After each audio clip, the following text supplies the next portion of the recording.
when trials were literally a game of chance. To the countless anonymous souls who suffered under the capricious whims of medieval justice, whose stories, though often lost to the annals of time, continue to echo in the halls of legal history.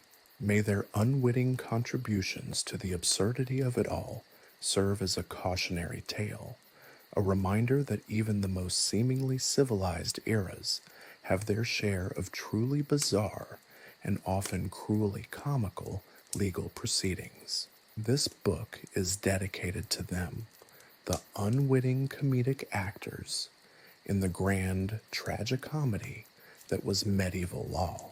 This work is also dedicated to those who find solace and amusement in the juxtaposition of the grotesque and the ridiculous, to those whose laughter rings truest in the face of the absurd, and whose sense of humor is as sharp as a medieval executioner's axe, though hopefully less lethal, for they, more than any other, will appreciate the sheer, unadulterated hilarity that is the story of medieval justice.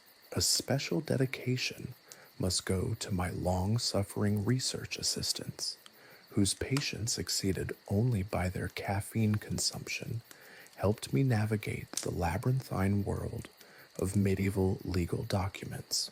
Their tireless efforts have, no doubt, saved my sanity, or at least a good portion of it. To them, I offer my sincere and slightly sarcastic gratitude. And finally, a dedication to the countless historians before me who toiled through dusty archives and deciphered indecipherable handwriting without the aid of modern technology or the comfort of instant coffee. Their efforts paved the way for this work. My humble contribution is but a small step on the path toward a more comprehensive understanding of medieval law. Their perseverance serves as a testament to the enduring pursuit of knowledge, even when facing mountains of impenetrable parchment. Chapter 1: The Shadow of the Law. Imagine a world without due process, no Miranda rights, no right to an attorney, no presumption of innocence. Picture a legal system where your fate rested not on evidence or reasoned judgment, but on the whim of a lord, the flicker of a flame, or the strength of your arms.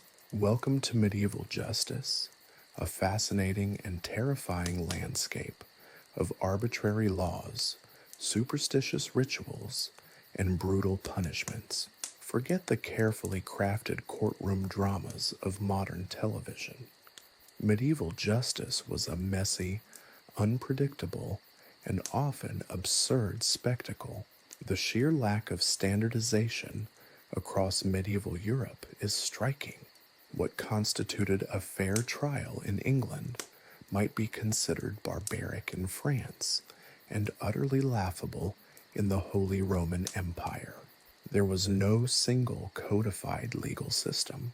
Instead, a patchwork of local customs, religious laws, canon law largely dictated by the church, and the often capricious decrees of local rulers created a bewildering array of legal practices.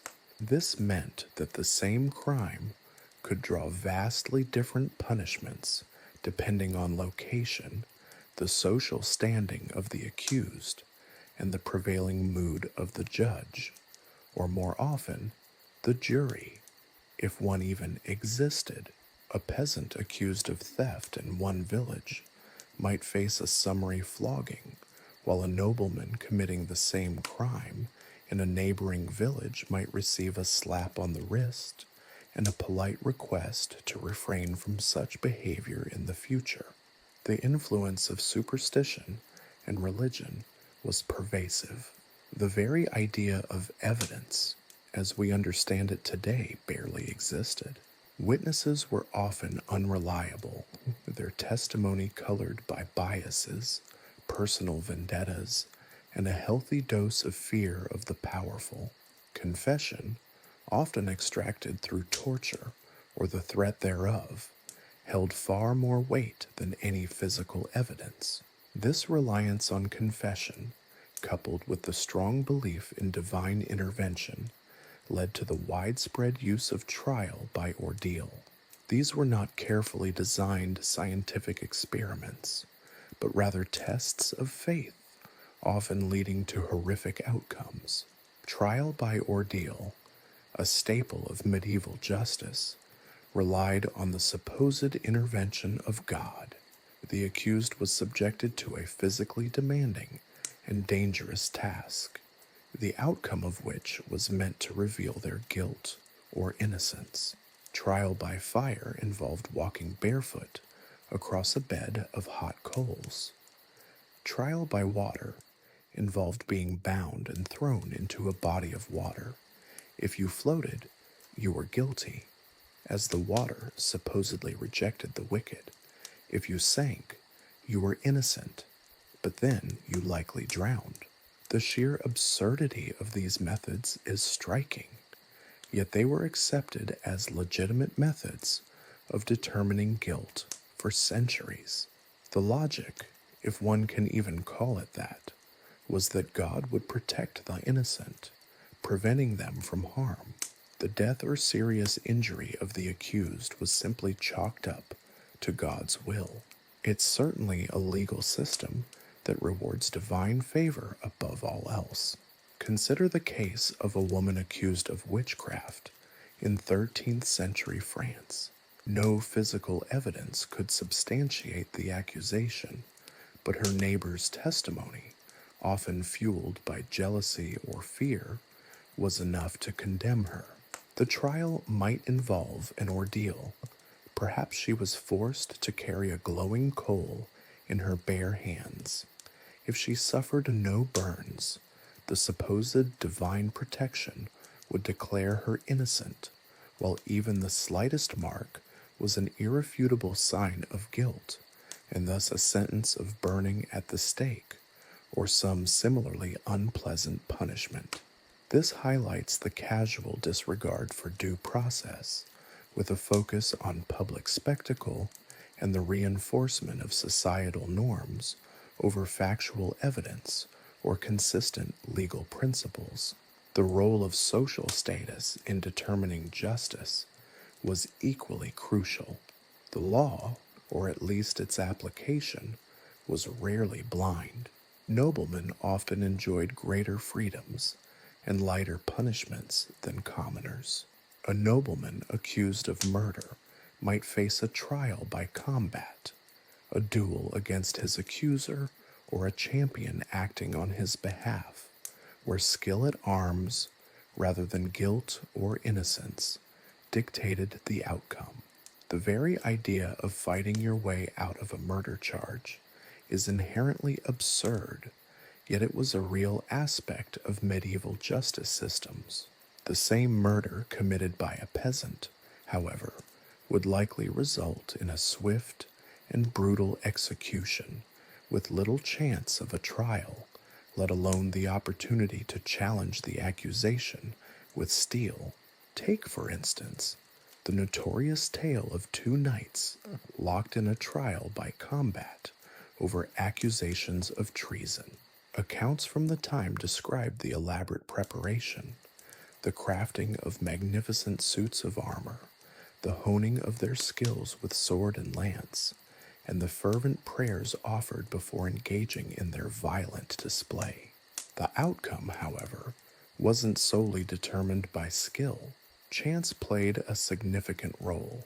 A lucky blow, a stumble, a sudden shift in the weather could drastically alter the result, sending one knight to his death while the other lived. This event, a thrilling spectacle for those assembled, starkly contrasts with our modern understanding of justice, emphasizing the arbitrary nature of medieval jurisprudence. Furthermore, the church wielded considerable influence over the legal system. Ecclesiastical courts dealt with matters of religious offenses, such as heresy, blasphemy, and violations of church laws. These courts often operated with even less regard for due process than their secular counterparts. The procedures were frequently shrouded in secrecy, and the punishments could be extremely harsh.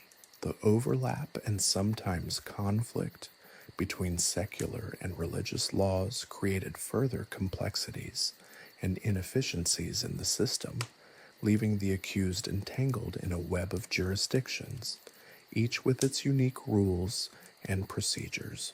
This further demonstrates the randomness and unpredictability of this legal landscape. The king's power also significantly impacted the legal environment.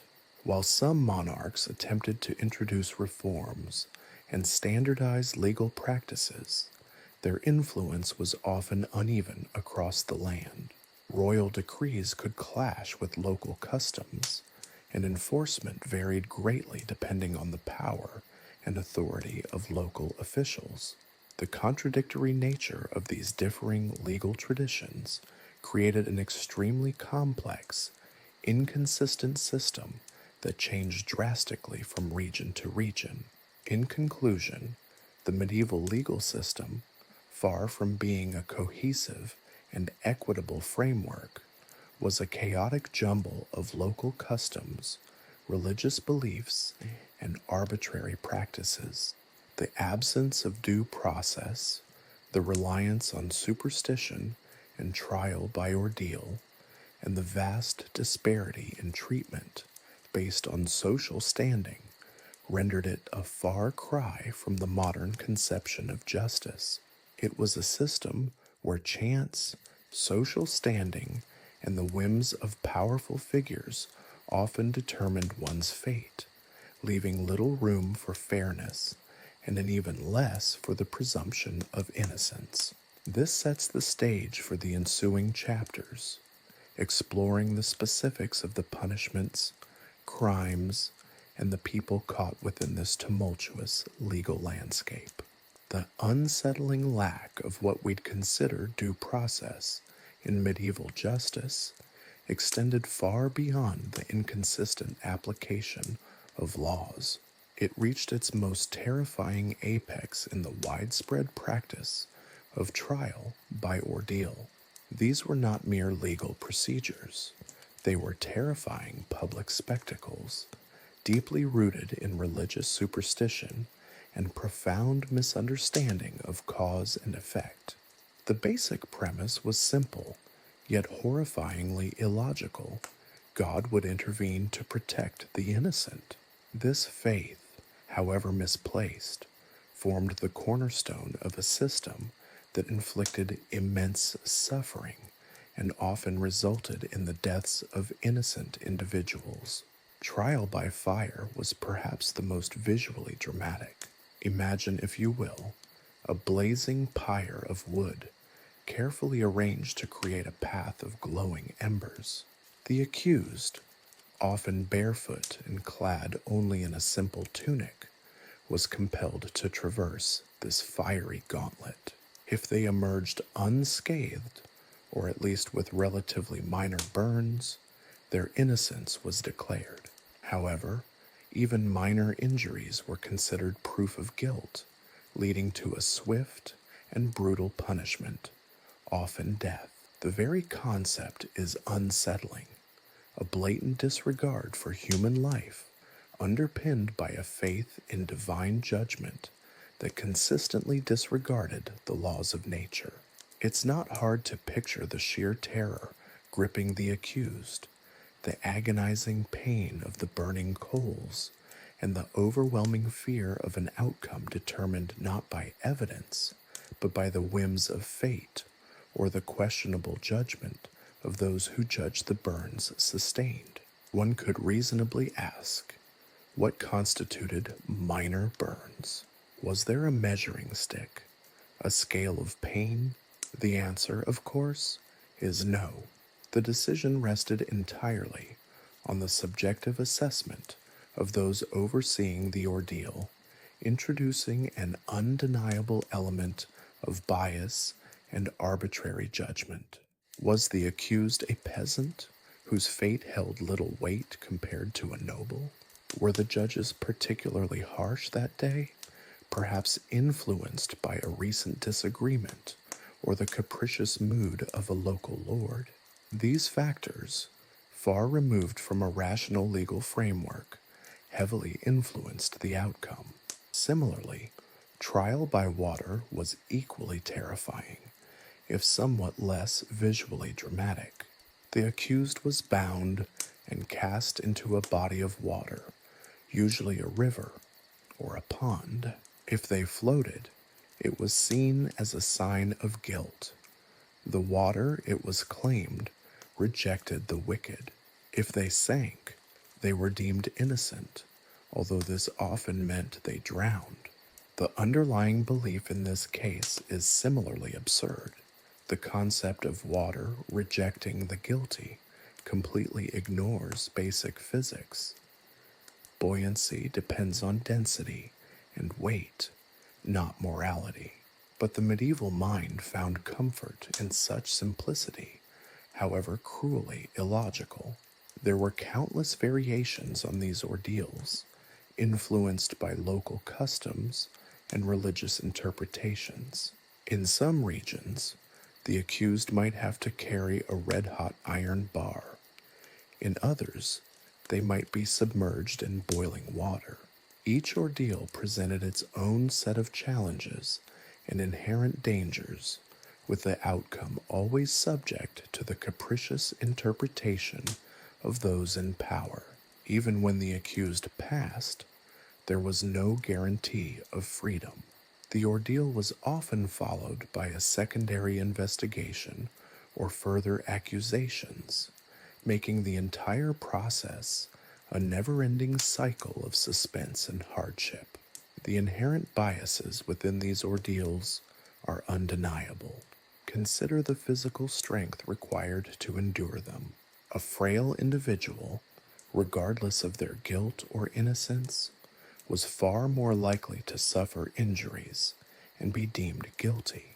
Furthermore, these ordeals demanded a profound level of faith, which many couldn't summon, especially in the face of such excruciating conditions. It is almost certain that many innocent individuals were condemned simply because they lacked the physical or mental fortitude to survive the ordeal. Beyond fire and water, trial by combat offered a different, but equally brutal, path to potential exoneration. This involved a duel, typically to the death, between the accused and their accuser, or champions chosen on their behalf. The outcome, regardless of the truth of the accusations, was considered divinely ordained. The winner was declared innocent, the loser guilty. This method, like the others, ignored any question of evidence or fairness. Skill at arms and luck, not truth, determined fate. And of course, it was biased towards those with access to training, equipment, and a degree of physical fitness unlikely to be found among the peasantry. A nobleman, trained in arms since childhood, had a considerably higher chance of survival and acquittal than a peasant with little to no combat experience. Consider the case of a woman accused of poisoning in 14th century England. No solid evidence supported the claim. The accusation stemmed from the death of a local lord, followed by gossip and unsubstantiated testimony. The woman, a lowly servant, was subjected to trial by fire. She stumbled and fell before completing the fiery path, sustaining severe burns, and was immediately pronounced guilty. The lack of any real justice system is clear in these events. Suspicion and the social standings of those involved dictated the outcome far more than any evidence. Let's delve into another instance. a trial by combat in France between a knight accused of treason and a champion representing the king. The duel was a spectacle, drawing immense crowds. The accused knight, despite his skill, was ultimately defeated by a lucky blow. Thus, he was executed based on this outcome.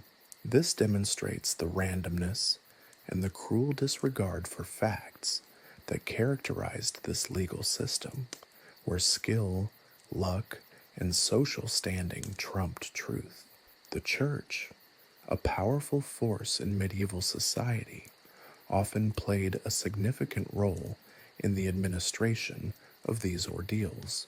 Clerical officials were often involved in overseeing the procedures, imbuing them with religious significance, and reinforcing their acceptance within society. The church's involvement added another layer of complexity and often reinforced the arbitrary nature of the justice system.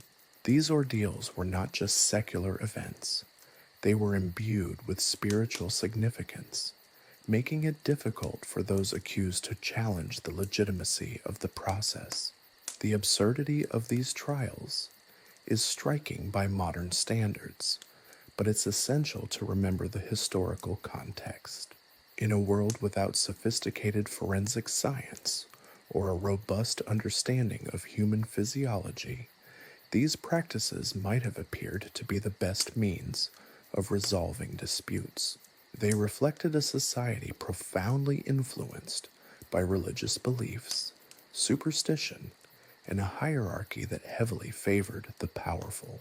The legacy of trial by ordeal extends beyond its gruesome details.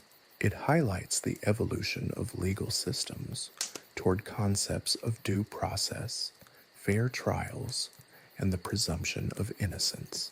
The stark contrast between medieval justice and our modern legal frameworks serves as a reminder of how far we have progressed and the importance of upholding principles of fairness and impartiality in the pursuit of justice.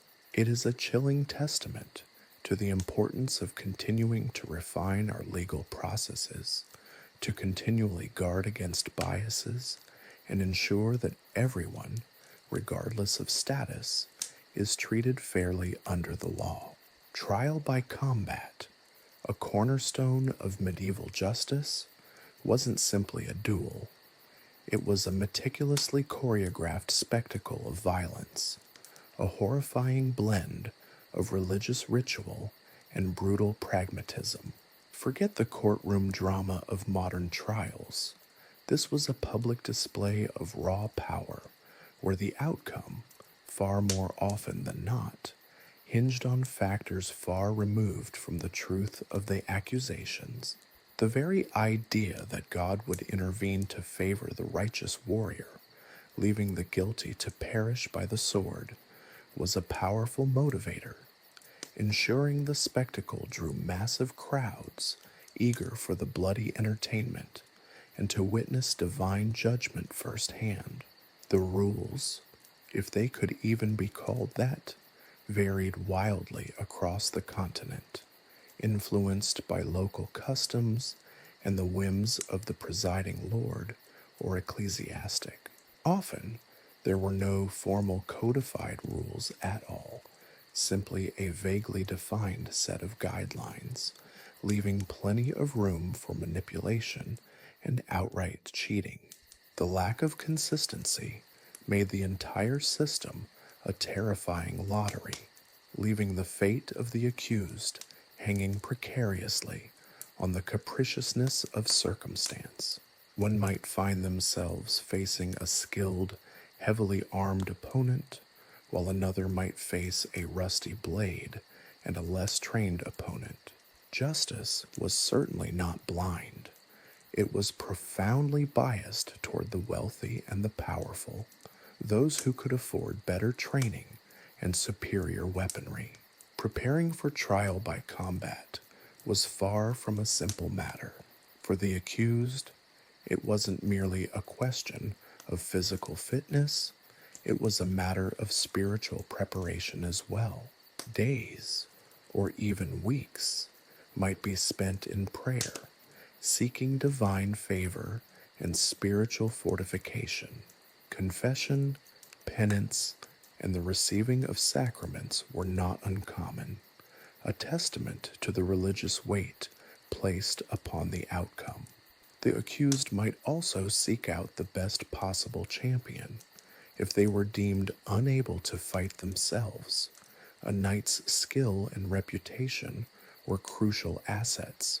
This champion, usually a skilled warrior, would dedicate time to intense training, honing their combat skills and preparing both physically and mentally for the ordeal ahead. For the accuser, or their champion, preparation involved a similar degree of intensity. They too would seek divine favor and ensure their champion was appropriately trained and equipped. However, their approach held a distinct advantage. They had the luxury of selecting their ground and potentially influencing the conditions of the duel. If one had the means, they could even bribe the judges or referees involved, further tilting the odds in their favor. A more subtle manipulation could involve choosing a champion with a style better suited to their own or the ground, ensuring that the accused's skill set was less effective. The very atmosphere of a trial by combat was electrifying. Imagine vast fields or specially prepared arenas thronged with spectators, a sea of faces, all eager to witness the spectacle. The tension was palpable, a mixture of anticipation, fear, and morbid fascination. The clash of steel, the shouts of the crowd, the cries of pain, all formed a deafening cacophony. The event was as much a public entertainment as it was a legal process, a grim reminder that the line between spectacle and justice was exceptionally blurred, if not completely non-existent. The outcome, needless to say, was rarely determined by the actual truth of the accusations. The victor, however skilled or lucky, was declared innocent, their victory seen as a testament to divine intervention. The vanquished, regardless of their innocence or guilt, was declared guilty, their fate sealed by the sword or bludgeon. Consider the sheer inequities inherent in the system. A strong knight could easily overcome a weaker opponent, regardless of whether or not the accused was actually guilty. Conversely, even the most skilled warrior could be undone by a fortunate blow, a slip, or simply bad luck. This system favored the strong and the privileged, leaving the weak and the powerless utterly vulnerable. Let's examine some historical instances. Consider the case of Sir John de Clavering, accused of treason in 14th century England. Though evidence was circumstantial, he faced trial by combat against a champion chosen by the king. De Clavering, though a skilled warrior, suffered a serious injury early in the fight, and despite his valiant efforts, he was eventually overpowered and killed. His guilt or innocence remains a matter of historical debate, but the verdict, delivered in a spray of blood, was final. Another example is the trial by combat in France, involving a nobleman, Jean de Bourbon, accused of sedition. Jean, a renowned knight, chose his own champion, a fierce warrior with a reputation for ruthlessness. His opponent, representing the crown, was a highly skilled but ultimately less experienced warrior. Despite a valiant effort, the crown's champion was swiftly defeated and the accused was declared innocent, regardless of the underlying truth of his actions. The inherent biases in trial by combat were staggering. A peasant accused of theft, facing a nobleman's champion, had almost no chance of survival. The disparity in training, equipment, and social standing virtually guaranteed the peasant's defeat, regardless of his innocence. This inherent inequality made the system a cruel and utterly unjust instrument of social control. This underscores the fundamental flaw in medieval justice, that the determination of guilt or innocence wasn't based on evidence or fairness, but rather on physical prowess, luck, and the prevailing social hierarchy. These trials were not conducted in a vacuum. They reflected the broader societal structures and beliefs of the time. The Church, while often condemning violence, paradoxically played a significant role in legitimizing these brutal displays. Clergy often oversaw the preparations, blessing weapons, and providing spiritual guidance to both combatants. This religious sanction further reinforced the acceptance of trial by combat as a legitimate method of resolving disputes. The eventual decline of trial by combat is a testament to the evolving understanding of justice and the growing recognition of the inherent flaws in such a system. The rise of more sophisticated legal frameworks and a more nuanced understanding of evidence led to its gradual phasing out. Trial by combat's legacy, however, serves as a chilling reminder of how far we have progressed in our pursuit of a more just and equitable legal system. It also offers a striking contrast to modern concepts of due process and emphasizes the critical importance of safeguarding against biases and ensuring fairness in our legal systems. The sheer brutality and inherent unfairness of trial by combat stand in stark contrast to the principles of modern justice, a testament to the profound evolution of legal systems over the centuries. The story of trial by combat isn't just a historical footnote, it's a cautionary tale. The Church, that seemingly benevolent and ethereal institution, cast a long and often surprisingly twisted shadow over the medieval legal landscape. While often portrayed as a bastion of morality, its involvement in the justice system was far from straightforward. A complex tapestry woven with threads of spiritual guidance, political maneuvering, and yes, even hypocrisy. Its influence permeated every level, from the crafting of laws to the meting out of punishments, creating a unique and often contradictory legal environment. The Church didn't merely offer spiritual comfort to the accused, it actively shaped the legal framework itself. Canon law, the body of ecclesiastical regulations, governed a vast array of matters, from marriage and inheritance to clerical misconduct and heresy. These laws, often overlapping with secular statutes, created a legal landscape riddled with ambiguity and potential conflict. Imagine a scenario where a man was accused of theft, a crime falling under both secular and canon law. The secular lord might sentence him to fines, imprisonment, or even corporal punishment. But if the stolen goods were church property, or the theft involved sacrilege, the Church could also intervene, imposing its own penalties, potentially leading to a double punishment, or even a conflict of jurisdiction where each authority sought to assert its primacy. Ecclesiastical courts, separate from the secular courts of the feudal lords, further complicated matters. These courts, staffed by clergy, held jurisdiction over cases involving members of the clergy, marriage, inheritance disputes, involving church property and matters concerning religious doctrine. These courts, operating under canon law, often employed their own unique procedures and methods of determining guilt or innocence, while often striving for a more merciful approach than the often brutal secular courts.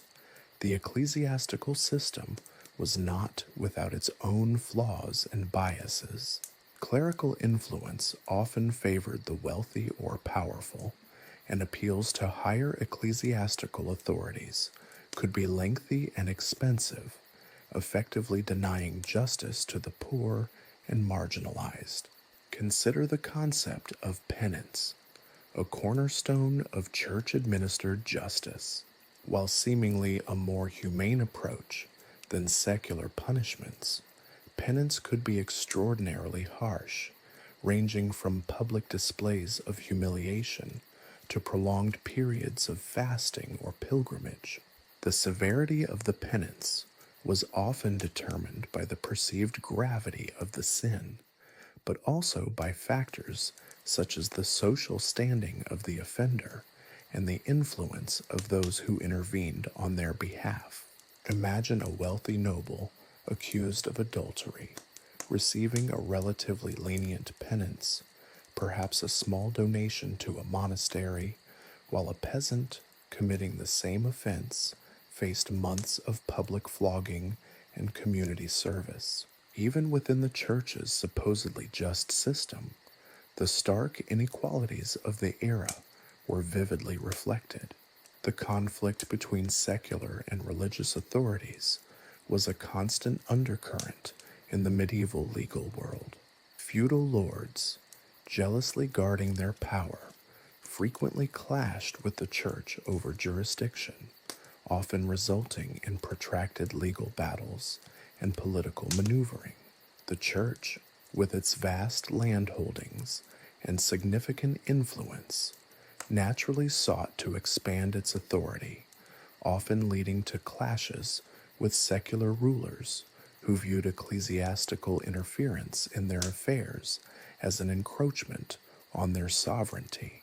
These struggles often ended in bitter compromises, where secular and religious authorities carved out spheres of influence, leaving the populace to navigate a complex and often confusing legal maze. Then there's the curious case of the benefit of clergy. This peculiar legal loophole allowed clergymen, or anyone who could claim literacy, a testament to the perceived association of learning with piety, to be tried in ecclesiastical courts rather than secular ones for certain crimes. This often meant a lighter sentence, or even complete exoneration, regardless of the severity of the offense. This privilege, far from being an act of divine justice, often became a tool to protect influential individuals or members of the clergy from the harsher penalties of the secular courts. The hypocrisy was breathtaking. A cleric who committed a heinous crime could escape the harsher penalties of secular law, while a peasant stealing a loaf of bread faced brutal punishment. Furthermore, the church's involvement extended beyond legal judgments. The clergy played a significant role in the administration of oaths, crucial elements in the medieval judicial process. The sacred nature of oaths, sanctified by religious rituals and believed to invoke divine judgment, amplified their significance in legal proceedings. False oaths were considered not simply a legal infraction, but a grave sin, incurring divine wrath as well as secular punishment. The Church, therefore, held a pivotal role in reinforcing the sanctity of oaths, further entangling religious and secular aspects of the judicial system. The intersection of church and state in medieval justice presents a fascinating, if sometimes unsettling, historical study. The Church's efforts to influence legislation and provide an alternative judicial system shaped the legal landscape. However, the very inconsistencies and contradictions that characterized its presence often resulted in outcomes that were far from equitable, highlighting the deep inequalities that permeated medieval society. The Church's involvement was not simply a matter of benevolent intervention, it was a complex interplay of religious doctrine, political power, and the enduring human tendency towards hypocrisy, leaving a lasting impact on the evolution of medieval law. The legacy of this intricate relationship, fraught with both laudable attempts at mercy and troubling displays of bias and privilege, continues to resonate in our understanding of medieval justice and its enduring contradictions. The system wasn't just unjust, it was often absurdly so, a reflection of the era's complex social and religious dynamics. To truly understand medieval justice, one must grapple with the paradoxical role of the Church, an institution that simultaneously sought to offer salvation and inadvertently perpetuated inequality. The narrative of medieval justice is incomplete without a thorough exploration of the Church's intricate and contradictory relationship with the secular courts, a relationship that highlights the multifaceted nature of power and the often uncomfortable intersection of faith and justice. The echoes of this complicated legacy still reverberate through the corridors of legal history, a stark reminder of the complexities of the past and the ongoing struggle for true equality under the law. The shadow of the Church, as we've seen, loomed large over medieval justice, but above even the ecclesiastical hierarchy sat the monarch. Royal justice, a seemingly straightforward concept, was in reality a tangled web of power, ambition, and often sheer caprice. The weight of the crown, both literally and metaphorically, impacted every aspect of the legal system, from the creation of laws to the enforcement of punishments. While monarchs often aspired to project an image of benevolent rulers dispensing justice fairly, the reality was far more nuanced, reflecting the inherent contradictions of medieval power structures. Kings and queens weren't simply the ultimate arbiters of justice, they were also active participants in shaping the very system that judged their subjects. Royal decrees, often issued unilaterally, could alter legal procedures, introduce new crimes, and even modify existing punishments. These decrees, while carrying the weight of royal authority, frequently reflected the personal whims and priorities of the monarch, sometimes leading to inconsistent and even arbitrary application of the law. Imagine a king, enamored with the latest hunting techniques, introducing a draconian law against poaching, punishable by public flogging and forfeiture of property. The same king, perhaps less concerned about petty theft, might let minor crimes slide with minimal punishment. The inconsistencies weren't always a matter of personal preference either. Royal justice was often constrained by practical realities. Communication across a vast kingdom was notoriously slow and inefficient, meaning royal decrees might take months, even years, to reach remote regions. Local lords, acting as extensions of royal authority, often interpreted and enforced these decrees according to their own understanding, leading to significant regional variations in the application of the law.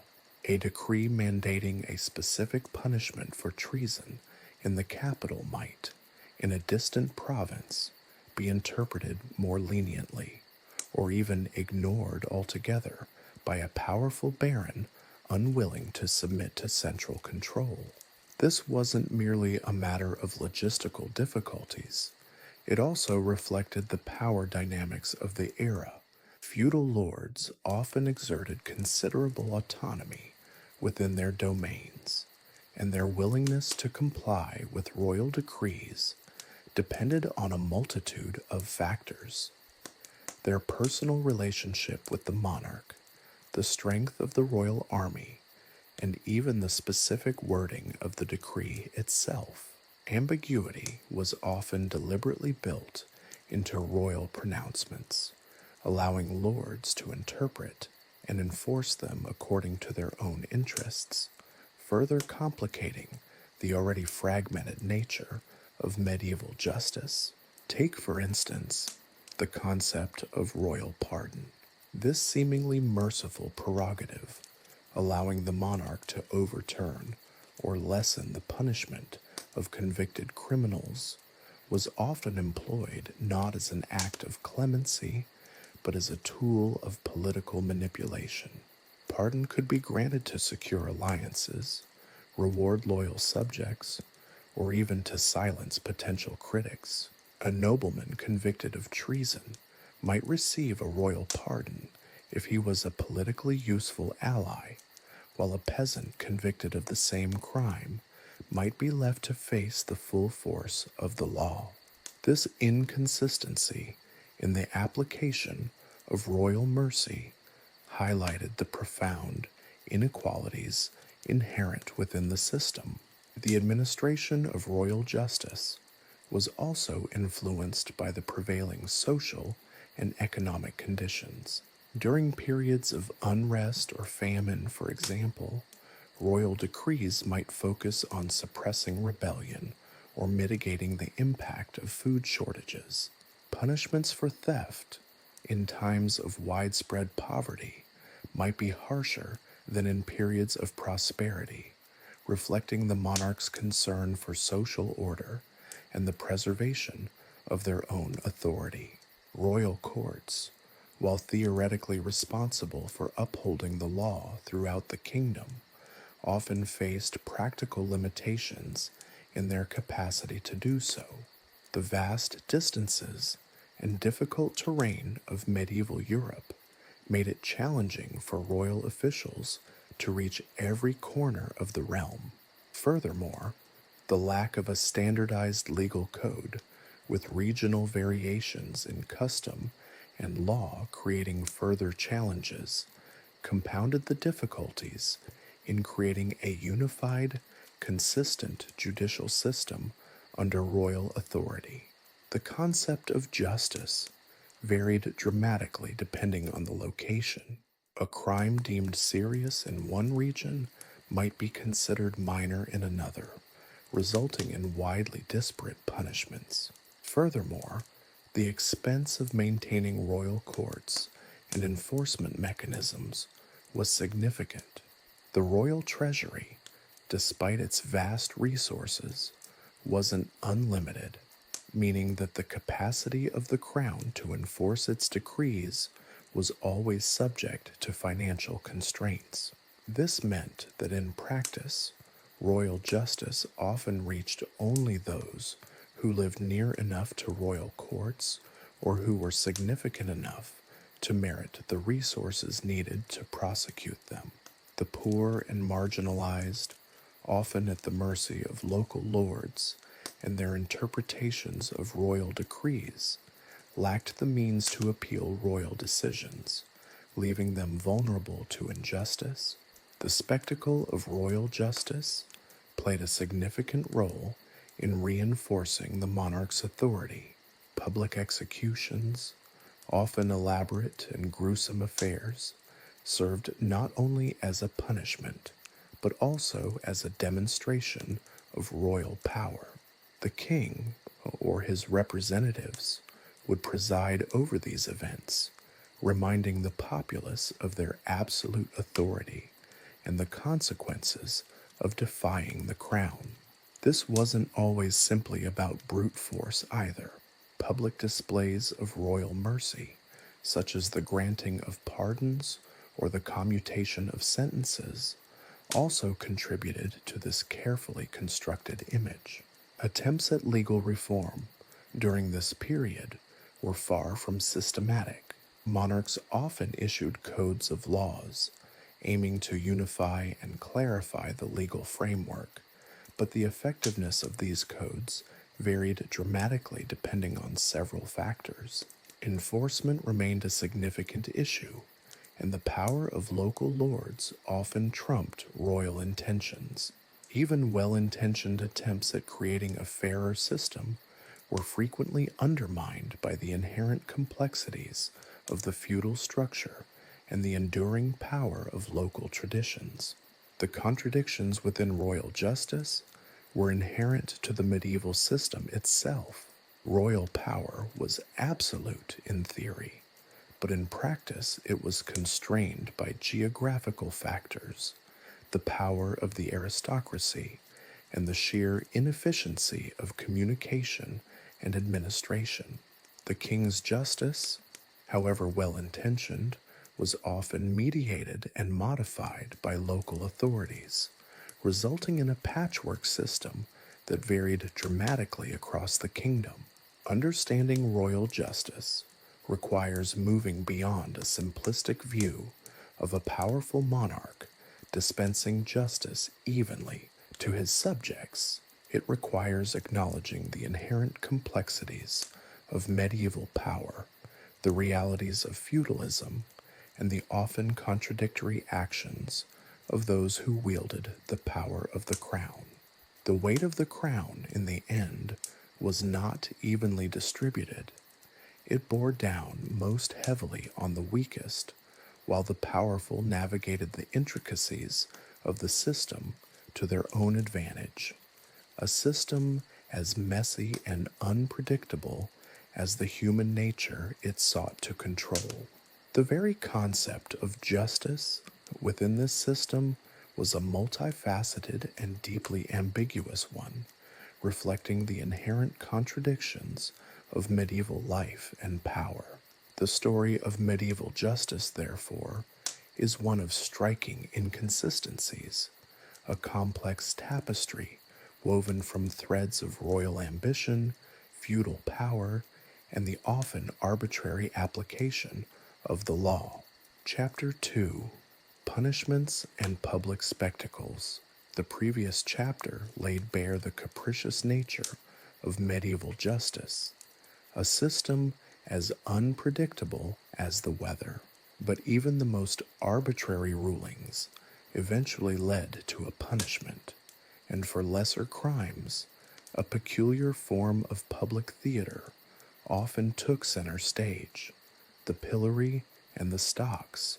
These weren't simply instruments of punishment. They were public spectacles designed to humiliate, to deter, and perhaps surprisingly, to entertain. Imagine the scene: a bustling marketplace, the air thick with the smells of roasting meat, spilled ale, and unwashed bodies. Suddenly, a hush falls over the crowd. From the depths of the town square emerges the culprit, perhaps a baker who'd cheated on his bread weights, or a gossip monger whose tongue had proven too sharp. He's led to the pillory, a wooden structure with a board designed to hold the condemned's head and hands. The pillory's design varied depending on the region and the severity of the offense. Some were simple, consisting of a post with holes to secure the hands and head, while others were more elaborate, featuring a raised platform and even a roof to protect the prisoner from the elements. The baker, in our example, finds his head and hands secured firmly in place, his face exposed to the jeers and taunts of the gathered crowd.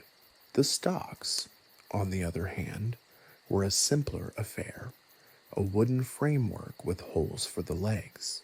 The condemned stood or sat, their legs immobilized, subjected to the relentless gaze of onlookers. While less dramatic than the pillory, the stocks still served the purpose of public humiliation. The length of time spent in the pillory or stocks varied depending on the crime and the whim of the judge, ranging from a few hours to several days. In some cases, the prisoner might even be left exposed overnight, adding another layer of suffering to their ordeal. The atmosphere of these public punishments wasn't simply one of solemn judgment. It was a carnivalesque event, a mixture of revulsion, morbid curiosity, and even a hint of dark amusement. Children, their faces alight with morbid fascination, would point and giggle, while adults, fueled by ale and idle gossip, would hurl insults and rotten vegetables at the unfortunate soul pinned to the pillory or stocks. The prisoner, exposed to the sun, rain, or snow, would endure not only physical discomfort, but also the psychological torment of public shame. Sometimes, this would descend into something approaching a ritualized humiliation. The jeers weren't always spontaneous either. Organized groups, seeking to exploit the situation, would often gather and chant pre-composed insults, adding a theatrical dimension to the punishment. The very act of public punishment had a social function far beyond the simple deterrence of crime. It was a performance reinforcing the social order. The spectacle served as a stark reminder to the populace of the consequences of breaking the law, a visual demonstration of the power of the community and its leaders. The humiliation of the individual reinforced social hierarchies and reminded everyone of their place within the intricate structure of medieval society. It was a form of participatory justice, where the community, through its collective gaze and sometimes its active participation, played a significant role in the enforcement of the law. This collective judgment, however, was often arbitrary and unfair, a reflection of the biases and prejudices of the community itself. The judgment wasn't solely based on the crime. Rather, it considered social standing, wealth, and even the victim's social status within the community. The design of the pillory and the stocks themselves also contributed to the spectacle. The wooden structures were often crafted to be visually striking, sometimes even adorned with carvings or painted with symbols. This wasn't an accidental embellishment. The visual aspect of the punishment added to its impact, ensuring the message of deterrence was delivered with maximum effect. The physical construction of the pillory also varied greatly, reflecting local traditions and the evolving methods of punishment. In some areas, the pillory might be a simple wooden post, while in others, it was a more complex structure with a platform and even a roof. The variation in the construction of the pillory reflected not only the technological capabilities of the region, but also the local perceptions of justice. The variations in these punishments weren't limited to the structures themselves. The duration of the punishment, the types of insults hurled by the crowd, and even the specific location of the pillory or stocks in a town all varied depending on local customs and the nature of the offense. In some villages, the pillory might be located near the church, emphasizing the religious dimension of justice. In others, it might be positioned in the marketplace, underscoring the economic implications of crime and the importance of upholding standards of trade and commerce. These variations revealed the diverse ways in which communities understood and responded to criminal behavior, highlighting the localized nature of justice in the medieval period. Beyond the variations in location and design, the nature of the crimes themselves dictated the specific form of public humiliation. Petty theft might result in a few hours in the stocks, while more serious offenses like perjury or assault could merit a longer stint in the pillory. Even within a single community, the punishment might vary depending on the social standing of the offender and the victim. A wealthy nobleman caught stealing might receive a lighter sentence than a poor peasant, highlighting the inherent inequalities present within the system. This is where the line between justice and social control blurred significantly. The public spectacle was often as much about reinforcing existing power structures as it was about punishing wrongdoing. The spectacle of the pillory and stocks was more than just punishment. It was a form of social control that reflected the beliefs and values of medieval society. It was a society that valued public displays of power, where justice was often theatrical, and its administration served to reinforce social order, regardless of fairness or consistency. This isn't to say that everyone accepted the system unquestioningly. Accounts from the era suggest that some individuals sought to defy the system, using wit and resilience to resist the humiliation heaped upon them. Stories of prisoners engaging in humorous retorts or even managing to escape their confinement served as a testament to the human spirit's ability to find agency even in the face of seemingly insurmountable adversity. These moments of defiance provide a glimpse into the resilience of the human spirit and challenge the narrative of medieval society as a monolithic entity accepting its fate without question. Furthermore, the entire spectacle, while often brutal, wasn't without its unintended consequences. The very act of public humiliation, while intended to deter crime, could also backfire. The exposure and potential for further abuse the condemned experienced frequently sparked sympathy within the crowd, undermining the authorities' intended message. This could even lead to a shift in public opinion about the nature of the crime itself, suggesting that the punishment was disproportionate to the crime committed. Such unexpected results highlight the complex and often unintended consequences of public punishment and the inherent ambiguity of medieval justice. The theatrical nature of the punishment, ironically, could generate a counter-narrative, creating more questions than answers about the very system that designed this spectacle. The pillory and the stocks represent a fascinating, albeit disturbing, glimpse into the medieval mindset. They were more than just instruments of punishment. They were integral parts of the social fabric, reinforcing social norms, hierarchies, and demonstrating the power of the community to both judge and control its members. While we may shudder at the brutality of the system, studying these practices provides invaluable insight into the complexities of medieval life, justice, and social control. Their lasting legacy lies not only in the tales of public shaming, but in the questions they raise about the nature of justice itself and how a community defines and enforces its own rules. Their legacy, ultimately, is a story of human nature, both at its most cruel and surprisingly at its most resilient.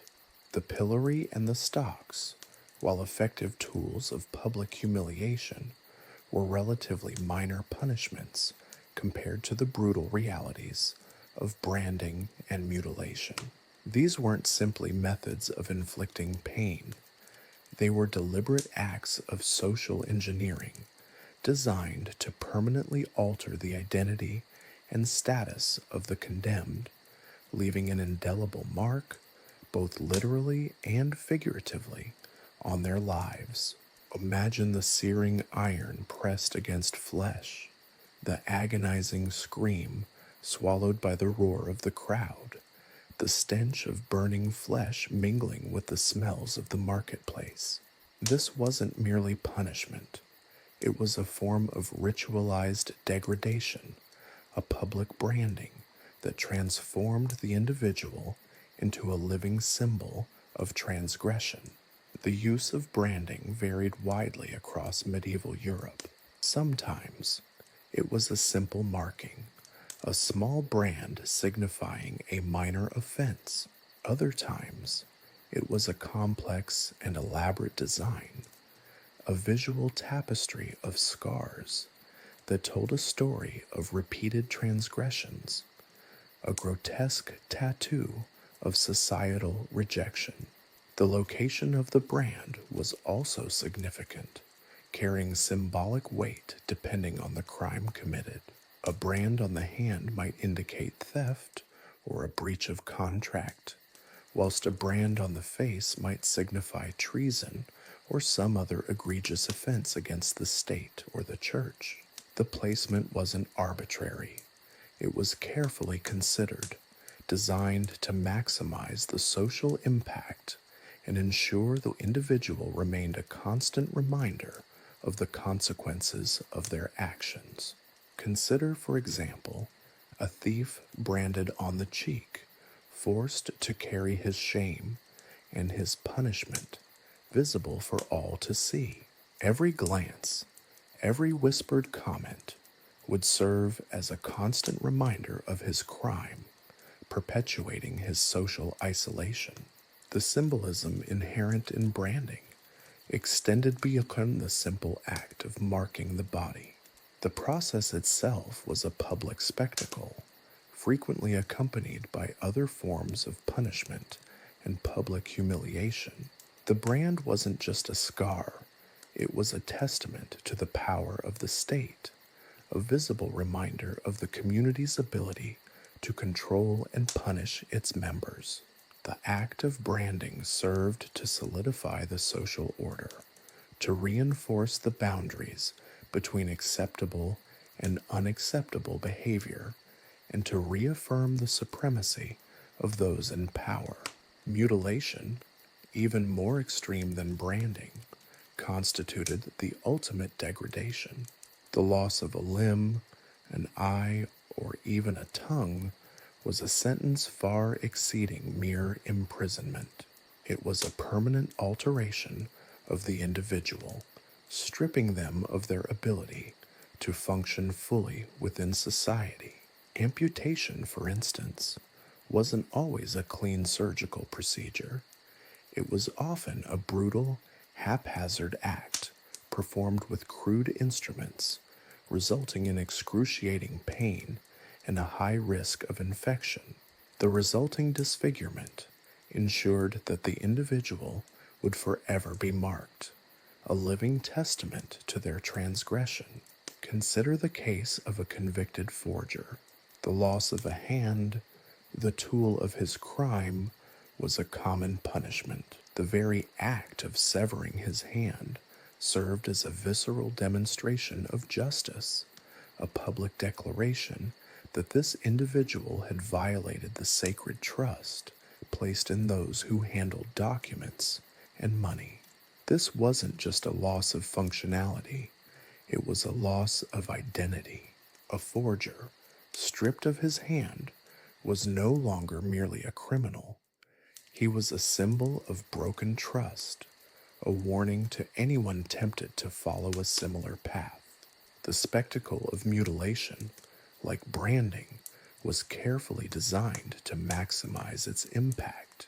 It was a public display of power, a demonstration that the authorities were willing to use extreme measures to maintain order. The execution of such punishments served a dual purpose: to punish the individual and to deter others from similar actions. The sheer brutality of the punishment served as a stark warning, making it far less likely others would dare to commit the same crime. Moreover, it reinforced social hierarchies, reminding everyone that even the most powerful weren't immune to the consequences of their transgressions, but the consequences of branding and mutilation extended far beyond the initial act of punishment. Those who survived these procedures faced a lifetime of social isolation, economic hardship, and physical limitations. The scars themselves served as a constant reminder of their past, shaping their social interactions and limiting their opportunities. Consider the plight of a woman branded for adultery. She would not only face societal ostracism, limiting her prospects for marriage and employment, but the brand itself would be a constant source of shame and pain, a visible mark of her transgression. Furthermore, the very act of inflicting such brutal punishments revealed a significant aspect of medieval justice: the lack of compassion and rehabilitation. There was no attempt to reform or reintegrate the condemned back into society. Instead, they were cast aside, left to grapple with the physical and emotional consequences of their actions, living testaments to the merciless nature of the system. Branding and mutilation didn't just punish individuals, they actively ensured their social exclusion, effectively creating a permanent underclass. The social implications were profound.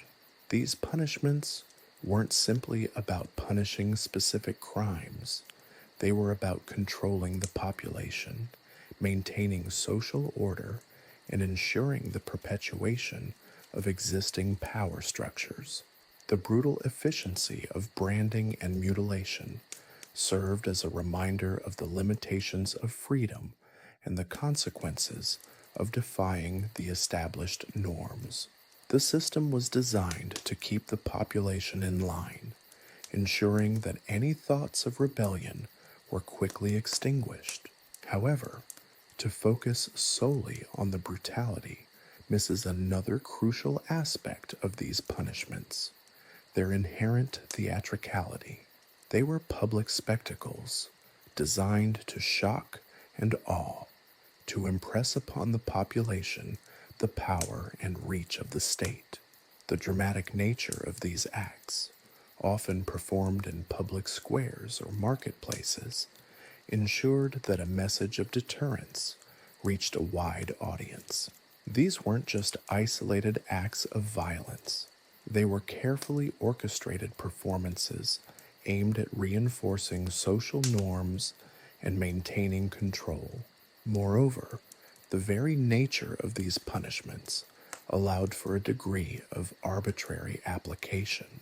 The severity of the punishment, the location of the brand, and the choice of mutilation could vary depending on the whim of the judge, the social standing of the accused, and even the biases and prejudices of the community. This resulted in a system where justice was often arbitrary and capricious, highlighting the profound inequalities inherent in medieval society. The wealthy and powerful could often escape the harshest penalties, while the poor and powerless were left to bear the full brunt of the law's fury. In conclusion, branding and mutilation represent the darkest aspects of medieval justice. They were not merely methods of punishment, they were instruments of social control, symbolic acts of degradation, and public spectacles designed to reinforce power structures and deter crime. These practices, while shocking to the modern sensibilities, provide a chilling insight into the brutal realities of life in the Middle Ages and the ways in which societies have grappled with varying degrees of success with the definition and enforcement of justice. The enduring legacy of these practices is not simply a tale of cruelty, but a complex story of social control, power, and the enduring human capacity for both brutality and resilience. Their scars, both physical and social, remain etched in the historical record, a stark reminder of the long road humanity has traveled towards a more just and compassionate legal system.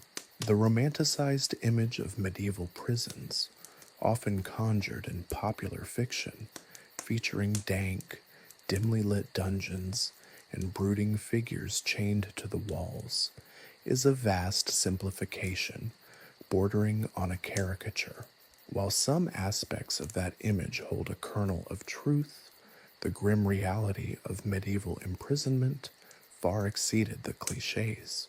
The experience wasn't just about confinement, it was a brutal assault on the senses, the body, and the mind, a descent into a world where survival often depended on luck, resilience, and a healthy dose of cynicism.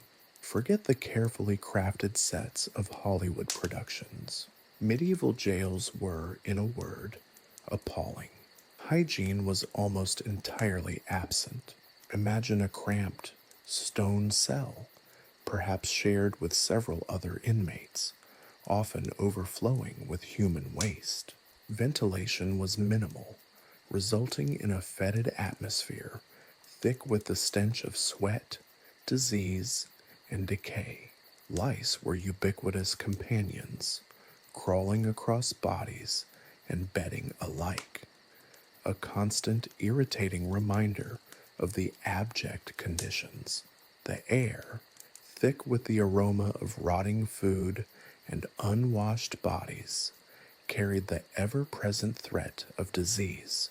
Dysentery, typhus, and tuberculosis were constant companions, silently claiming victims. A minor wound, a simple scratch, could quickly turn deadly in such an environment, making survival a daily gamble. The food provided to prisoners was rarely sufficient, often consisting of stale bread, thin gruel, and whatever scraps of charity might find their way through the prison gates. This meager sustenance frequently fell short of sustaining even the most meager existence, leading to widespread malnutrition and weakness among the incarcerated. The struggle for food often turned inmates against each other, fostering an environment of constant tension and suspicion where trust was a luxury few could afford. The stronger, more aggressive inmates often bullied the weaker ones, forcing them to relinquish their meager portions, adding a brutal layer of violence and predation to the already horrific conditions. The guards, if they could even be considered as such, were often as brutal and uncaring as the environment itself. Their primary concern was maintaining order, a task they accomplished through a combination of intimidation and violence. Bribery was commonplace, with guards often willing to turn a blind eye to contraband or to inflict extra punishment for a small payment. The lack of oversight and accountability meant that prisoners were at the mercy of these individuals, subjected to their whims and subjected to arbitrary acts of cruelty. A prisoner's fate often rested on the disposition of the guard on duty, a capricious system that heightened the sense of helplessness and despair. The psychological impact of imprisonment in these conditions was devastating. The isolation, coupled with the constant threat of violence and disease, led to a profound sense of despair and hopelessness. Many prisoners experienced severe mental breakdowns, succumbing to madness in the suffocating environment of their confinement. The lack of sunlight and fresh air exacerbated these mental health challenges, further diminishing their hope for redemption. Even after release, the psychological scars endured by many former prisoners remained for life, a testament to the profound damage inflicted by imprisonment in the medieval era. Their stories, often lost to the annals of history, offer a haunting glimpse into the enduring psychological consequences of this brutal system. The very design of medieval prisons contributed to the degradation of inmates, often located in existing structures, old castles, abandoned keeps, or even repurposed church crypts. The lack of dedicated prison infrastructure amplified the appalling conditions. The cells themselves were barely habitable, poorly lit, and chronically damp, making them breeding grounds for disease. These weren't structures designed for rehabilitation or even humane confinement. They were spaces for warehousing the unwanted and undesirable segments of society. Beyond the physical hardships, prisoners often faced the threat of social stigma and exclusion even after release. A period of imprisonment left an indelible mark, branding individuals with the stain of criminality, making reintegration into society extremely difficult. Many former prisoners found it nearly impossible to find employment or housing, forced to live on the margins, forever ostracized by their past experiences. This post-incarceration stigma amplified the brutality of the medieval prison system, making it a punishment that transcended the walls of the jail itself. The social dynamics within the prisons were complex and frequently brutal. Inmates were often a heterogeneous mix, containing debtors, petty criminals, and individuals accused of serious crimes. This created an inherently unstable environment where alliances were constantly shifting and violence was a persistent feature of daily life.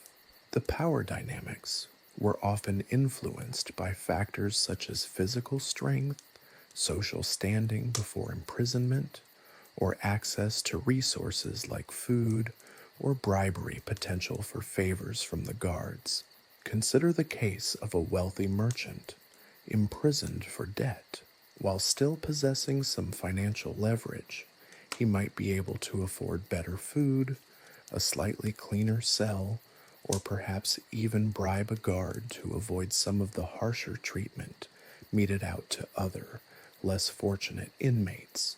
This disparity in treatment highlights the inherent inequalities within the medieval prison system, mirroring the broader social stratification of the time. His experience would differ dramatically from that of a peasant accused of theft, completely stripped of resources and completely vulnerable to the whims of the guards and the violence of other inmates. Furthermore, the legal processes surrounding imprisonment were often far from just.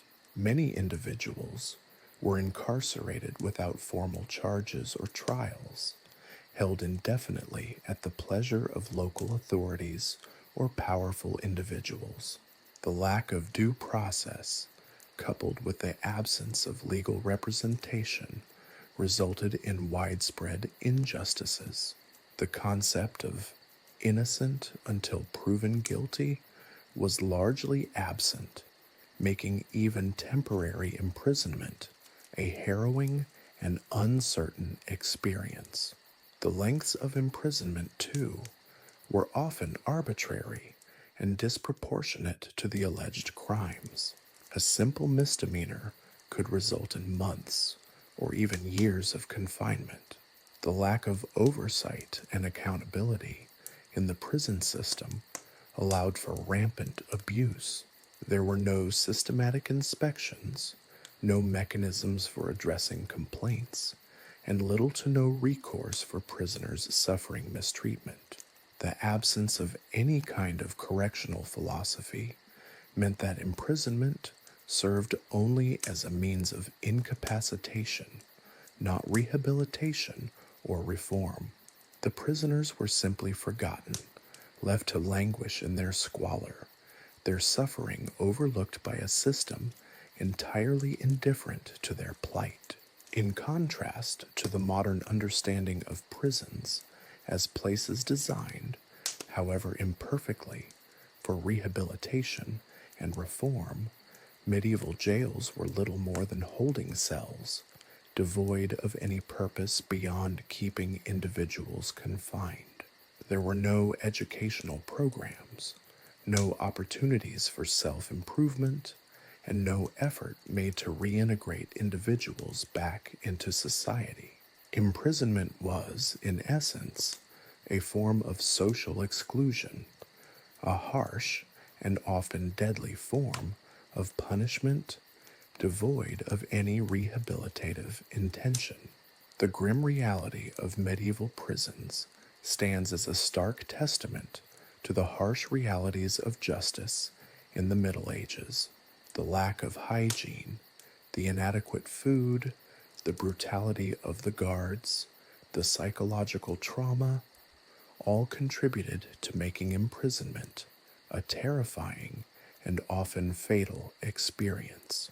These conditions contrast sharply with modern conceptions of imprisonment, revealing not only the evolution of penal practices, but also the profound shifts in societal attitudes towards justice and the treatment of those who violate the law.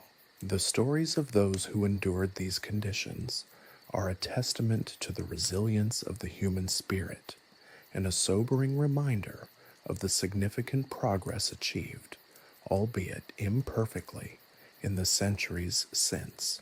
Banishment or exile presented a peculiar paradox within the medieval legal system. While seemingly a less brutal alternative to imprisonment or execution, it was often a sentence harsher than any dungeon could offer. It wasn't simply a matter of being sent away. It was a complete severing from one's social fabric, a stripping away of identity and belonging. The condemned were not merely leaving a place, they were leaving their lives behind. The practicalities of banishment varied considerably depending on the region and the specific decree. Sometimes it meant expulsion from a single village or town, perhaps with a limited radius within which the banished individual could not stray. Other times, it involved removal from an entire county or even the kingdom itself, a sentence that effectively condemned the individual to a life of wandering and uncertainty. The vagueness of many banishment decrees, a charmingly medieval characteristic, often left the interpretation open to considerable abuse. A lord might define the boundaries of exile with a casual flick of his wrist, leaving the banished person to guess at the limits of his freedom and risking punishment for unwitting transgressions. The reasons for banishment were as diverse as the medieval landscape itself. Minor offenses, like persistent petty theft or public drunkenness, might result in expulsion from a village. More serious crimes, such as murder or treason, although typically punished by more violent means, could also lead to banishment, especially if the accused belonged to a powerful family or possessed influence that made imprisonment or execution politically inconvenient. In such cases, exile served as a convenient means of removing a troublesome individual from the scene without causing a public scandal. Yet, the most fascinating aspect of medieval banishment wasn't the crime committed, but the sheer logistical nightmare it presented. These weren't just people being sent to a pre-designated resettlement camp. This was a world without readily available transportation networks, maps, or any standardized system of assistance for those suddenly stripped of their communities. The banished were often left to their own devices, thrown into a world with few resources and less sympathy. Their former homes might offer scant provisions, if any, leaving them to fend for themselves, often reduced to begging or scavenging. Imagine the sheer audacity of the medieval legal system, condemning someone to a life of near certain destitution without the slightest shred of support. The social ramifications of banishment were equally profound and frequently devastating. Medieval society was tightly knit, operating on a network of personal relationships, reciprocal obligations, and ingrained social structures. The very idea of belonging to a community was paramount to identity.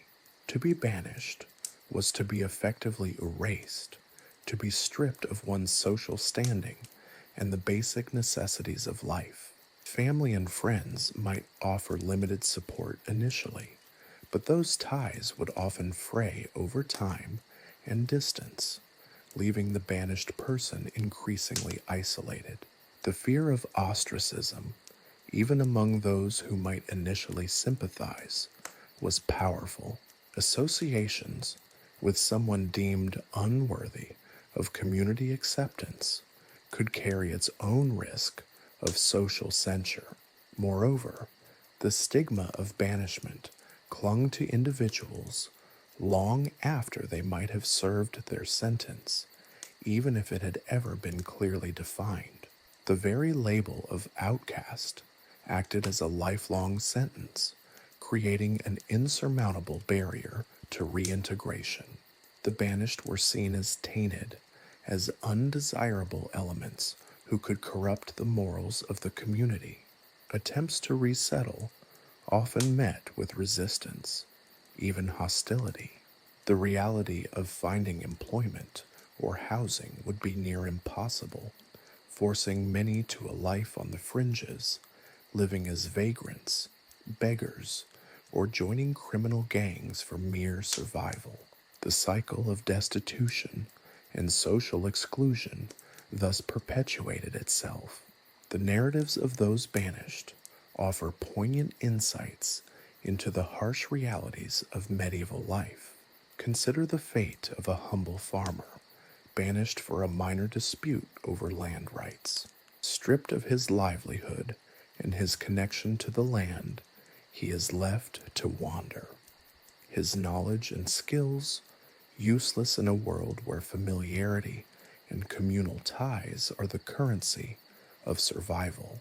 His story might be found in obscure church records, a fleeting mention in a tax collector's ledger, or simply swallowed by the vast silence of the past. He's not a dramatic hero, but a cautionary tale of the unintended consequences of a system that saw banishment not as a punishment with rehabilitative potential, but as a form of social disposal. The legalistic process surrounding banishment itself often lacked clarity and consistency. Official documents were sometimes vague, leaving ample room for interpretation and abuse by local authorities. Appeals against banishment were often unheard or simply ignored. The arbitrary nature of the judgments, coupled with the lack of due process, makes many instances of banishment appear less as considered legal sentences and more as acts of social cleansing or personal vendettas masked as legal pronouncements. The lack of established procedures for banishment also led to uncertainty and cruelty. There was no official provision for food, shelter, or transportation for the banished, leaving many vulnerable to exploitation and starvation. Travel routes were perilous, and the banished often became targets of violence or robbery. The lack of formal support systems meant that survival depended largely on luck, resourcefulness, and a willingness to navigate the harsh realities of a world where community was everything, and its loss was equivalent to a death sentence. Consider the tale of a skilled craftsman expelled from his guild for a perceived infraction. His skills, once his livelihood, now become a burden, as his expertise is irrelevant to a life spent outside the boundaries of accepted society. His former peers, bound by loyalty to the guild, would be unlikely to assist, their own safety depending on maintaining distance from the tainted individual. The community's collective security trumped personal considerations, highlighting the rigid social structures that underpinned medieval life. The contrast between the romanticized image of medieval life, often portrayed in popular media, and the grim realities faced by those who were banished couldn't be more striking. The idealized depictions often ignore the harsh practicalities and social consequences of exclusion, focusing instead on the heroic struggles of individuals or the sweeping romantic dramas of kings and queens. However, the experience of the banished reveals a different facet of the medieval world, a world where justice was often arbitrary, mercy scarce, and survival a constant struggle against the crushing weight of societal exclusion.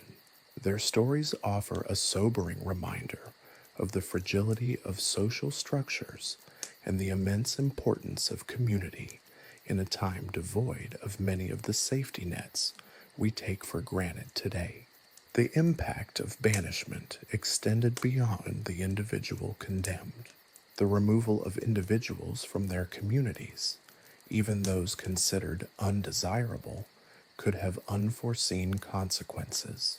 The loss of skilled laborers, farmers, or craftsmen could disrupt the local economy. The presence of banished individuals, often desperate and resentful, could create instability and potentially fuel criminal activity. While intended as a solution, banishment frequently became a source of additional social problems, proving that exile, often seen as a simple solution, could have ripple effects throughout the entire social structure. In conclusion, the punishment of banishment in the medieval era wasn't simply a geographical relocation. It was a multifaceted sentence that involved social ostracization, economic ruin, and often a life lived on the fringe of society. The harsh realities faced by those banished highlight the lack of compassion and the often arbitrary nature of medieval justice.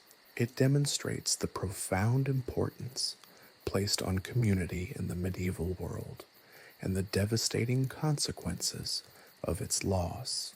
The stories of those condemned to this fate, though often lost to history, offer a glimpse into a reality far more complex and challenging than the often romanticized depictions found in popular culture.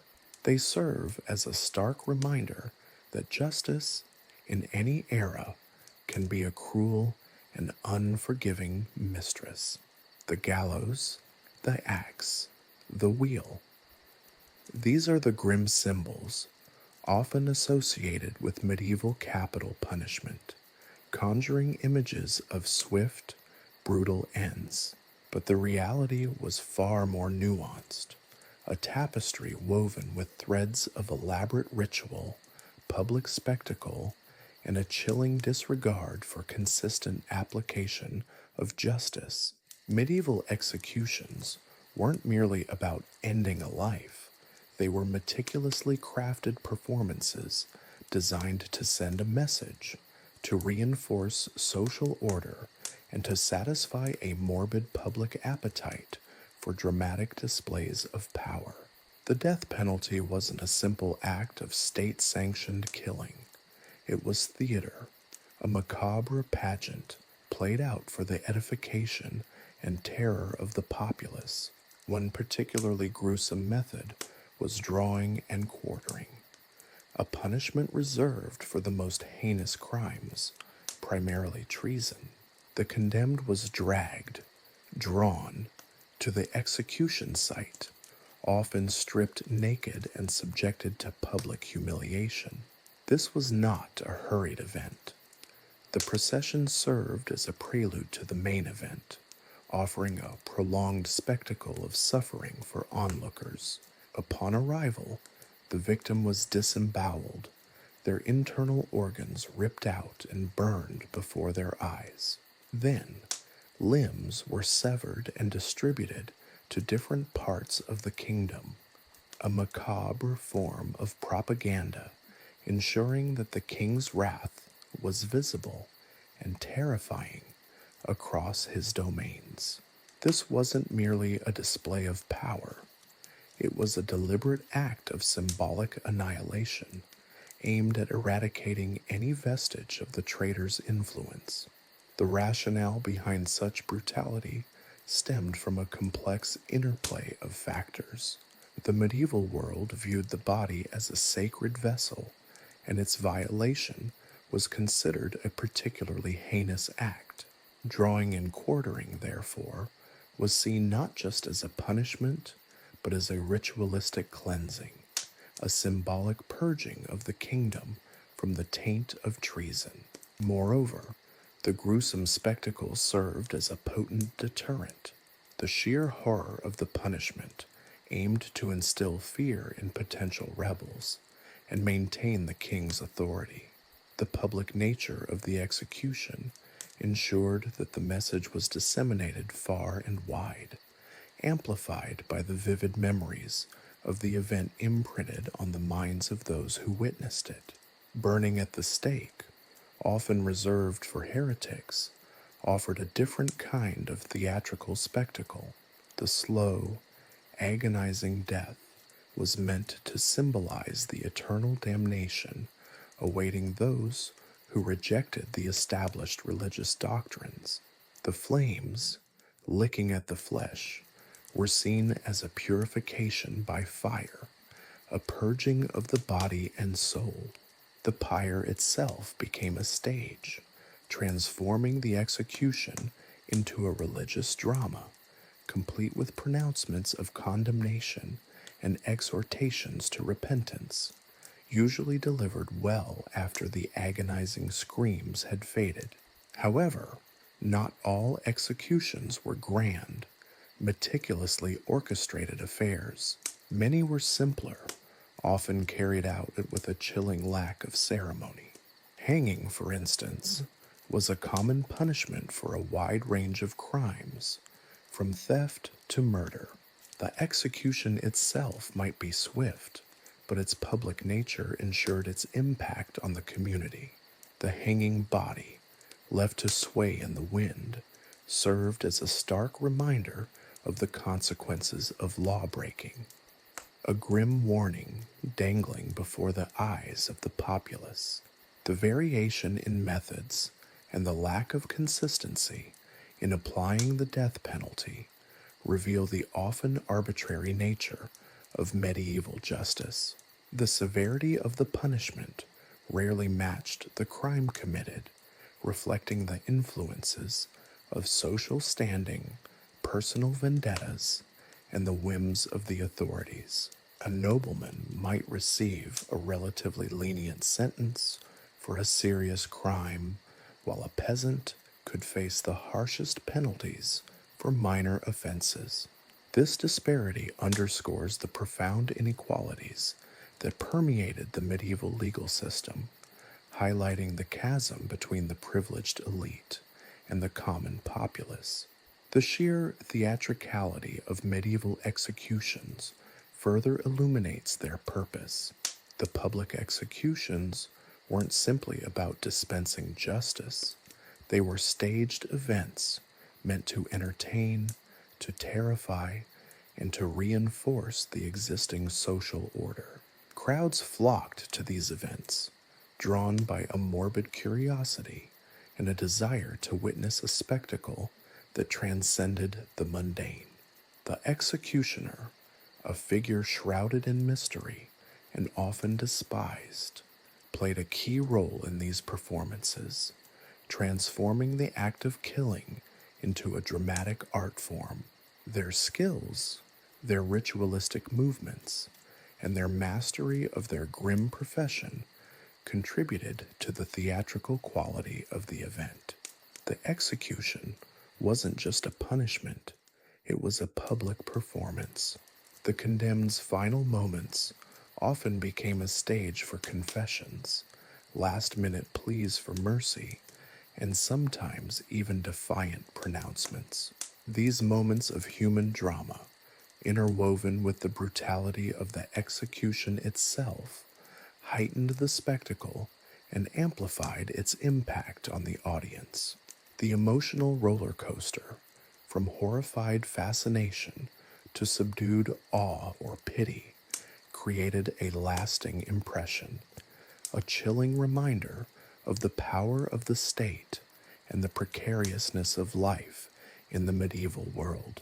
Furthermore, executions often became entwined with other forms of public entertainment. Fairs, festivals, and religious celebrations frequently provided a backdrop for capital punishment, blurring the lines between entertainment and retribution. The juxtaposition of the gruesome spectacle with seemingly light-hearted festivities created a grotesque contrast, effectively underscoring the unpredictability and arbitrariness of life in the medieval period. The very notion of such a morbid juxtaposition underscores the stark reality of medieval life, where death and festivity were frequently interwoven, not as contradictory elements, but as a natural part of the social landscape. The legacy of these medieval executions extends beyond the historical record. Their gruesome details continue to fascinate and repel in equal measure, offering a glimpse into a world where justice was often brutal, arbitrary, and inextricably bound up with public spectacle.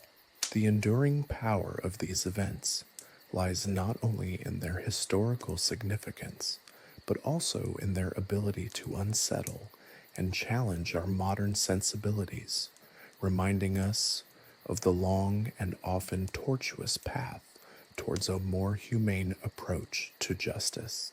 The arbitrary nature of the justice system is particularly striking. The sentences handed down often bore little relation to the crimes committed, highlighting the influence of social standing and personal biases. A member of the nobility might receive a relatively light sentence for a serious crime, while a peasant could be subjected to the harshest penalties for a minor infraction.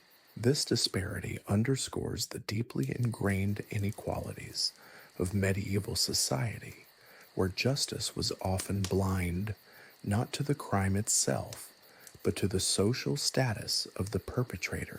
This lack of consistency also reveals the capricious nature of the judicial system, highlighting its vulnerability to personal vendettas, political maneuvering, and the unchecked power of those in authority. Beyond the specific methods of execution, the overall atmosphere surrounding capital punishment in the Middle Ages reveals a society deeply fascinated and arguably desensitized by violence. The public spectacle of execution became a form of communal catharsis, a shared experience that reinforced social norms and affirmed the power of the state. Yet, the inherent cruelty and arbitrariness of these events also serve as a stark reminder of the limitations and injustices of the medieval legal system. Their stories, though often gruesome and disturbing, are crucial to understanding the complexities and contradictions of a world so distant from our own.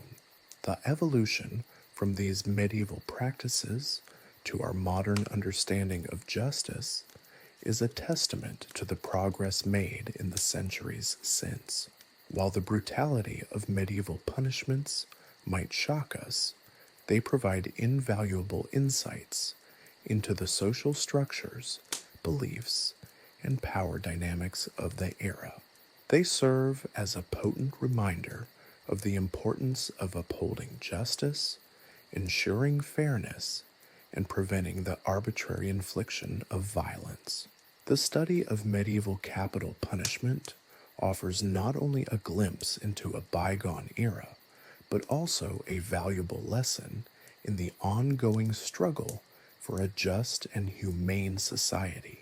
The gap between the medieval world and our own stands as a profound testimony to the progress, albeit often slow and hard-won, that has been made in the quest for a more equitable and compassionate legal system.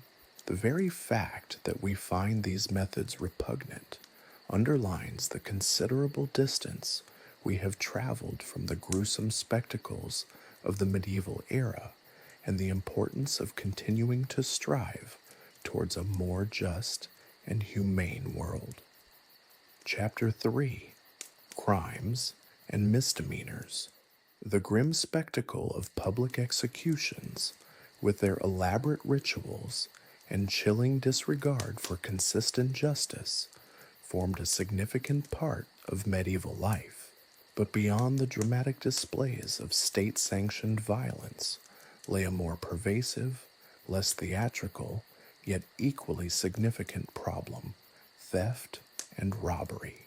These crimes, far from being isolated incidents, were woven into the very fabric of medieval society, profoundly impacting its economic life and shaping its legal responses. Understanding the economics of crime in the Middle Ages requires looking beyond the sensationalized tales of grand heists and focusing on the everyday realities of poverty, inequality, and the often precarious existence of the vast majority of the population. Unlike the meticulously staged executions that served as public pronouncements of power, theft, and robbery were often acts of desperation, born from the harsh realities of medieval life. The vast majority of the population lived in rural areas, dependent on agriculture. Seasons of poor harvest, coupled with feudal obligations and exorbitant taxes, frequently pushed people to the brink of starvation. For many, stealing wasn't a career choice. It was a survival mechanism, a desperate attempt to secure food, clothing, or basic necessities for themselves and their families. This wasn't simply about taking what you need. It was about staying alive. The medieval legal system, however, was largely blind to this crucial distinction. The crime itself, regardless of the motivation, was seen as an affront to authority and the social order, demanding punishment. The scale of theft varied considerably. At the low end of the spectrum were petty thefts, the pilfering of a loaf of bread, the snatching of a chicken from a farmyard, the sly appropriation of a few vegetables from a neighboring field. These acts, while arguably less dramatic than grand robberies, were nonetheless widespread.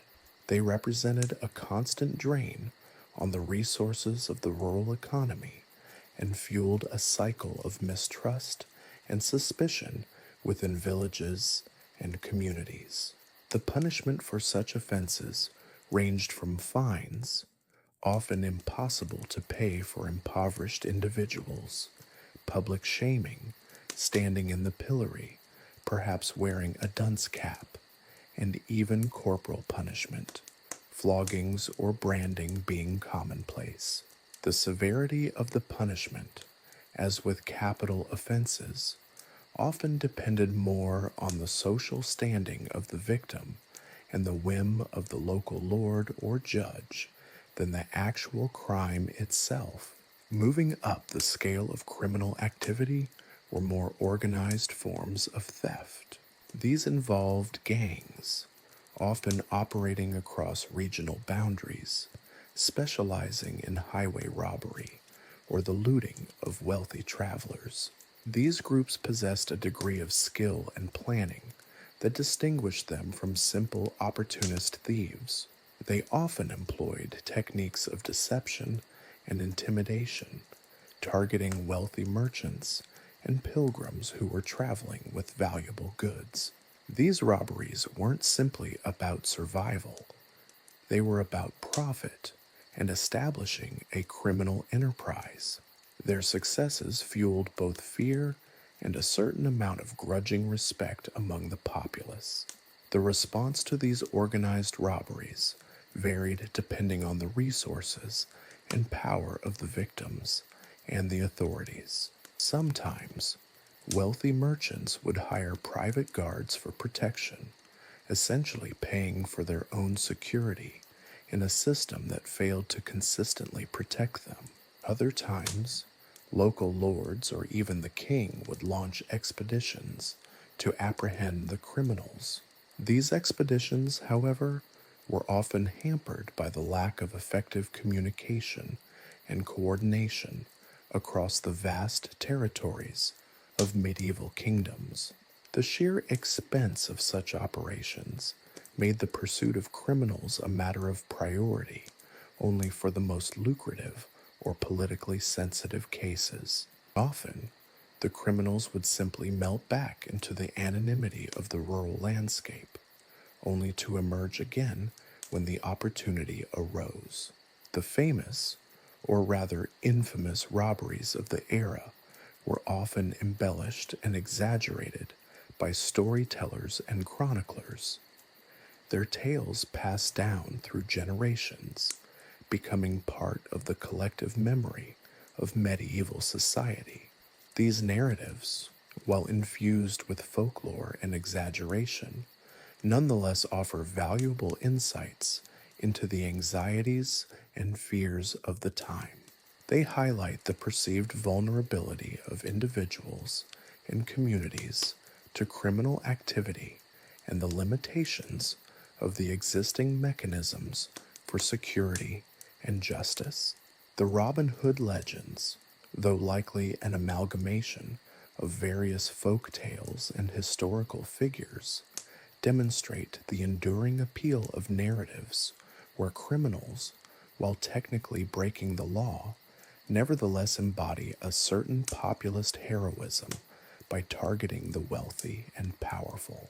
This highlights the pervasive sense of inequality that permeated medieval society, shaping popular perceptions of justice and injustice. Beyond the actual theft, the economic impact of robbery was profound.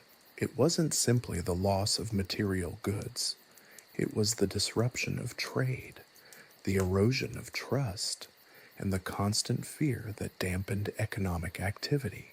Merchants and traders, facing the ever-present threat of robbery, often increased the prices of their goods to cover potential losses, thus impacting the cost of living for the broader population. The constant need for security measures, hiring guards, investing in fortified wagons, or taking circuitous routes to avoid known danger zones, added further economic burdens. This climate of fear and insecurity had a ripple effect across the economy, impacting productivity and hindering economic growth. The legal responses to theft and robbery were complex and often contradictory. Medieval law, varying from region to region, attempted to define various levels of theft, with different punishments accordingly. However, the application of these laws was highly inconsistent, influenced by social status, local customs, and the power dynamics between the victim and the perpetrator. A noble stealing from a peasant might face a far lighter punishment, or even escape punishment entirely, than a peasant stealing from a nobleman. This disparity underscores the vast inequalities that permeated the medieval legal system, mirroring the broader societal inequalities of the time. In essence, justice was not blind. It was often heavily biased and deeply intertwined with social hierarchies. Even with the inconsistencies, the legal frameworks surrounding theft attempted to address the economic realities of the situation. Restitution, the return of stolen goods or payment for their value, was a central element of many legal judgments. However, the practicality of this was frequently hampered by the poverty of the accused.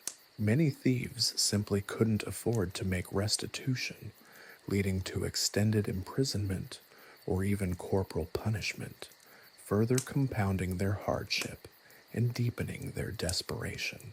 This cyclical nature of poverty and crime highlights the limitations of the legal system in addressing the root causes of crime rather than simply punishing its symptoms.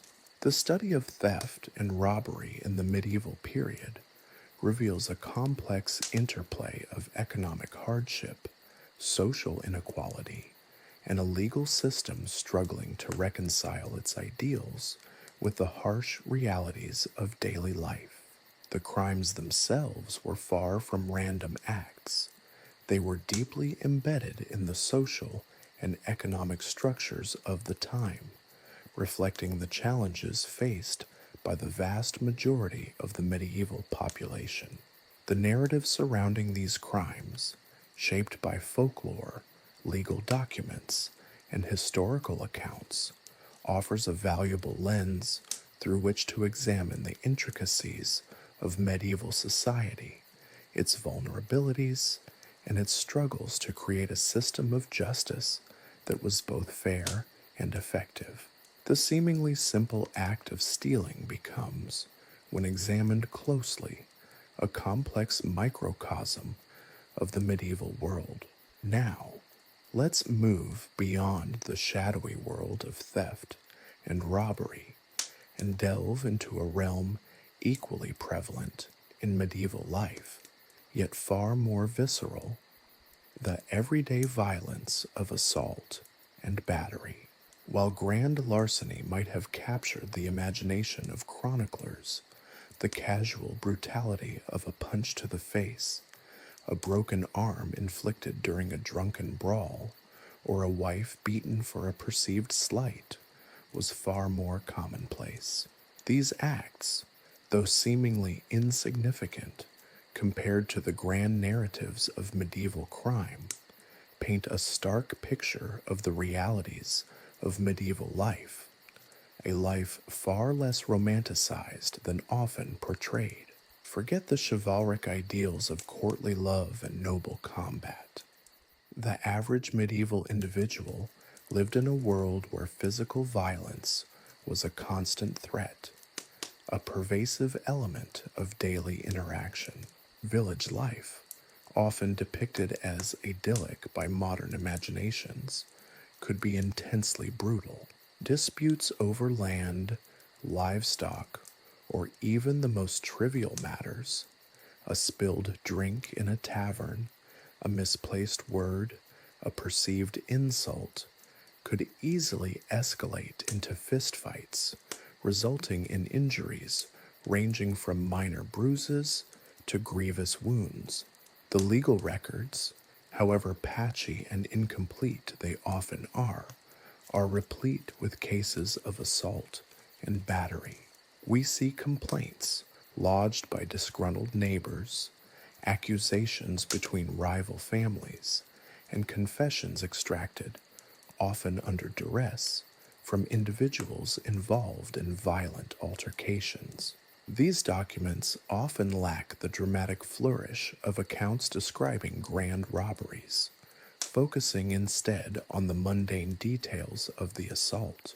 The weapon used, a stick, a stone, a fist, the location of the incident, and the nature of the injuries sustained. The details might seem pedestrian, yet they accumulate to paint a starkly realistic picture of a culture where physical force was a readily available tool for conflict resolution. The causes of such violence were multifaceted. Poverty, coupled with the constant struggle for survival, undoubtedly played a role. Stress, fueled by hunger, disease, and the oppressive conditions of feudal society, could easily boil over into violent outbursts. Alcohol, readily available and often consumed in copious amounts, further fueled aggression and lowered inhibitions. Taverns, the social hubs of many communities, often became the scene of numerous fights and brawls, a testimony to the pervasive nature of alcohol-fueled violence. Social hierarchy also played a significant role. While assault and battery was certainly not restricted to the lower classes, the power imbalances within medieval society profoundly shaped the consequences of violence. A nobleman assaulting a peasant would face far less severe repercussions than a peasant assaulting a nobleman, even if the injuries were identical. This disparity highlights the selective nature of justice, reflecting the overarching social structure of that era.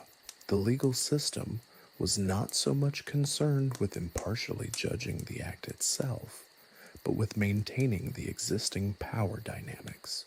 The legal responses to assault and battery varied considerably, depending on the severity of the injuries, the social standing of those involved, and the whim of the local lord or judge. Minor assaults might result in fines, though these were often arbitrary and dependent on the ability of the offender to pay. Public shaming, such as being placed in the stocks or pillory, was a common punishment for less serious offenses.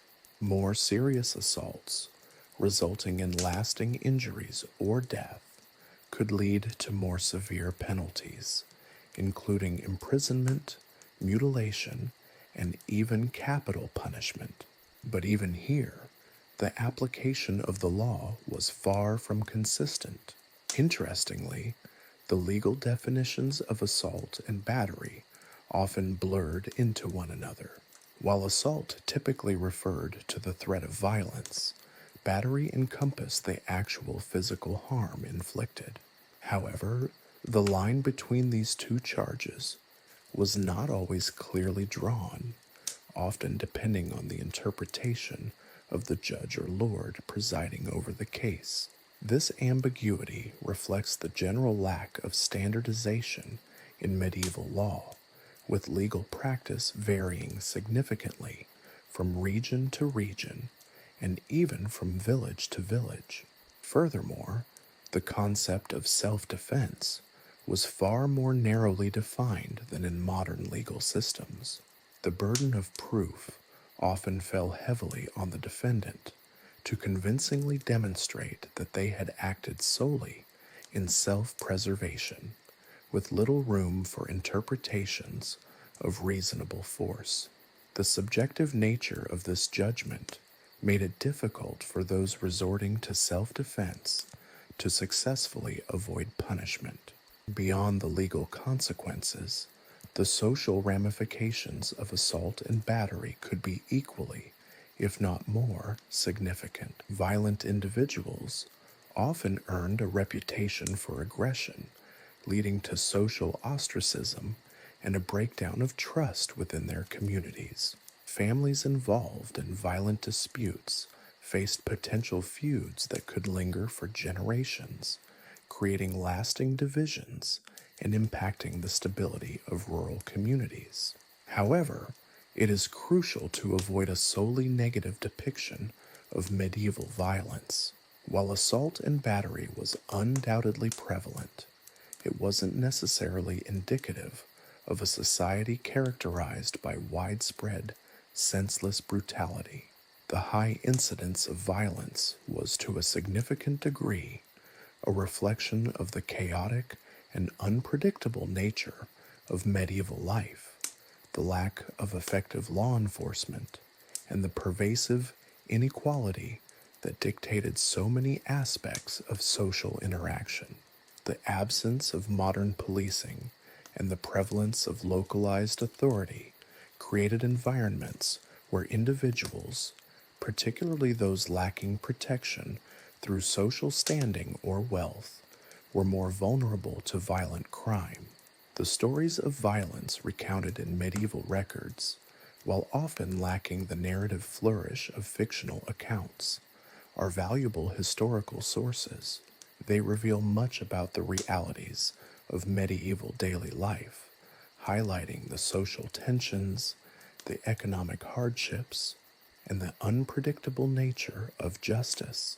The seemingly simple act of assault, when viewed through the lens of historical context, reveals a complexity that mirrors the complexities of the era itself.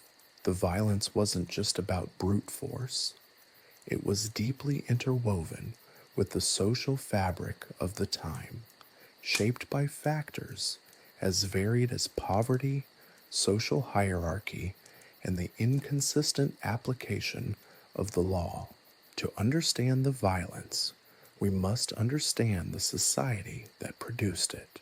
The medieval world, with all its romantic illusions stripped away, was a world where the fist, the stick, and the stone were often the arbiters of justice, or more accurately, the absence of it. The seemingly mundane act of assault and battery thus reveals a profoundly important aspect of medieval life: the harsh, unforgiving reality behind the often romanticized narratives. And it's a reality that, even viewed through the lens of centuries, continues to hold a chilling power. Leaving behind the comparatively mundane, though certainly not pleasant, realm of assault and battery, we now enter a far more shadowy and terrifying corner of medieval justice: the accusations of witchcraft and heresy. These crimes, unlike petty theft or a drunken brawl, were not merely offenses against a fellow human being or a local lord, but against God himself. This distinction profoundly impacted the nature of the accusations, the methods of prosecution, and most drastically, the punishments meted out. While accusations of theft might result in a fine or a brief stint in the stocks, accusations of heresy or witchcraft often concluded with a fiery demise. The very definition of witchcraft was remarkably fluid and subject to the whims of accusers and the interpretations of ecclesiastical courts. There was no standardized legal definition, and accusations varied widely depending on region, cultural beliefs, and frankly, the prejudices of the individuals involved. One might be accused of casting spells to blight crops, another of causing illness or death through malevolent magic, while yet another might be condemned for consorting with demons or participating in nocturnal sabbaths. The sheer variety of accusations reflects a pervasive fear of unseen forces, a fear that was readily exploited. The concept of heresy, similarly nebulous, typically involved questioning or rejecting the official doctrines of the Church. This could range from relatively minor theological disagreements to outright rejection of Christian beliefs. The boundaries were intentionally vague, leaving ample room for accusations against those who fell out of favor, either politically or socially. Think of it less as a meticulously defined legal category and more as a convenient weapon wielded with ruthless efficiency against those deemed troublesome. The range of activities that could be categorized as heretical was astonishing, encompassing everything from dissenting interpretations of Scripture to the use of folk remedies deemed incompatible with church teachings. The processes by which these accusations were investigated and prosecuted stand in stark contrast to the already imperfect methods used for other crimes. While a theft might be dealt with in a local court, accusations of witchcraft or heresy were often handled by ecclesiastical courts, operating under a different set of rules and procedures. These courts were frequently less concerned with tangible evidence than with confessions, and obtaining those confessions often involved methods that were as brutal as they were unreliable. Torture, while not universally applied, was a disturbingly common tool in extracting confessions, particularly in cases involving witchcraft or heresy. The specifics of these methods varied, but the intention was always the same: to break the accused's will and force a confession regardless of the truth. The accused were often subjected to prolonged physical and psychological torment, which could include stretching, burning, whipping, and various forms of mutilation. The relentless pressure, coupled with the fear of even greater pain, often led to false confessions, condemning innocent individuals to a horrific fate. The trials themselves were rarely characterized by any semblance of fairness. The accused were often denied legal representation, and the proceedings were often dominated by superstitious beliefs and unsubstantiated claims. The testimony of accusers was often accepted without question, while evidence offered by the defense was frequently ignored or dismissed.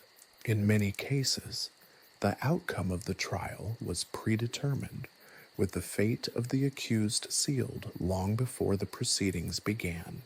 The punishments for heresy and witchcraft were severe and often spectacularly cruel. Burning at the stake was a common form of execution, a public spectacle designed to reinforce the church's authority and terrify onlookers into conformity. Other methods of execution included hanging, drowning, and being crushed to death, each designed to send a clear message about the consequences of challenging the church or engaging in perceived witchcraft. The emphasis on public execution, the theatrical nature of the punishment, speaks to the political and social dimensions of these crimes. These were not simply judicial matters. They were intended to maintain social order, reaffirm religious authority, and to serve as a chilling deterrent to anyone contemplating similar transgressions. It is important to acknowledge the sheer absurdity of many of the accusations. Individuals were condemned for harmless activities like collecting herbs, predicting weather patterns, or possessing knowledge considered unusual. The inability to explain natural phenomena often led to attributing them to supernatural causes, resulting in the persecution of those who were simply different or possessed unusual skills or knowledge. Often, accusations were fueled by personal grievances, rivalries, or simple scapegoating. A poor harvest, an outbreak of disease, or a series of unfortunate events could easily lead to accusations of witchcraft, with individuals targeted based on social standing, gender, or perceived weakness.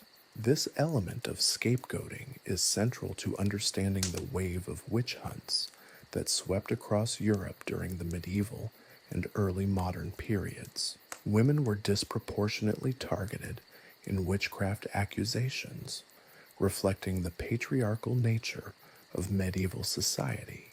Older women, particularly those living alone or outside traditional social structures, were often viewed with suspicion, their independence and autonomy seen as threatening to the established social order. This prejudice was compounded by the association of women with nature, with fertility, and with the perceived power of the female body, all of which were easily demonized and presented as inherently threatening within a rigid, male-dominated power structure.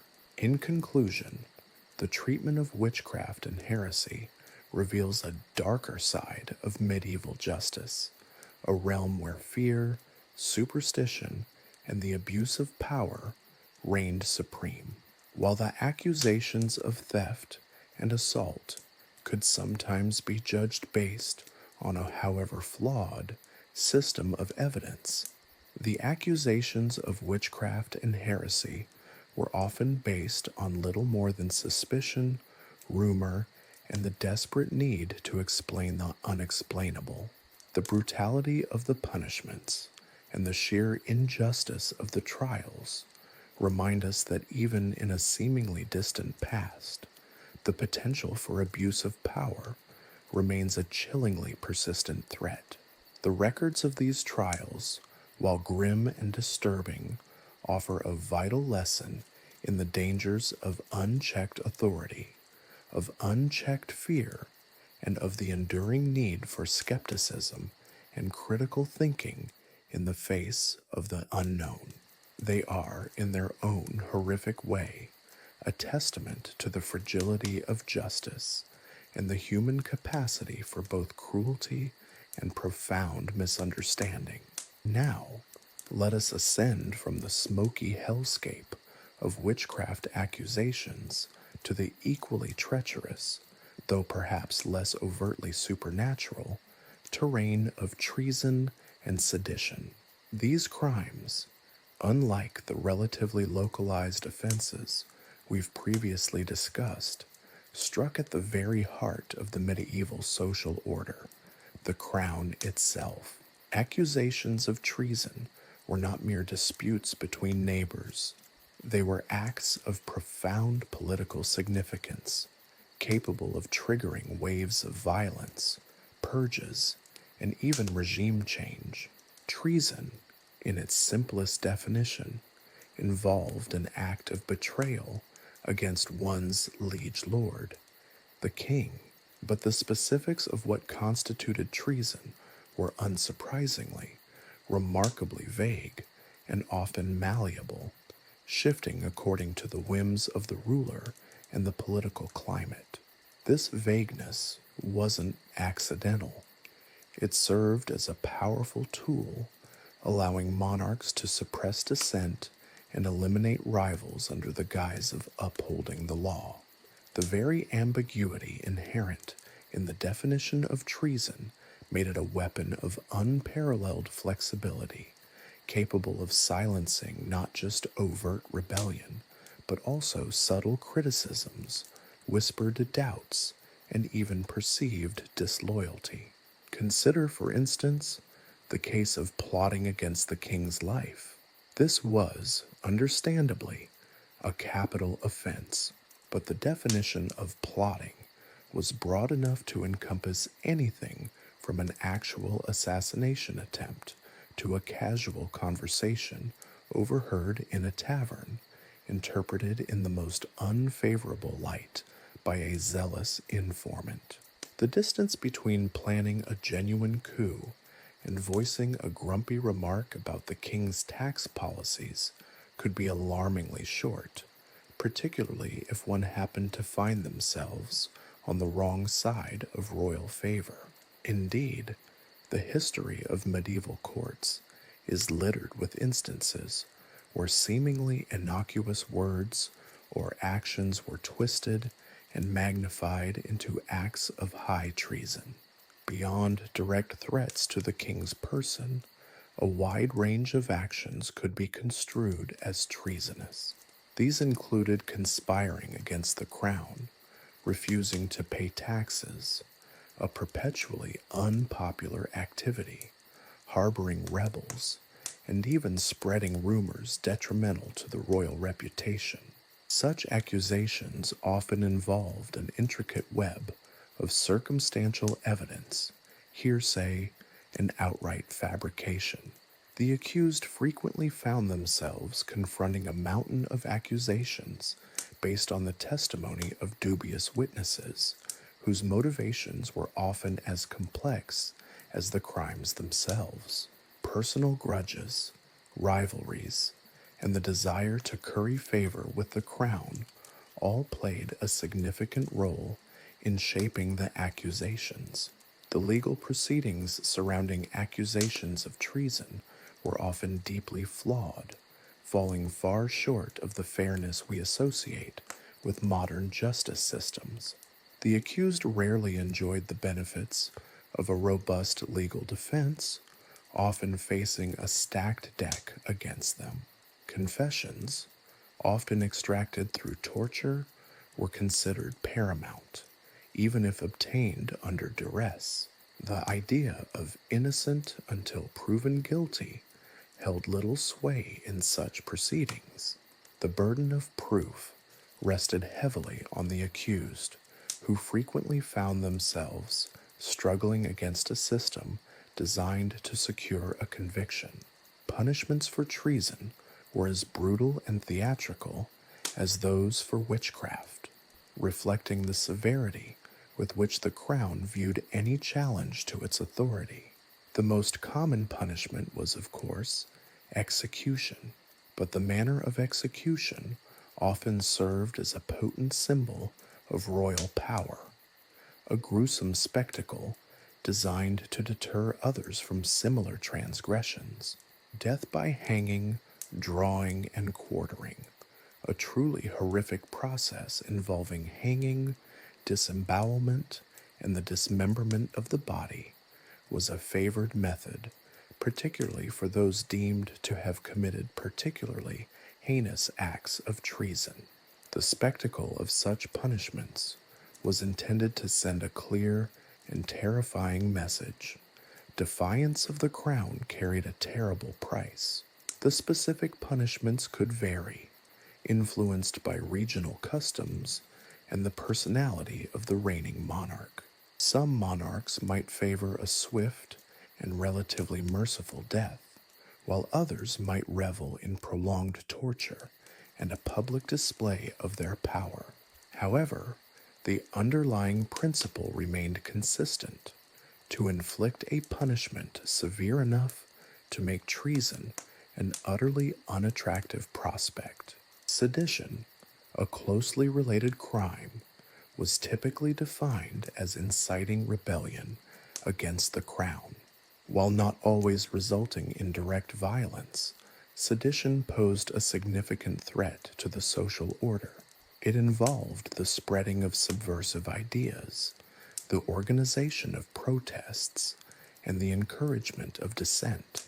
The line between legitimate criticism and seditious activity was, naturally, incredibly blurry. This ambiguity allowed authorities to crack down on any expression of opposition, no matter how mild or well-intentioned. The prosecution of sedition often relied on similar flawed methods as treason cases, flimsy evidence, coerced confessions, and an overall lack of due process.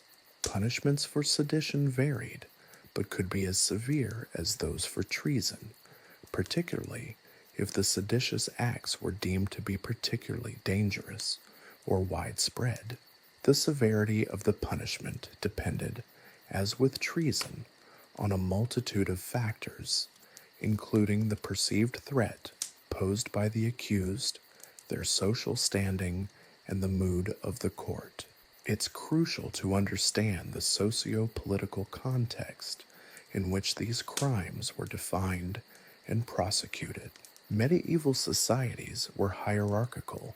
Power flowed downwards from the king through the nobility and eventually to the peasantry. Any challenge to that hierarchical structure was viewed as a direct threat to the stability of society, justifying swift and brutal suppression. These laws weren't solely designed to punish wrongdoing. They served as potent instruments for maintaining social order and reinforcing the king's absolute authority. Looking back, we see the absurdity and injustice embedded within the medieval system's response to treason and sedition. The lack of clear definitions, the reliance on dubious evidence, and the savagery of the punishments reveal a legal system designed less to ensure justice and more to secure and maintain power.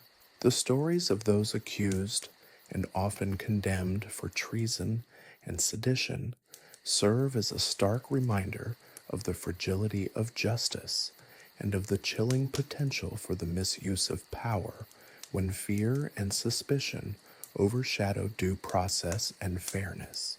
Their fates, while grim, offer a valuable lesson, a lesson perhaps best learned by examining the chillingly capricious nature of the justice system that defined their lives and deaths. The echoes of their stories serve as a warning, reminding us of the importance of carefully defining crimes, ensuring fair legal processes, and above all, protecting individuals against the arbitrary exercise of power.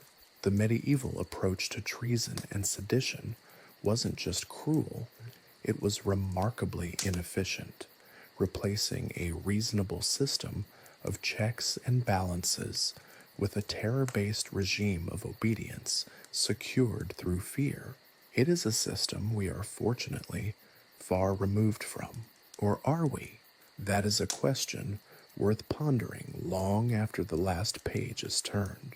Now, having plumbed the murky depths of treason and its equally treacherous cousin, sedition, we ascend to a different stratum of medieval crime, the realm of social transgressions. These weren't crimes against the crown, but against the fabric of society itself, the often fragile tapestry of marriage, family, and community. These offenses, while seemingly less dramatic than plotting the king's demise, reveal a fascinating interplay between secular law and religious doctrine, highlighting the pervasive influence of the church in all aspects of medieval life, even the most intimate. Let's begin with the institution that formed the bedrock of medieval society, marriage. While we might romanticize the concept of a medieval marriage, the reality often deviated sharply from our modern ideals of love and companionship. Marriage, above all, was a contractual agreement, often arranged for reasons of economic or political expediency.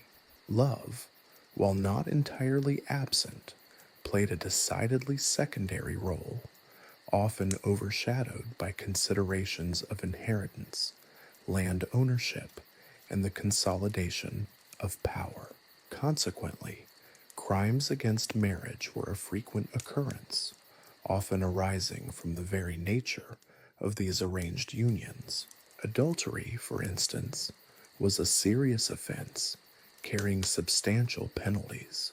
The severity of the punishment varied depending on factors such as the social standing of the adulterers, the evidence presented, which could be delightfully flimsy, and the temperament of the judge, a position, it must be said, frequently occupied by individuals whose own morality might be questionable. The evidence required to convict someone of adultery was, shall we say, less than rigorous. Whispers, rumors, and the testimony of disgruntled neighbors often sufficed. Physical evidence, while desirable, wasn't always necessary. The reputation of the accused could often outweigh any tangible proof. A woman's reputation, in particular, was incredibly fragile, vulnerable to the smallest infraction or even to baseless accusations. Being labeled an adulteress could ruin a woman's life, irrespective of the actual truth. Punishments for adultery were varied and often brutal. For women, they could range from public shaming and humiliation, such as being paraded through the town in a dunce's cap, though perhaps with slightly less intellectual overtones, to more severe punishments, like fines, imprisonment, and even, in some extreme cases, death by burning. Men, while not always escaping unscathed, often faced less severe penalties, highlighting the pervasive patriarchal structures of the time. It wasn't uncommon for a husband to simply beat his adulterous wife, a solution often overlooked by the authorities, further underscoring the inherent inequalities within the legal system. Beyond adultery, other offenses against marriage thrived within the cracks of this rigid system. Bigamy, the act of marrying while already married, was another serious crime, often punished with imprisonment or, in extreme cases, execution. Concealing a previous marriage to gain another was particularly heinous in the eyes of the medieval authorities and the church. This was, of course, often influenced by the inheritance and land ownership complexities. The notion of multiple inheritances, with overlapping claims and conflicting loyalties, was, to say the least, a nightmare for the medieval legal system.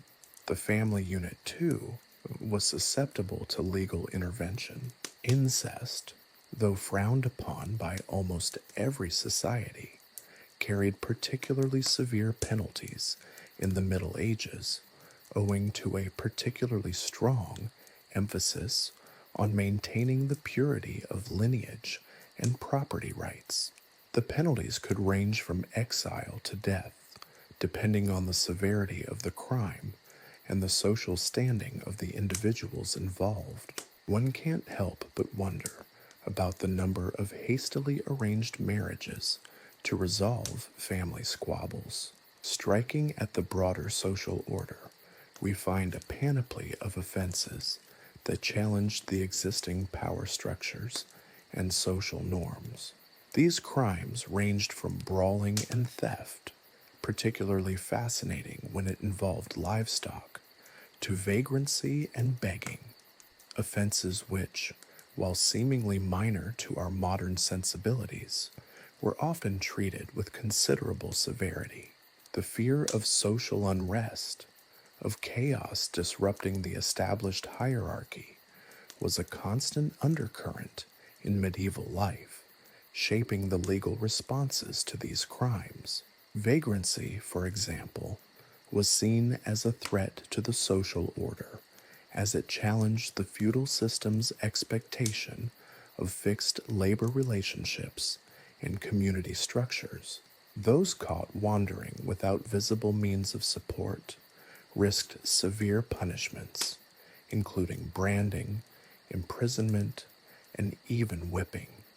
A favorite pastime of many medieval authorities, the concept of the undeserving poor already existed, a fact not lost on the medieval justice system. Begging, similarly, was considered a disruptive force, an unwelcome reminder of the poverty and inequality that plagued medieval society. The legal response tended to focus on either forcibly assigning beggars to work or driving them out of town. There was little compassion for those who couldn't provide for themselves, reflecting a societal mindset that placed a premium on self-reliance and social conformity. The deserving poor, often the sick or elderly unable to work, were sometimes supported by the church or local communities. But the distinction between deserving and undeserving was often arbitrary and based on biases and perceptions rather than objective needs. Theft, particularly of livestock, was a severe crime, often leading to harsh punishments, from public floggings to long prison sentences and even capital punishment in severe cases. Livestock represented a significant investment for peasant communities, so theft was an affront not only to the individual owner, but to the entire social fabric.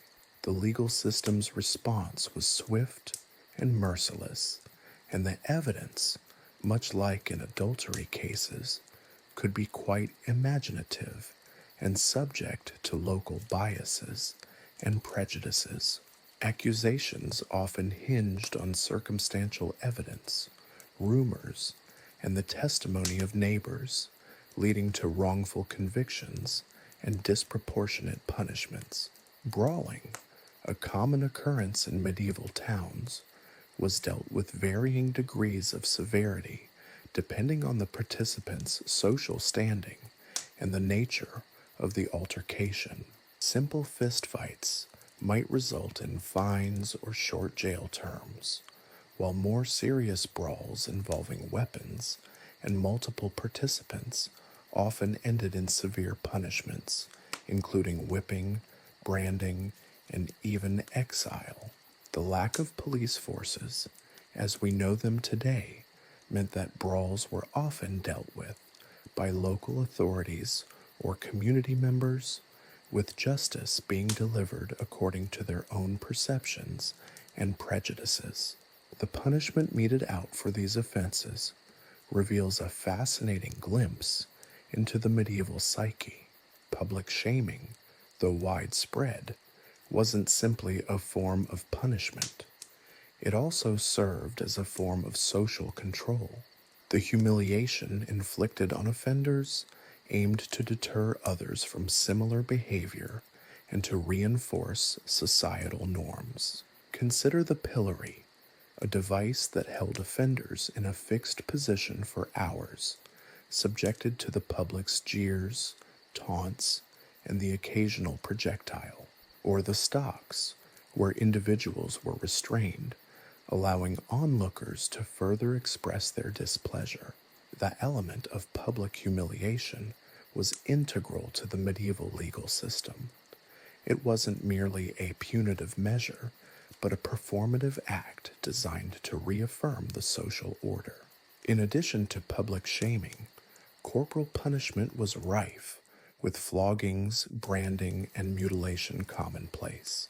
The justification for such brutality stemmed from a belief in the importance of maintaining social order through the instilling of fear and the making of very public examples.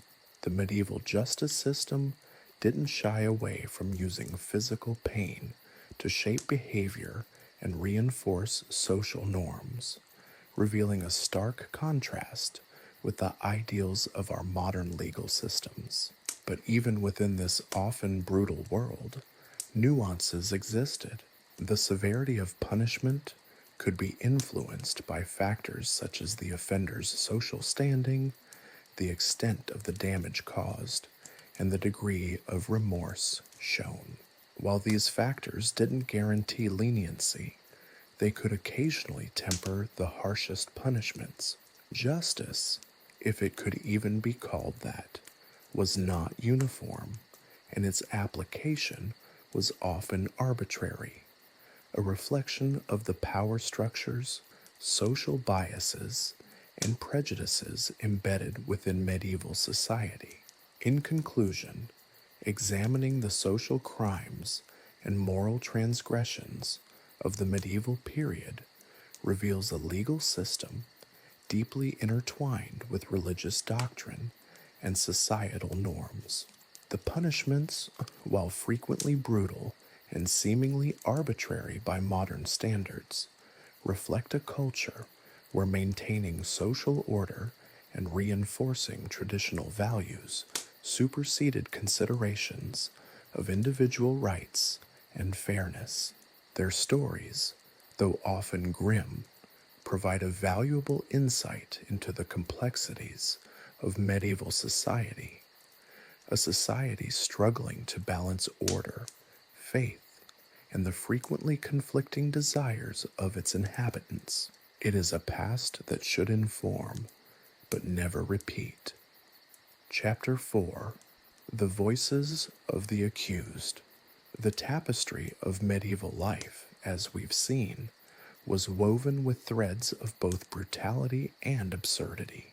But to truly understand the complexities of its justice system, we must examine the experiences of women, a group whose vulnerability was often magnified within its rigid structures. While men faced the full brunt of the medieval legal system, women's experiences were uniquely shaped by the pervasive patriarchal norms of the time, adding layers of injustice to an already uneven playing field.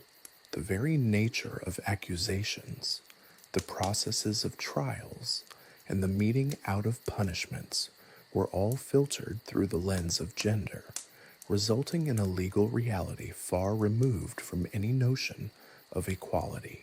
Accusations against women frequently centered on issues of morality and sexuality, far more so than against men. Adultery, as we've already touched upon, was a particularly potent charge, but unlike accusations against men, the burden of proof against women was often significantly lighter, with hearsay and rumor frequently substituting for concrete evidence. A woman's reputation, so fragile and easily tarnished, could be shattered by the slightest whisper, leaving her vulnerable to both legal and social ruin. The testimony of a disgruntled neighbor, a jealous rival, or even a vengeful ex-lover could be enough to condemn her. The lack of corroborating evidence was often irrelevant. A woman's word against a man's, particularly in matters of sexual morality, rarely held equal weight. In essence, a woman's social standing, her perceived virtue, and the whims of her accusers could be more damning than any actual evidence of wrongdoing. This is not to say that accusations against men regarding adultery were non-existent, but the impact on their lives, socially and legally, was drastically different. A man might face fines, public humiliation, or even imprisonment, but the severity of the punishment and the level of social stigma was rarely as devastating as that faced by a woman. A man's actions, even those that violated accepted social norms, often received a more lenient treatment, perhaps reflecting the dominant male perspective that permeated all aspects of medieval society. The legal system, far from being neutral, often acted as a tool to reinforce these existing power structures. The trials themselves reflected these power imbalances. Women rarely had equal access to legal representation or the ability to effectively challenge their accusers. The lack of codified legal procedures and the reliance on local customs often meant that trials were less about uncovering the truth and more about asserting power and social control. The ordeal, while used against both men and women, could be particularly devastating for women who were already viewed as physically weaker and more vulnerable. Walking on hot coals, enduring immersion in cold water, or undergoing other physical ordeals were scarcely fair tests, even under the most impartial circumstances. These were incredibly biased situations. Furthermore, the reliance on the testimony of witnesses, especially in cases involving allegations of sexual misconduct inherently favored the accuser. A woman's testimony was often disregarded, her credibility doubted, while a man's accusations, even if based solely on rumor and speculation, were frequently treated with greater weight. The very concept of truth was shaped by patriarchal perspectives, which could easily dismiss a woman's defense as untrustworthy, emotional, or inherently biased, whereas a man's account would be treated as objective and credible. Punishments further underscore the inherent inequalities within the medieval legal system. While men might face imprisonment, fines, or even death, women's punishments often involved public shaming and humiliation, a targeted assault on their social standing and reputation.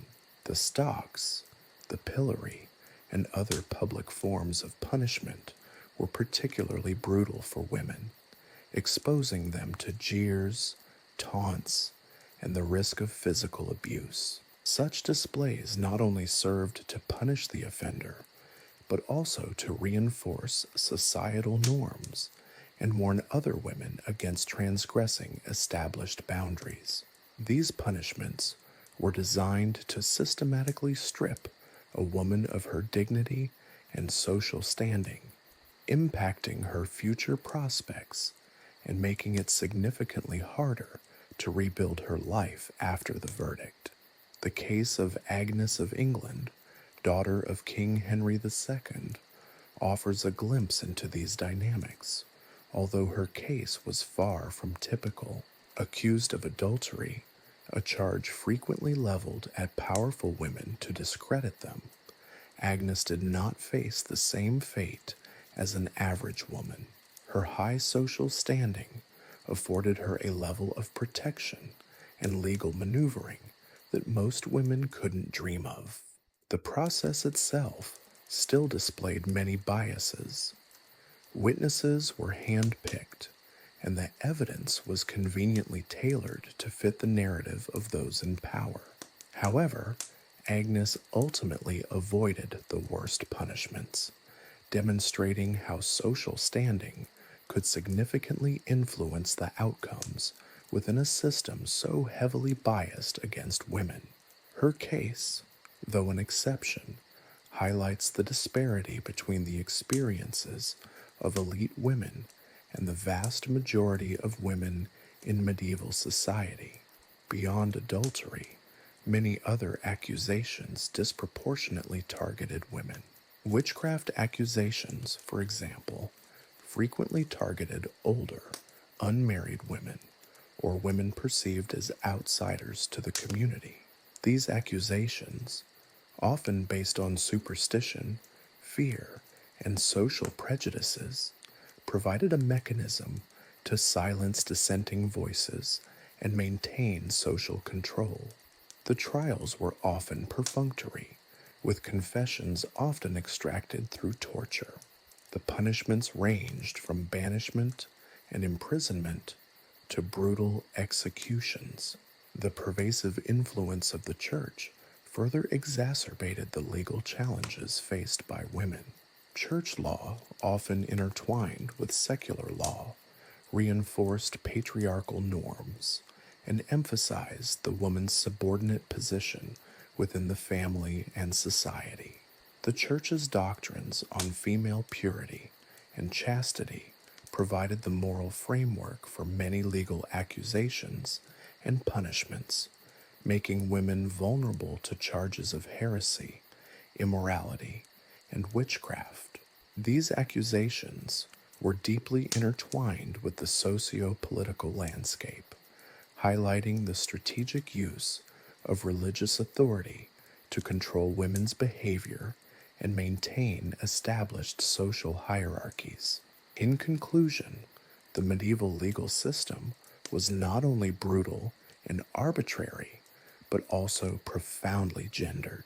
The experiences of women within this system reveal a deep-seated bias that resulted in harsher accusations, unfair trials, and disproportionately severe punishments. From accusations of adultery and witchcraft to the lack of legal representation and access to justice, women faced a reality that starkly contrasted with the experiences of their male counterparts. Examining this aspect of medieval law allows us to understand not only the brutality of the era, but also the pervasive inequalities woven into its very fabric. The voices of these women, though often silenced, continue to echo through history, reminding us of the ongoing struggle for gender equality and the importance of understanding historical biases that persist in more subtle forms today. Their stories are not merely relics of a bygone era. They are a sobering reminder of how easily justice can be manipulated, perverted, and wielded as a tool of oppression. The stark realities faced by women in medieval courts, a landscape where patriarchal norms warped the very concept of justice, offer a chilling prelude to the plight of the peasant. If the upper echelons of society, even women of noble birth, found themselves vulnerable to the whims of a system rigged against them, imagine the precarious position of the commoner, the peasant whose voice was barely a whisper against the roar of feudal power. Their access to justice, already a tenuous thread, was frayed further by their lack of social standing, wealth, and influence. For the peasant, the path to justice was often paved with insurmountable obstacles. Unlike the nobles, who could afford legal representation, often employing clever lawyers skilled in the nuances, or lack thereof, of medieval law, the peasant was largely reliant on the goodwill, or lack thereof, of local officials. These officials, often themselves landowners with vested interests, might be sympathetic to a peasant's plight, but more often they were burdened with their own agendas and the pressures of a hierarchical system that prioritized the concerns of the elite. A dispute over land, a theft of livestock, or even a violent assault, incidents that would be dealt with swiftly and decisively in a modern court, could drag on for months, even years, for a peasant, bogged down in bureaucratic delays and the inherent biases of the system. Consider the case of Thomas, a humble farmer from the village of Oakhaven.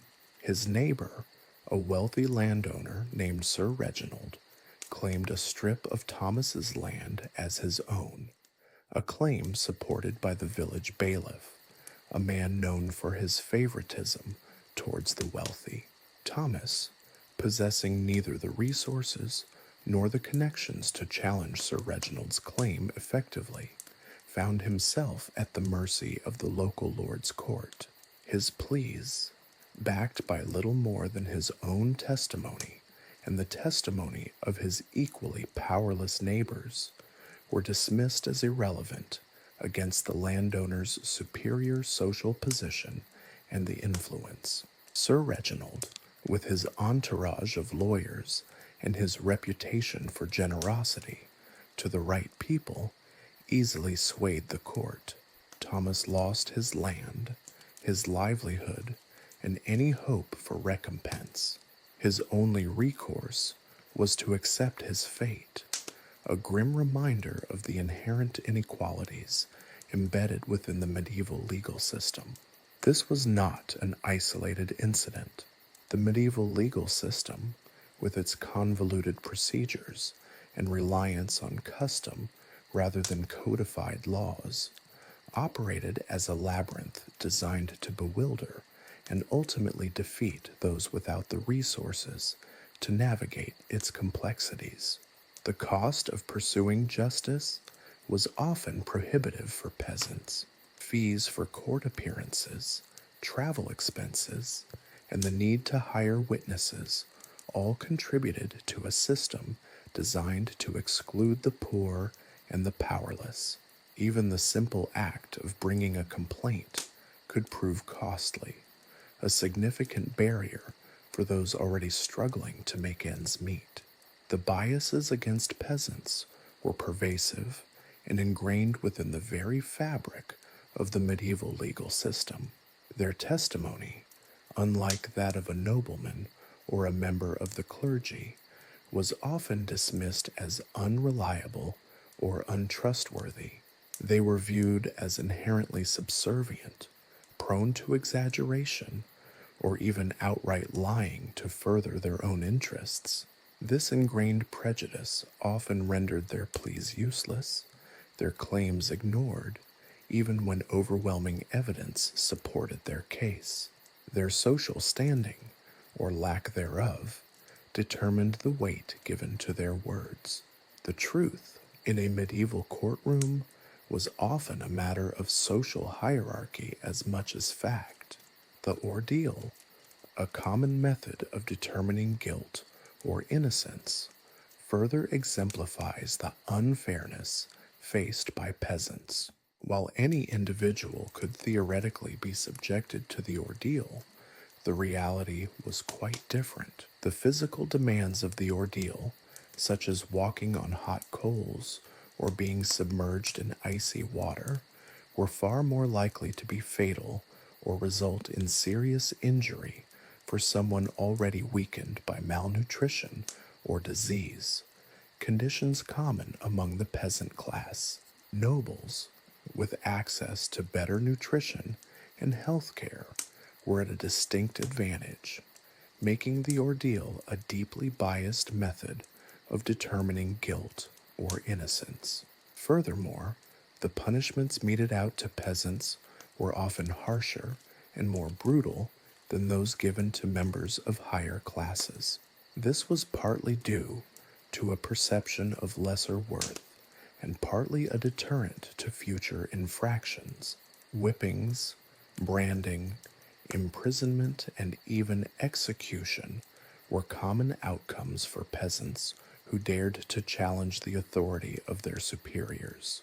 The social ramifications of these punishments were profound, leaving families destitute and vulnerable to further exploitation. The loss of a family member, imprisoned or executed for a minor offense, could cripple a peasant family for generations.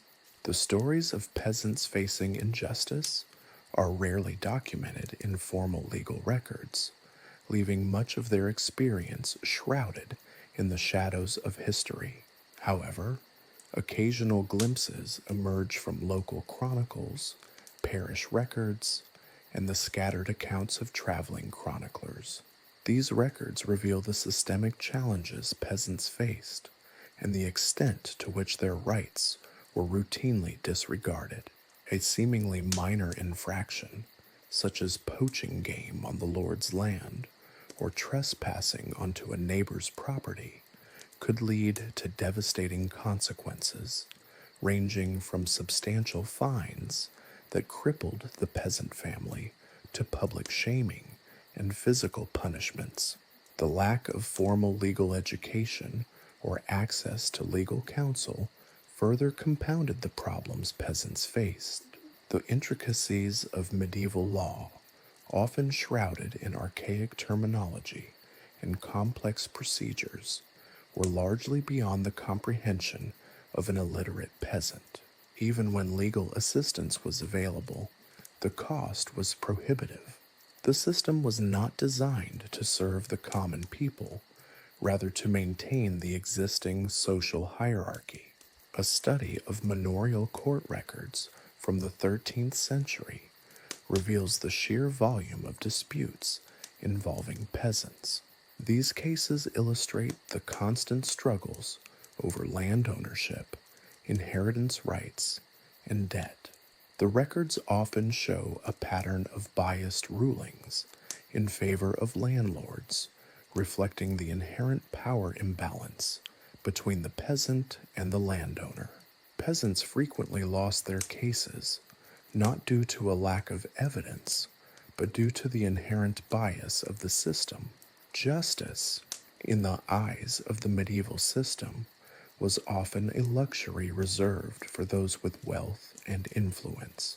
Even when a peasant managed to obtain a favorable ruling, the enforcement of that ruling often proved challenging. The lack of a robust enforcement mechanism meant that many judgments were ignored or circumvented by those with the power to do so. A court order to return stolen property or to pay a debt often went unenforced, leaving peasants powerless to enforce their rights. This further cemented their position at the bottom of the social order and served to remind them of their place. The situation was further complicated by the overlap of secular and ecclesiastical courts. Peasants found themselves entangled in a complex web of jurisdictions, each with its own set of rules and procedures, making it incredibly difficult to obtain redress. Disputes over religious matters, such as accusations of heresy or Sabbath breaking, would fall under the church's jurisdiction, while secular matters like theft or assault would fall under the jurisdiction of the manorial or royal courts. This division, often characterized by conflicting interests and procedural complexities, created a system that was both cumbersome and ultimately biased against the peasant. The absence of a comprehensive and easily accessible legal framework further contributed to the marginalization of peasants in the justice system. The lack of readily available legal codes and the prevalence of customary law, which varied significantly from region to region, made it almost impossible for peasants to comprehend their rights and obligations. This ambiguity often led to unfair outcomes and fueled the inherent biases within the system. Peasants were largely at the mercy of local lords and officials, their interpretations of the law often serving to consolidate their own power and influence. In conclusion, the medieval legal system, while often presented as a bizarre and whimsical spectacle, was undeniably a harsh and unequal system that disproportionately impacted the peasant class. Their limited access to justice, the pervasive biases against them, and the exorbitant costs associated with seeking legal redress all conspired to reinforce their marginalization within society. Their stories, though often lost to the annals of history, serve as a stark reminder of the persistent struggle for justice and equality across centuries. The system was not only deeply unfair, but actively worked to maintain the existing power structures and social inequalities, a reality far removed from any ideal of a fair and equitable legal framework. Their silence, however, should not be mistaken for consent.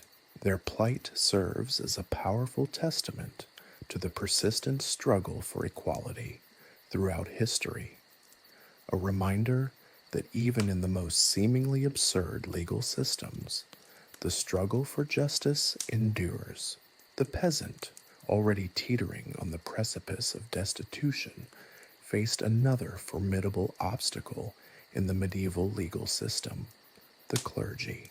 Their unique legal status, a peculiar blend of privilege and exemption, often created a labyrinthine situation where secular justice was thwarted, and the accused found themselves trapped in a conflict between temporal and spiritual authority. This wasn't simply a matter of jurisdictional disputes. It was a potent cocktail of religious dogma, political maneuvering, and the sheer audacity of ecclesiastical power. The clergy, cloaked in the authority of God, often enjoyed a level of immunity that bordered on the absurd. Imagine a scenario: a priest, perhaps fueled by wine and a potent sense of entitlement, assaults a villager. The victim, understandably outraged and seeking justice, approaches the local lord's court. The court, however, faces a problem. Canon law, the church's legal system, dictates that crimes committed by clergy fall under the jurisdiction of the ecclesiastical courts. These courts, often influenced by, if not outright controlled by, the very church hierarchy that the priest belongs to, were notoriously lenient, particularly when one of their own was involved. The secular court, bound by its own limitations, might issue a warrant for the priest's arrest, only to find it met with resistance from the church. The church might argue that the secular authorities were infringing on its sacred authority, invoking claims of spiritual jurisdiction. This wasn't simply a matter of legal technicalities. It was a clash of two power structures vying for dominance. The victim, meanwhile, is left in limbo, their cries for justice silenced by the tangled web of conflicting jurisdictions and the church's unwavering protection of its members. This wasn't an isolated incident. Such scenarios played out repeatedly across the medieval landscape. The concept of benefit of clergy further complicated matters. This legal loophole, originating from the early Middle Ages, granted clergy immunity from secular courts in certain cases. Initially intended to protect the church's independence, it often became a tool for abuse and evasion of justice.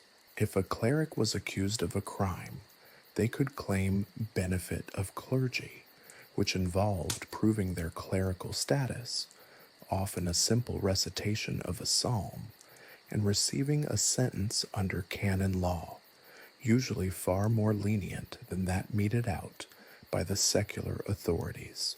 The problem escalated when individuals who weren't actually clergy attempted to exploit this loophole. We find instances in records where individuals, perhaps motivated by a desire to avoid harsh punishment, falsely claimed to be clergy, hoping to invoke the benefit of clergy. Such situations created comical, if ethically dubious, scenarios where individuals with questionable Latin pronunciation found themselves attempting to convince skeptical judges of their supposed clerical status. This loophole, intended to protect a specific group, was often manipulated to the detriment of justice. Consider the case of a particularly brazen individual, perhaps a rogue monk who had escaped his monastery and taken to a life of petty thievery. Accused of stealing a farmer's sheep, he might claim benefit of clergy, reciting a mangled version of Psalm 23 with a trembling voice and a sheepish grin. The secular judge, while suspicious, might lack the authority to delve too deeply into the intricacies of ecclesiastical law.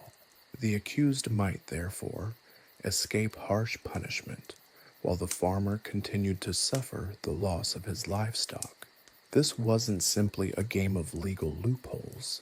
It had profound social ramifications. The perception that the clergy were above the law, or at least significantly less accountable to it, eroded public trust in the justice system as a whole. It fanned the flames of resentment towards the church, particularly amongst those who had suffered at the hands of its privileged members. The power of the church often outweighed that of the secular authorities, which further compounded the injustices faced by the common people. The situation was less a legal system and more a precarious balancing act between two competing power structures, with the common person caught in the middle.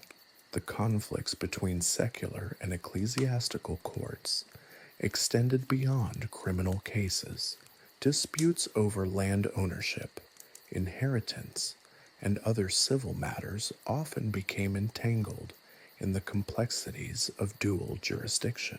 A landowner might find himself embroiled in a conflict with the local abbey over land rights, a situation that could drag on for years, leaving him with no clear recourse. The abbey, with its substantial resources and legal expertise, often had the upper hand, even when the secular courts favored the landowner's claim. Furthermore, the sheer secrecy that often shrouded ecclesiastical court proceedings exacerbated the problem. Unlike secular courts, which at least theoretically operated with a degree of transparency, ecclesiastical courts frequently operated behind closed doors, making it challenging to understand the rationale behind their rulings. This lack of transparency fostered suspicion and fueled accusations of corruption and bias. The church, wielding significant power, often enjoyed the ability to manipulate the legal system to its advantage, further marginalizing the common person's access to justice. One can only imagine the frustration experienced by the average person in such a system. To them, the law was not a shield against injustice, but a bewildering maze of conflicting jurisdictions, arcane procedures, and powerful interests. Their attempts to seek justice were often thwarted, not by a lack of evidence or merit, but by a system rigged against them, a system in which the clergy's unique status often overshadowed the principles of fairness and equity. The reality, far from the romanticized images of medieval chivalry, was a system that often favored the powerful and privileged while leaving the vulnerable exposed to its inconsistencies and inherent biases. The clerical immunity was not merely a legal technicality, it was a reflection of the social and political landscape of the medieval period. The Church's vast influence and its close relationship with the ruling elite allowed it to maintain its privileged position within the legal system. This intricate interplay between religious authority and temporal power created a complex web of legal conflicts that often disadvantaged the common people. The very concept of justice, in such a context, became fluid and ambiguous, reflecting the fluid and frequently shifting power dynamics of the medieval world. The stories of those who found themselves caught in the crossfire between secular and ecclesiastical courts, the peasants, the merchants, even the occasional disgruntled nobleman, remind us that the medieval legal system was far from a simplistic affair. It was a tapestry woven with threads of superstition, tradition, power struggles, and religious dogma, a tapestry that often left the most vulnerable members of society hopelessly entangled in its intricacies. The system, for all its apparent chaos and its occasional bizarre twists, functioned in a predictable way. It ensured that those with power maintained their power, while those without it remained powerless. The clergy's immunity, therefore, serves as a telling example of this power dynamic, illustrating the deep-seated inequalities at the heart of medieval justice. The pursuit of justice was, for the common person, often a Sisyphean task, an uphill battle against not just individual wrongdoers, but also against a system itself predisposed to favor the powerful, the wealthy, and the divinely ordained. The chasm between the legal experience of a peasant and that of a nobleman in the medieval period was as vast as the moat surrounding a castle. while the commoner navigated a treacherous landscape of arbitrary rulings and brutal punishments. The nobility often enjoyed a system seemingly designed to shield them from the very consequences their actions might have incurred upon others. This wasn't simply a matter of different courts, it was a fundamental difference in how the law itself was applied, a disparity rooted in the very fabric of medieval society. The concept of noble privilege wasn't codified in a single document. It was a complex tapestry woven from custom, tradition, and the sheer power wielded by the aristocracy. Their status granted them access to legal resources unavailable to the commoners, a significant advantage in a system where navigating legal complexities often determined the outcome of a dispute. Imagine a nobleman accused of assault. His resources would enable him to hire the most skilled lawyers, or more accurately, legal advocates, as the concept of a lawyer, as we know it, hadn't fully emerged. Individuals well versed in the intricacies of legal procedure, able to exploit any loophole, delay the process, and potentially even influence the court itself. A peasant, on the other hand, would likely be left to his own devices, facing the court's judgment with little to no legal representation. Furthermore, the very nature of justice often differed depending on the social standing of the accused. While a peasant might face immediate and harsh punishment for even a minor offense, a nobleman might receive a far more lenient sentence, or perhaps escape punishment entirely. This disparity wasn't necessarily a result of conscious malice on the part of the legal authorities. Rather, it reflected the power dynamics inherent in the feudal system. The lord, often a nobleman himself, might be reluctant to punish one of his own, lest it destabilize the delicate social hierarchy he sought to maintain. Consider, for instance, a dispute over land ownership. A nobleman might claim land belonging to a peasant, supported by his own legal team and potentially by the testimony of other noblemen, who, let's be honest, weren't exactly known for their impartiality when one of their own was involved. The peasant, lacking resources to mount a legal defense, would likely lose the case, regardless of the actual truth. The outcome wouldn't be a surprise. It would be an expected consequence of a system designed to preserve the status quo, a system where power and influence often trumped justice. The system also offered the nobility opportunities to manipulate the legal process to their own advantage. Delays, appeals, and technicalities were routinely employed not necessarily to prove innocence, but to prolong the legal proceedings, draining the resources of the opposing party and often discouraging them from pursuing the case further. Such tactics were particularly effective against commoners who lacked the financial means to endure protracted legal battles. The effectiveness of noble privilege wasn't limited to disputes involving commoners. Even when confronting other noblemen, the advantages were considerable. The intricate web of kinship ties, alliances, and feudal obligations often influenced the outcome of disputes between the aristocracy. A nobleman with powerful connections might find his case favored simply because his allies held sway over the legal authorities.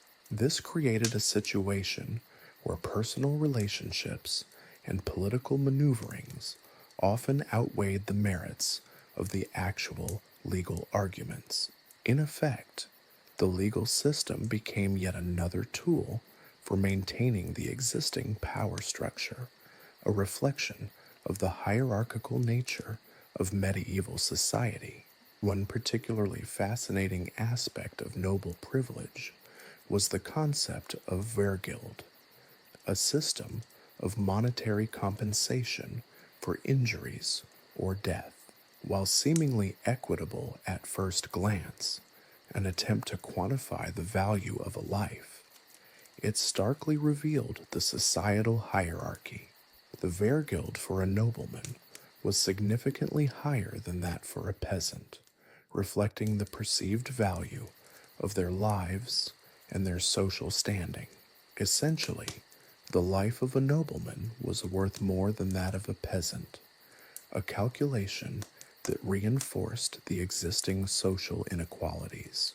It's a poignant demonstration of how even seemingly neutral legal mechanisms could subtly embed and reinforce existing societal structures. The records of medieval courts, though often incomplete and fragmented, provide glimpses into the realities of noble privilege. Numerous cases reveal how noblemen escaped consequences that would have been swiftly and brutally meted out to commoners. These weren't always blatant acts of corruption. Often it was a subtler, more insidious form of bias, ingrained in the very fabric of the judicial system.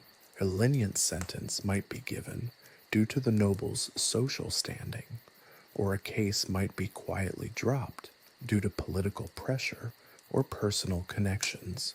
Such instances underscore the inherent inconsistencies and inequalities within the medieval legal system. It's tempting to portray the medieval legal system as uniformly brutal and unjust, a chaotic landscape where the arbitrary whims of powerful individuals determined the fate of the accused. While elements of this certainly existed, especially for those without the means or connections to navigate its complexities, it wasn't as simple as a lack of formalized laws or procedures. The laws existed, procedures were established, but the execution, or rather, the interpretation and application, was deeply influenced by social status.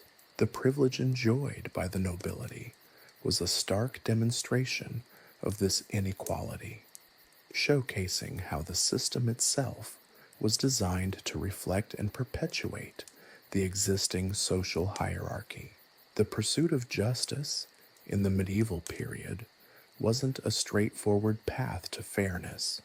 It was a journey fraught with pitfalls, its destination largely determined by the social standing of the traveler. For the nobility, the path was paved with privilege.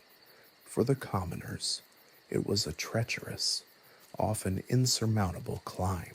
And within this context of stark inequalities, we find further layers of complexity.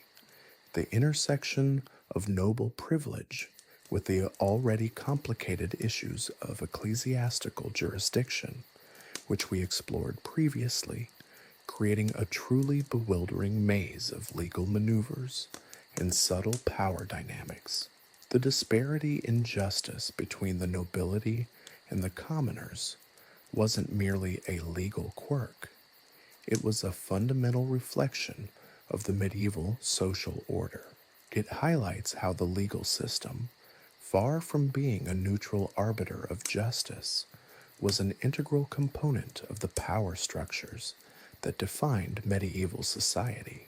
The privileges granted to the nobility were not accidental, they were deliberate, reinforcing the existing hierarchies and ensuring the continued dominance of the ruling class. Understanding this disparity is crucial to appreciating the complexities and inherent biases of medieval justice, demonstrating how even seemingly neutral legal mechanisms could be manipulated to serve the interests of the powerful, perpetuating a system that favored the elite and often left the common people at their mercy. This uneven distribution of justice wasn't simply a historical curiosity.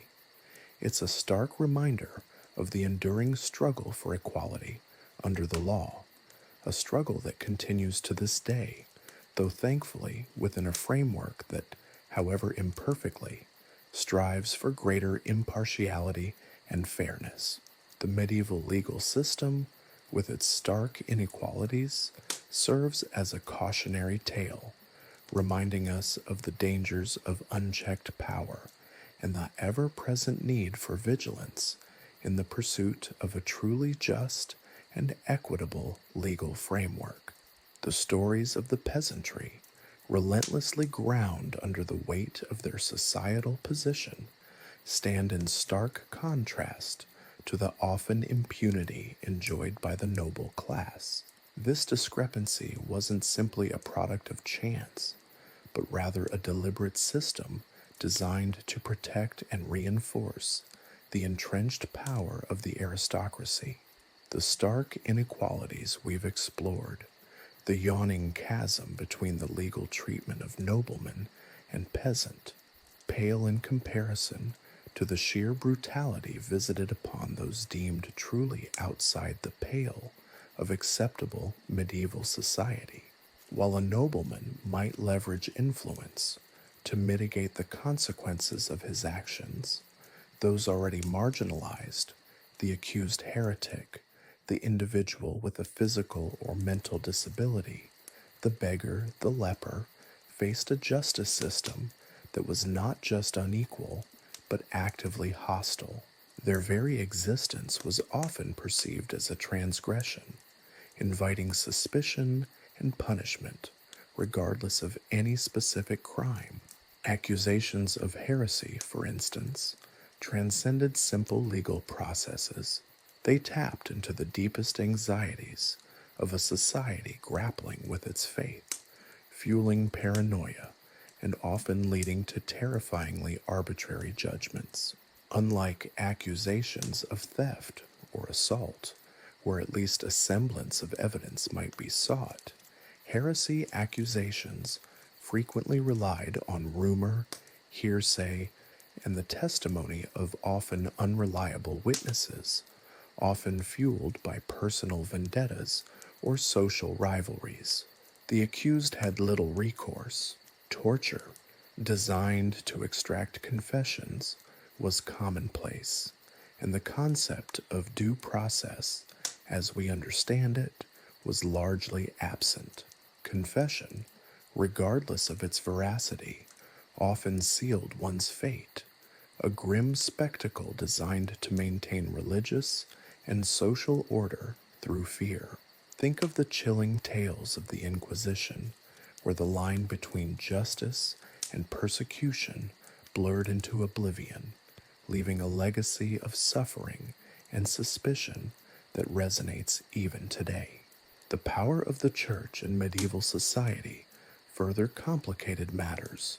Ecclesiastical courts, with their own laws and procedures, held jurisdiction over matters of faith and morality, often operating with greater secrecy and less accountability than secular courts.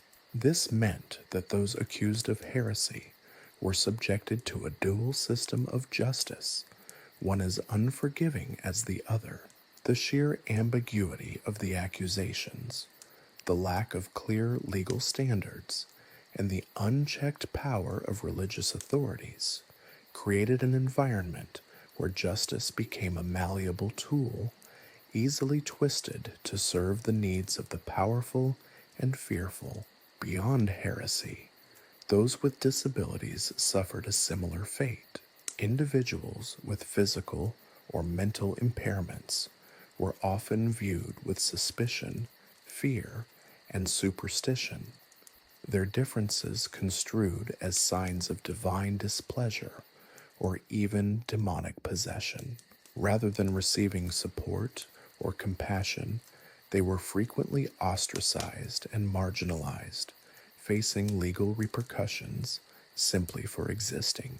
Laws and social customs often prescribed their treatment, relegating them to the fringes of society. There were no disability rights, there was only judgment and fear. In some instances, those considered to have unnatural conditions might be treated as outcasts and subjected to legal sanctions or social ostracism, effectively denying them basic rights and opportunities. Consider the plight of the leper. Forced into isolation in leper colonies, they were effectively removed from society, stripped of their rights and possessions, and left to die in misery. While the intention was purportedly to prevent the spread of disease, the reality was far more brutal. Leprosy, a debilitating disease, was frequently conflated with other ailments, leading to many innocent people suffering exile and social death. This enforced isolation reflects the medieval society's reaction to those different from the norm, a fearful rejection masquerading as public health policy. The legal status of beggars also highlights the pervasive social inequalities of the era. Poverty was not merely an economic condition, it was a perceived moral failing, subject to legal and social condemnation. Begging was often outlawed, and those caught might face imprisonment, corporal punishment, or expulsion from the community. Ironically, the very lack of opportunity that often led to begging, illness, disability, lack of land, only further compounded their plight. The laws designed to manage poverty only served to criminalize it, exacerbating the suffering of those already struggling to survive. Even the most minor transgressions could lead to severe punishments for the marginalized. A petty theft by a beggar could result in far harsher penalties than a similar crime committed by a wealthy merchant, reflecting the pervasive social biases inherent in the judicial system. The weight of social prejudice frequently resulted in a disproportionate application of justice, where the social standing of the accused had a significant impact on the severity of the punishment received. Furthermore, the lack of a standardized legal system across different regions and jurisdictions added yet another layer of complexity. The laws and their enforcement varied widely depending on the local customs and the whims of the local authorities, leading to unpredictable and often arbitrary outcomes. This inconsistency created a system where the marginalized were particularly vulnerable, as they lacked the resources and influence to navigate the labyrinthine legal processes or challenge unfair or discriminatory judgments. The absence of adequate documentation further hinders our understanding of the full extent of the suffering endured by the marginalized in medieval society. Many legal records focused on the cases involving the wealthy and powerful, while the experiences of the poor, the disabled, and the outcast were often overlooked or poorly documented. The surviving records are often fragmentary, offering only glimpses into a system designed to marginalize, punish, and often silence those deemed undeserving of protection under the law. This systematic neglect and marginalization highlights a crucial aspect of medieval justice. It wasn't merely about dispensing punishment, it was also about reinforcing social hierarchies and maintaining societal order through control and exclusion. The harsh treatment meted out to those already marginalized was not an aberration. It was a core function of a system designed to preserve the status quo. It serves as a stark reminder of how deeply ingrained prejudice can be reflected in legal practices and how justice can be manipulated to serve the interests of the dominant groups in society. The voices of the marginalized, often silenced and forgotten, remain a vital part of the historical narrative, a testament to the enduring struggle for equality and social justice. Their stories, though often fragmented and incomplete, urge us to confront the uncomfortable truths of our past and to strive for a more just and equitable future.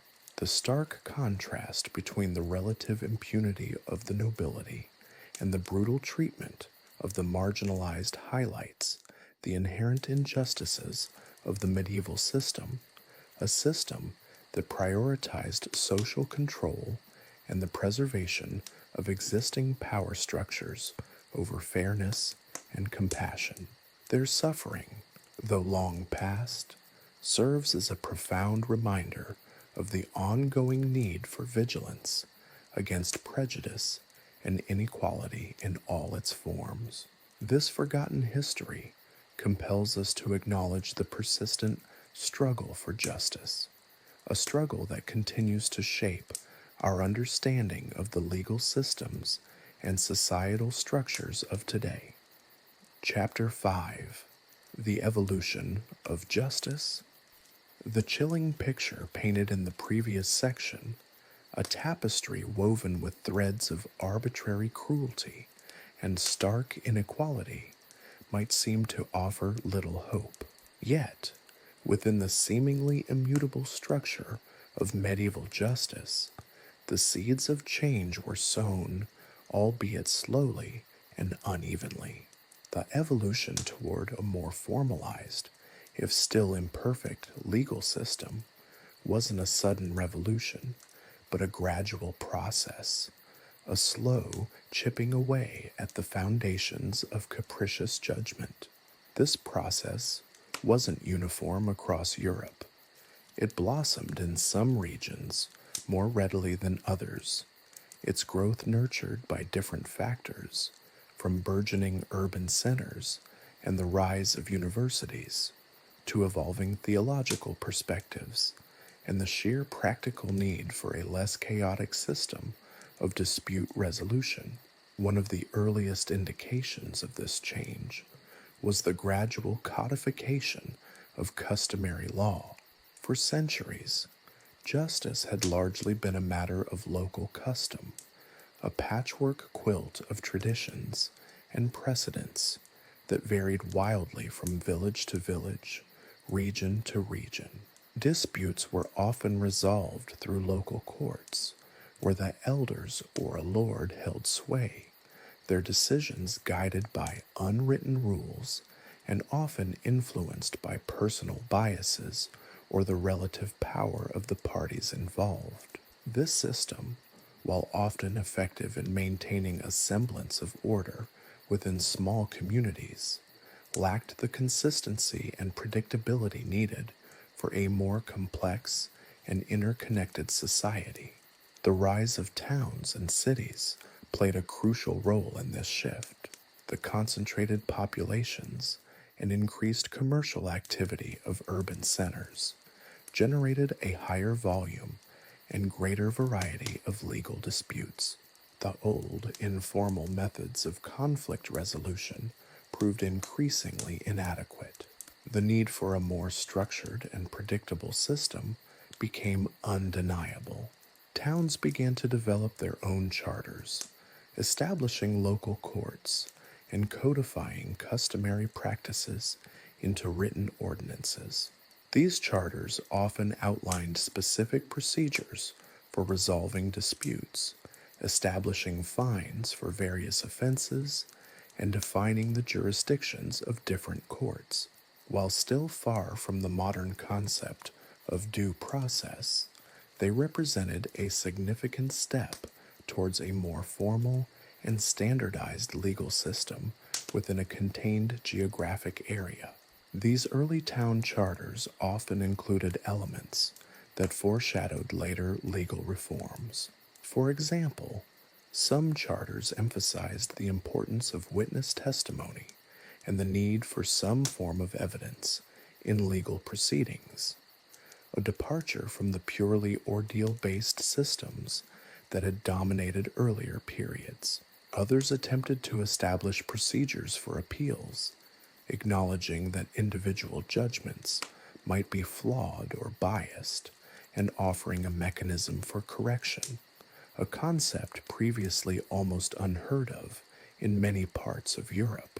These nascent attempts at structured legal processes are a crucial illustration of the adaptive nature of medieval societies, adjusting their systems to meet the demands of an evolving social landscape.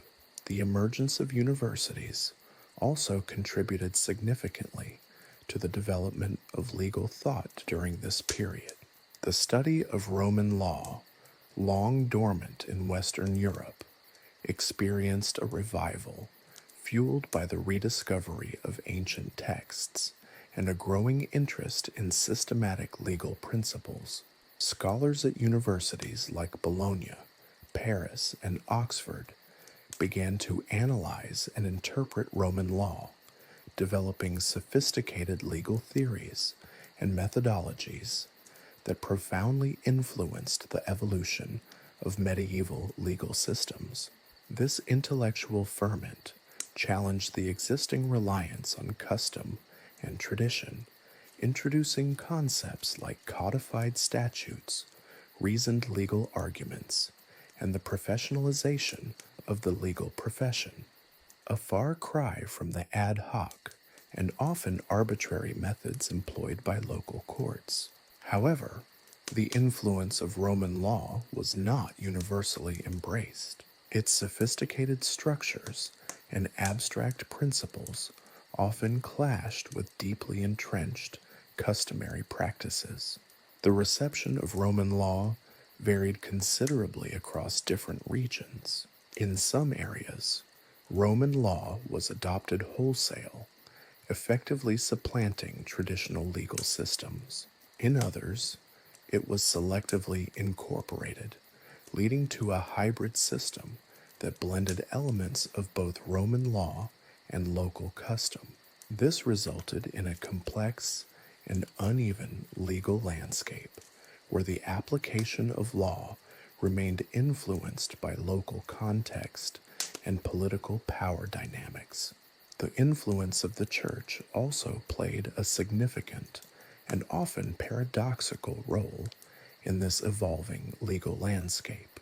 While ecclesiastical courts retained jurisdiction over matters of faith and morality, often employing their own unique and sometimes brutal methods of justice, the church also promoted the development of canon law, a system of codified ecclesiastical laws that, while dealing with spiritual matters, developed sophisticated procedural rules and legal arguments. This contributed to a growing awareness of the need for a more structured approach to legal decision-making. This development, ironically, provided a framework, albeit within a religious context, that provided some tools for later secular legal systems to build upon. Furthermore, the growing power of monarchs throughout Europe contributed to the standardization of law. Rulers increasingly sought to consolidate their authority by establishing uniform legal systems across their realms, replacing the patchwork of local customs with centralized legal codes. This process often involved the creation of royal courts and the appointment of professional judges, establishing a more consistent and predictable application of the law across broader geographical regions. While still infused with many biases and still a far cry from modern egalitarianism, this growing centralization was nevertheless a critical step towards reducing the arbitrariness and inconsistency of medieval justice. The consolidation of power in the hands of monarchs provided a driving force for legal reform, though often motivated more by maintaining control than genuine concern for fairness. The evolution of legal thought and practice during this period was not a linear progression toward a modern ideal of justice. It was a complex and messy process, fraught with contradictions and inconsistencies. The transition from ordeal-based systems to more codified laws was gradual and uneven, with many regions clinging to traditional practices long after formal legal systems were established elsewhere. The influence of social hierarchies, religious beliefs, and economic disparities continued to shape the application of the law, leading to disparities in legal treatment. Despite its imperfections, the emergence of codified law, the revival of Roman legal principles, and the establishment of professionalized courts marked a significant turning point in the history of medieval justice. These early legal reforms laid the groundwork for the more sophisticated and relatively fairer legal systems that would eventually develop in subsequent centuries. The seeds of change had been sown, and though the harvest would take centuries to ripen, the journey away from the brutal arbitrariness of earlier practices had begun.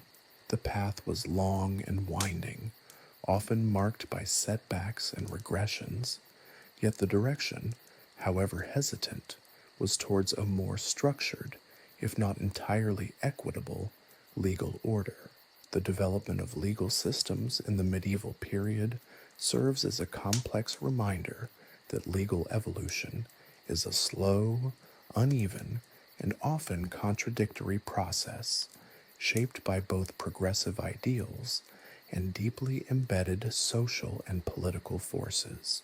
The legacy of this period remains with us today, both in the structures of our legal systems and in the ongoing struggle to achieve true justice for all. The burgeoning influence of the Church, while often intertwined with the brutal realities of secular justice, played a surprisingly progressive role in shaping the legal landscape of medieval Europe. This wasn't solely through the ecclesiastical courts, which, let's be frank, often employed methods as arbitrary and cruel as their secular counterparts. No, the real shift came with the rise of canon law, a complex and evolving system of legal principles governing the church itself. While seemingly confined to spiritual matters, canon law's impact reverberated far beyond the cloisters and cathedrals, subtly but significantly reshaping the understanding and practice of justice across the continent. Canon law, at its core, was an attempt to codify and systematize the church's internal governance and legal processes. Unlike the haphazard and localized nature of secular customary law, canon law aimed for a degree of consistency and universality. This ambition, though often hampered by regional variations and competing interpretations, drove the development of sophisticated legal methodologies. The very act of codifying laws, of creating a written corpus of rules and procedures, was a radical departure from the reliance on oral traditions and arbitrary rulings that characterized much of secular justice. The creation of this legal framework required a level of intellectual rigor that spilled over into secular legal thought. Scholars trained in canon law developed skills in legal argumentation, textual analysis, and procedural rules that were gradually applied to secular legal contexts. The emergence of universities, particularly those dedicated to theological studies, fostered this intellectual development. Bologna, for instance, became a renowned center for the study of both Roman and canon law, producing generations of legal scholars whose expertise transcended the purely religious realm. One of the key contributions of canon law was its emphasis on procedural fairness, or at least a semblance of it. While the concept of due process, as we understand it today, was still centuries away, canon law introduced elements of procedural regularity that contrasted sharply with the capricious nature of many secular trials. For instance, canon law placed a greater emphasis on written records of legal proceedings, witness testimony, and the presentation of evidence. While hardly foolproof, these elements introduced a degree of accountability and transparency that was relatively absent in secular courts, relying on ordeals or trial by combat. The emphasis on written records, in particular, was revolutionary. The meticulous documentation of cases and legal decisions created a growing body of precedent, allowing for a more consistent application of the law over time and across different regions.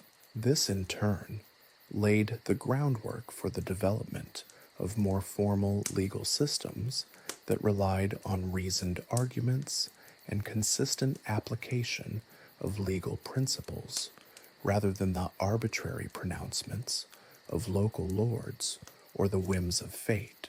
However, the relationship between canon and secular law wasn't always harmonious. Conflicts arose frequently, fueled by overlapping jurisdictions and competing claims of authority. Disputes over marriage, inheritance, and other matters that fell within both secular and ecclesiastical jurisdiction often led to jurisdictional battles, with individuals caught in the crossfire of conflicting legal systems.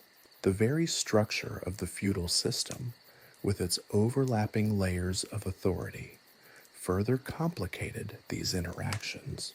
A peasant might find themselves subject to the overlapping jurisdictions of a local lord, a royal court, and an ecclesiastical court, each with its own distinct legal framework and procedures.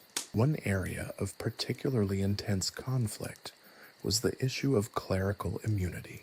Clergy members often enjoyed special privileges and exemptions from secular law, a source of considerable friction between church and state. This immunity, intended to protect the church's independence, was often abused and served as a constant point of contention. Secular rulers frequently chafed under the church's assertion of exclusive jurisdiction over its members, leading to protracted legal battles and sometimes violent confrontations. This ongoing tension, however, also spurred the development of more refined legal arguments and procedures, as both secular and ecclesiastical authorities sought to define and defend their respective jurisdictions.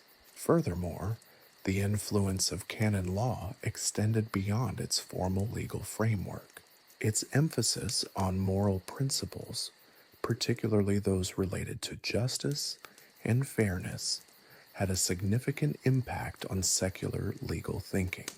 Concepts like penance, restitution, and reconciliation, central to canon law, began to influence the way secular courts approached punishment and dispute resolution. This, in turn, gradually led to a shift away from purely retributive forms of justice towards more restorative approaches that aimed to repair the harm caused by crime and restore social harmony. This shift was not uniform or immediate. The deeply entrenched practices of secular justice, characterized by arbitrary punishments and a profound disregard for individual rights, proved highly resistant to change.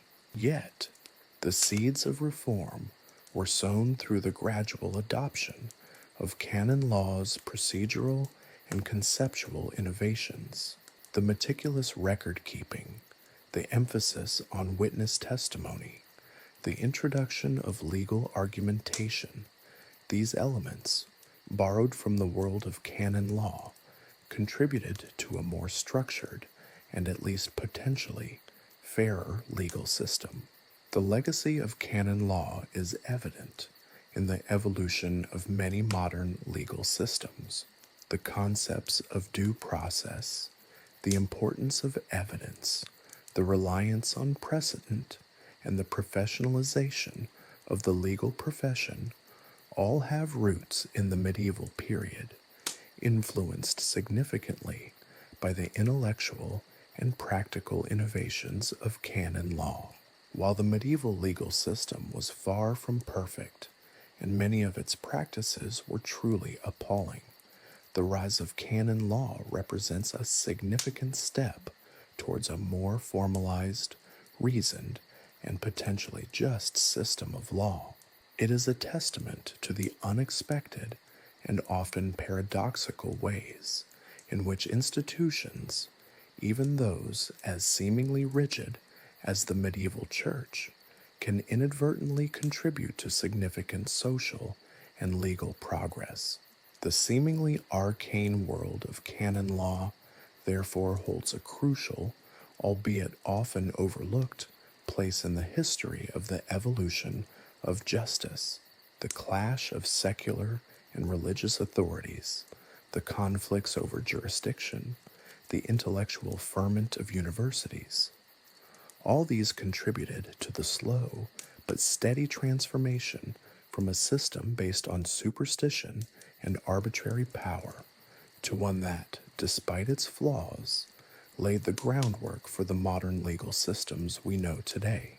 The slow, agonizing crawl towards a centralized legal system in medieval Europe was as messy and unpredictable as a drunken brawl at a village fair. Forget the neat narratives of swift, decisive royal power grabs. The reality was far more nuanced, a chaotic tapestry woven from ambition, pragmatism, and a healthy dose of self-serving opportunism. Kings didn't simply declare themselves supreme judges. They painstakingly, often brutally, expanded their reach into the fragmented legal landscape. This wasn't a revolution, but a creeping, centuries-long evolution. Think of a particularly persistent vine slowly engulfing a crumbling wall. The existing system was a bewildering patchwork. Local lords, each with their own idiosyncratic set of laws and customs, held sway over their respective domains. Justice, if one could even call it that, was dispensed according to local traditions, often resulting in wildly inconsistent outcomes. A theft might be punished by a fine in one village, a public flogging in another, and a ritual sacrifice in yet another, depending entirely on the whims of the local lord and the prevailing superstitions. This chaotic system, while undeniably unfair and often absurd, was deeply entrenched and resistant to change. The monarch's initial attempts to assert greater judicial control were often piecemeal and reactive. They started by claiming jurisdiction over specific types of cases, such as those involving royal officials, disputes related to royal lands, or crimes against the crown. These were the low-hanging fruit, the easiest to pluck from the chaotic legal orchard. By focusing on these particular areas, kings could slowly expand their influence without triggering outright rebellion from powerful nobles who cherished their local judicial prerogatives. One key strategy was the gradual establishment of royal courts. These weren't initially intended to replace local courts entirely, but rather to supplement them, acting as a court of appeal or handling cases that exceeded the competence of local judges. This, however, required a delicate balance. Kings needed to offer a system that was at least perceived as superior, or lords would simply ignore royal pronouncements and continue dispensing their own justice. Therefore, royal courts aimed to be faster, fairer, relatively speaking, and arguably more consistent. Early royal courts were often itinerant, traveling across the kingdom, holding sessions in various towns and cities. This circuit justice was essential. It allowed kings to demonstrate their authority in different regions and to collect taxes and fees in the process, creating a revenue stream crucial for supporting the growing bureaucracy of the royal courts. Think of these traveling courts less as symbols of impartial justice and more as rolling tax collectors with swords, dispensing judgments on their way. Justice on wheels, if you will. The development of a more formalized legal procedure in royal courts was a crucial step in the centralization process.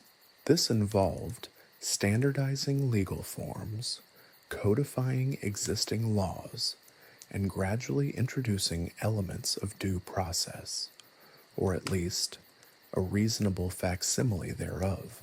While the concept of innocent until proven guilty was still some centuries away, royal courts nonetheless attempted to introduce more procedural regularity into their proceedings than their less organized local counterparts. This wasn't purely altruistic. Consistency and predictability benefited the king as much as it did the litigants.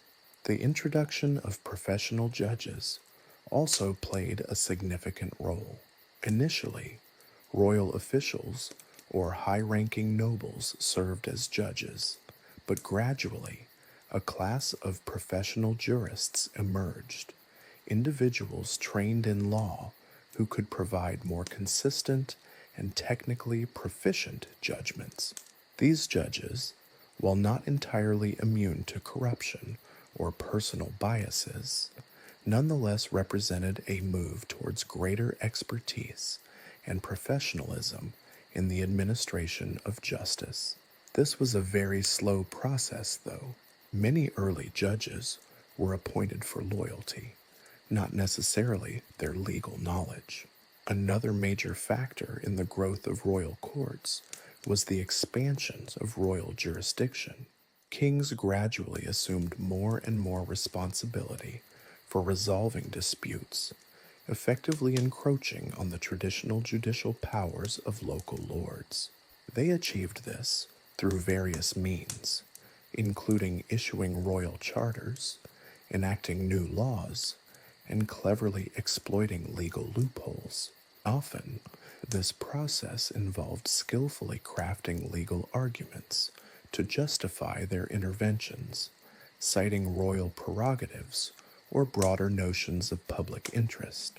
It was a slow chess match, with kings making carefully calculated moves, always mindful of not overstepping the boundaries and provoking a wider revolt of the local lords. The implications of the centralization of justice were far-reaching. While it didn't instantly usher in an era of perfect justice, medieval Europe remained a rough and tumble place. It did create a more predictable, standardized, and potentially fairer system than the haphazard collection of local courts that preceded it. This increased standardization facilitated trade, reduced conflict, and helped lay the groundwork for the development of a more unified legal system in later centuries. However, the process wasn't without its setbacks and absurdities. Royal courts, while often more efficient and consistent than local courts, were not immune to corruption, inefficiency, and the occasional spectacular miscarriage of justice. The influence of powerful nobles and the arbitrary exercise of royal power continued to plague the system, reminding us that progress was never linear or straightforward in medieval Europe. Moreover, The centralization of power was a constant struggle, a continuous tug of war between the monarch and the local lords. Kings constantly had to find a delicate balance between asserting their authority and avoiding outright rebellion. The process of consolidating judicial power was a slow, complex dance, a delicate ballet of legal maneuvering, political compromise, and occasionally outright brutality. The evolution of royal courts, therefore, wasn't a neat, linear progression towards a perfect legal system.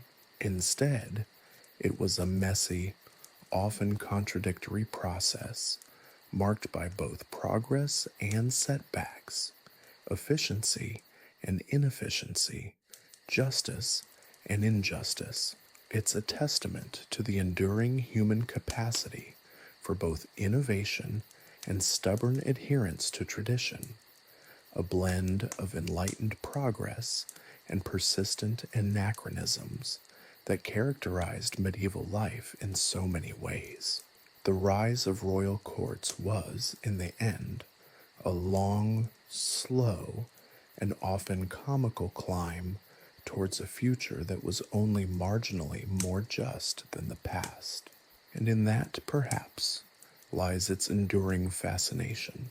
It reminds us that even the most monumental shifts in power and law are rarely as dramatic or decisive as history books often suggest. Rather, they're a tangled, often farcical mess of human ambition, ingenuity, and sheer stubbornness. The rise of universities across Europe, beginning in the 12th century, marked a seismic shift in the intellectual landscape, a shift that reverberated profoundly through the halls of justice, however slowly. Before these centers of learning, legal knowledge was largely localized, passed down through generations of practitioners, steeped in custom and tradition, and often shrouded in the mists of superstition. The universities, however, introduced a new element: systematic study. This wasn't simply the memorization of existing legal texts, although that certainly played a role, but a critical engagement with the very foundations of law, a questioning of established norms, and an attempt to create a more coherent and rational framework for legal reasoning. One of the most significant impacts of the universities was the rediscovery and systematic study of Roman law. Dusting off the forgotten legal codes of the Roman Empire wasn't a simple exercise in historical archaeology. Roman law, with its emphasis on codified statutes, logical reasoning, and a relatively sophisticated procedural framework, offered a stark contrast to the prevailing legal practices of medieval Europe. Its principles of codified law, concepts of due process, and emphasis on legal reasoning, even if imperfectly implemented in practice, provided an intellectual framework for critiquing the prevailing systems. This wasn't a wholesale rejection of existing customary law. Instead, scholars engaged in a complex process of synthesizing Roman legal principles with existing local customs. The result was a fascinating blend of ancient wisdom and modern pragmatism, a legal tapestry woven from diverse threads. This process, however, was far from harmonious. Fierce debates raged between those who championed the purity of Roman law and those who insisted on the preservation of traditional local customs. These intellectual battles, often played out in university lecture halls and scholarly dissertations, ultimately shaped the development of legal thought in the centuries to come.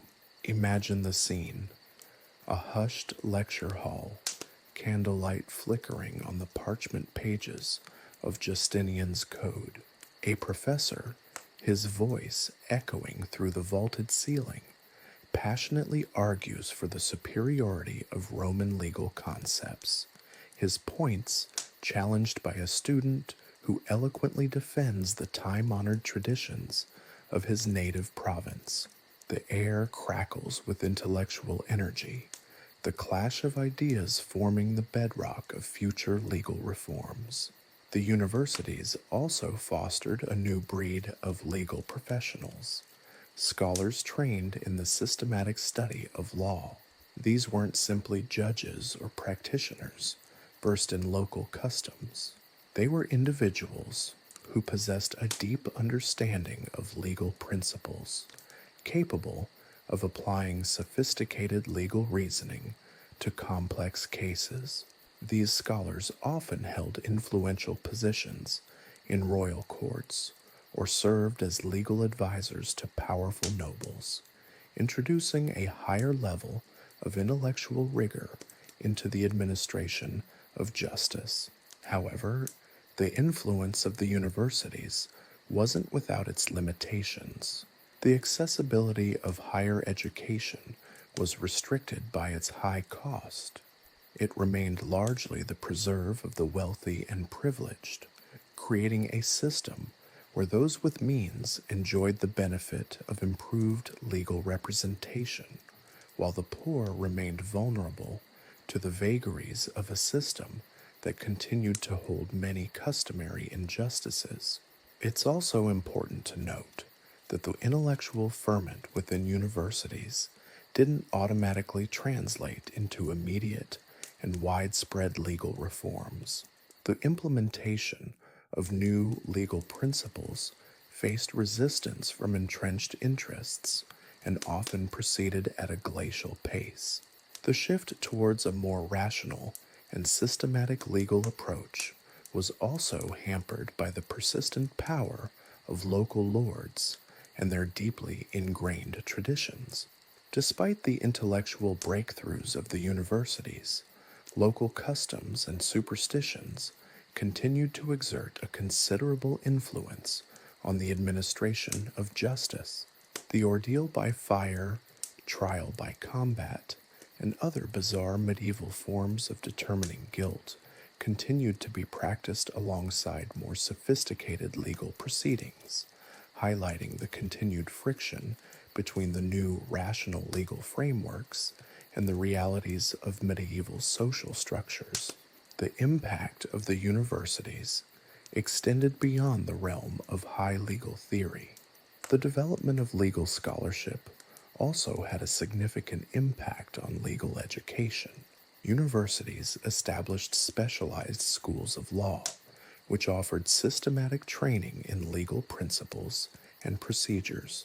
This formalized training led to the development of a more professional and specialized class of lawyers and judges, individuals who possessed a higher level of expertise and a more nuanced understanding of legal concepts than their less formally educated counterparts. This increased professionalism helped contribute towards a more consistent and predictable system of justice. Although the process was far from perfect, an inconsistent application of rules remained a problem throughout the Middle Ages. The legal texts produced by university scholars also contributed to a greater standardization of legal practices. These scholars produced detailed commentaries on existing legal codes, clarified ambiguities in the law, and helped to develop a more uniform legal language. This increased standardization facilitated trade, reduced interregional conflicts, and created the basis for greater social cohesion across regions. However, the legacy of the universities wasn't purely about progress. It also contains elements of unintended consequences and ironies. The formalization of legal education, while undeniably positive, also led to a stratification of the legal profession. A divide emerged between the highly educated legal scholars and the less formally trained practitioners, creating an imbalance of power and access to justice. The very structures designed to improve fairness could also reinforce existing social inequalities. The rise of canon law, the body of law governing the Catholic Church, also played a crucial role in shaping medieval legal systems. Canon law, developed within the ecclesiastical courts and taught in universities, introduced its own set of principles and procedures, often interacting with and sometimes clashing with the evolving secular legal systems. It provided an alternative legal framework for resolving disputes and offered, in some areas, a more equitable system of justice than the secular courts. The impact of universities was far-reaching and multifaceted, transforming not only the way laws were interpreted and applied, but also the very fabric of legal education and practice. This transformation, however, wasn't a sudden revolution, but a gradual, sometimes contradictory evolution. A messy blend of scholarly innovations and persistent traditional practices. The universities laid the groundwork for a more rational and systematic approach to justice, although the full realization of this goal would take centuries, and the path toward it was far from straightforward. The evolution of medieval justice, therefore, is a fascinating tapestry woven from threads of tradition, innovation, and the ever-present human element, a testament to both the limitations and the enduring power of human ingenuity in pursuit of a more just society. The legal legacy of the medieval universities remains a complex and compelling case study of a transition towards modernity, messy, incomplete, and fascinatingly human. The slow, painstaking crawl towards what we now recognize as modern legal systems wasn't a sudden leap, but a centuries-long slog through swamps of tradition, superstition, and the occasional absurd legal quirk. The groundwork laid in the medieval period, while often imperfect and riddled with contradictions, provided the essential building blocks for the structures of justice we inhabit today. To understand our current legal landscapes, we must acknowledge the often bizarre, sometimes brutal, and surprisingly insightful journey of its medieval ancestor. The universities, as we've seen, played a pivotal role in this evolution, but their influence wasn't immediate or uniformly felt. The rediscovery of Roman law, for instance, was a double-edged sword. While its emphasis on codified statutes and logical reasoning offered a potent counterpoint to the chaotic world of trial by ordeal, its implementation was far from seamless. The conflict between Roman legal principles and deeply entrenched local customs created a period of fascinating legal hybridity. Imagine a judge grappling with a case involving a land dispute, struggling to reconcile the precise dictates of the Roman code with the centuries-old customary rights of a local village. The resulting legal decisions, a patchwork of Roman rationality and medieval pragmatism, offer a glimpse into the challenges of legal reform. The rise of professional legal scholars also had a profound, if uneven, impact. These individuals, trained in the intricacies of Roman law and increasingly proficient in the newly developing field of canon law, began to exert a significant influence on the administrations of justice.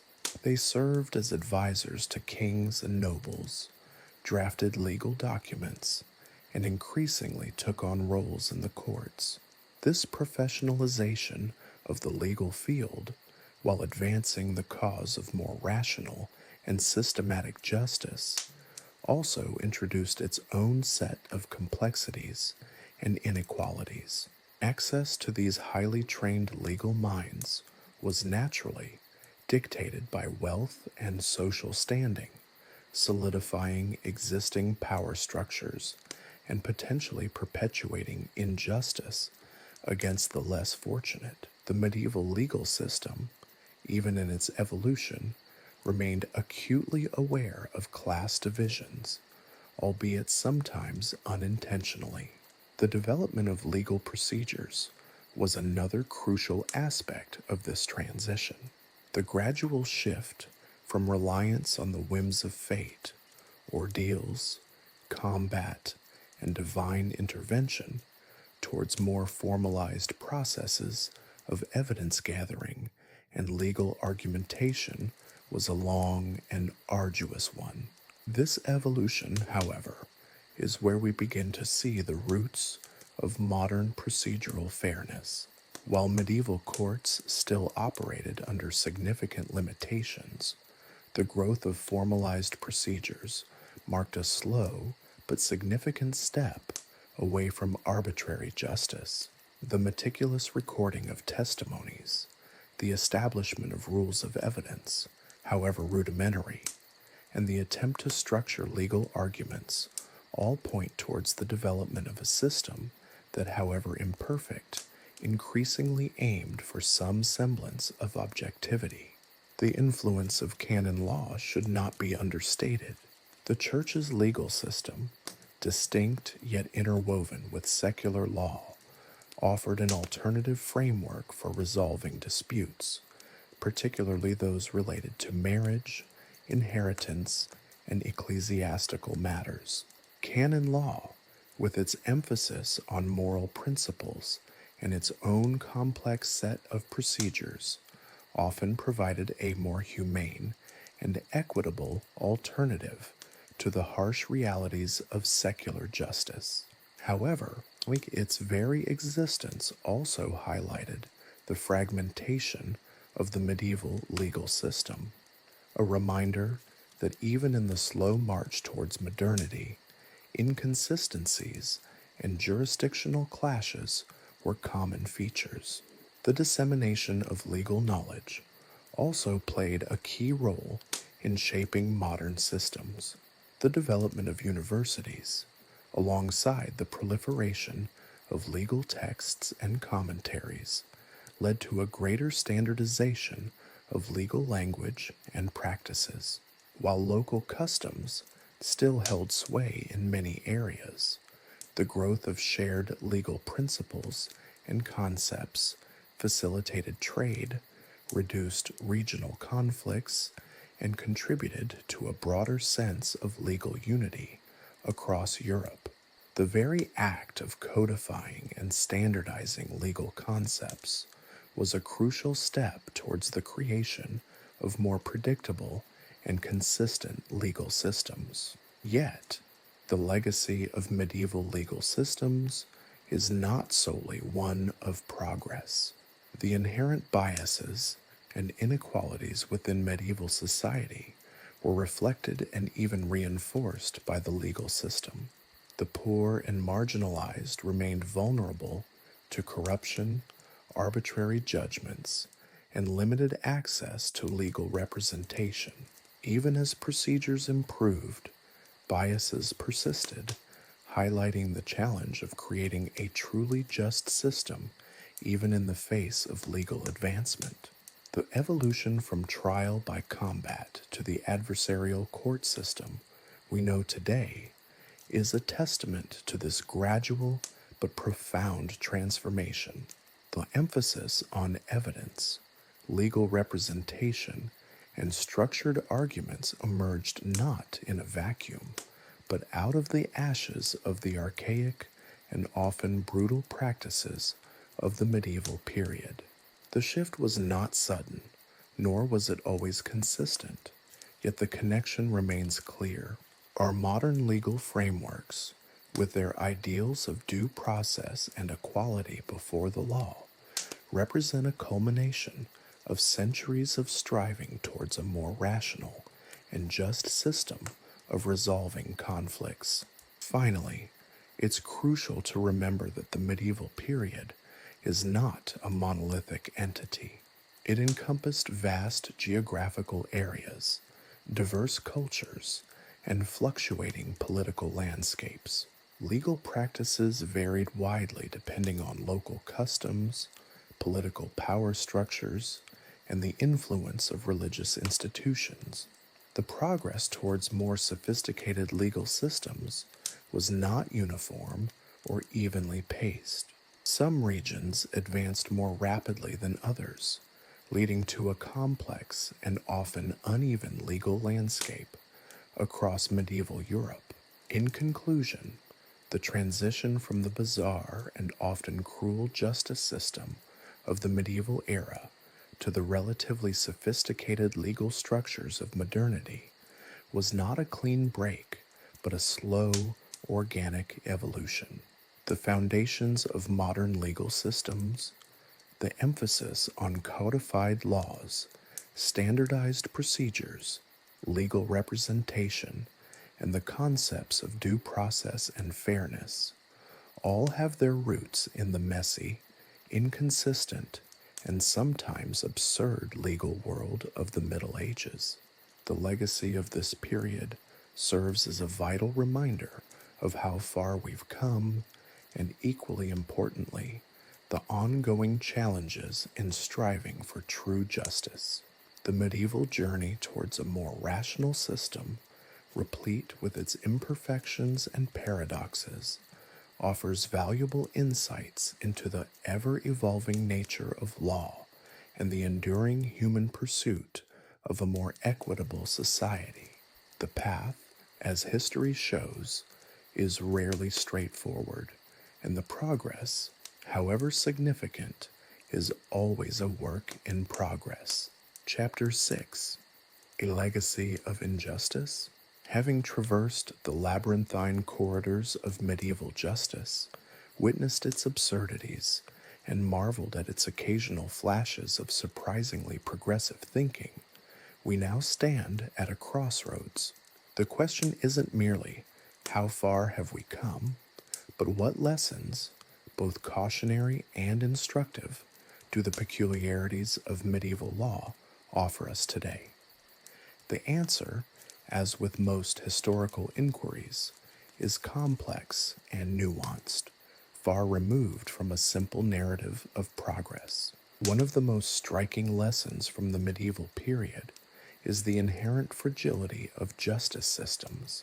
The seemingly whimsical nature of practices like trial by ordeal or combat highlights how easily deeply entrenched cultural beliefs, superstitious fears, and the raw exercise of power can override any semblance of fairness.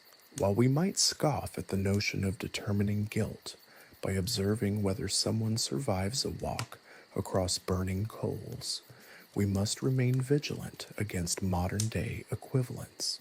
Consider the ways in which systemic biases, unconscious prejudices, or the influence of powerful political interests can subtly yet profoundly skew the scales of justice.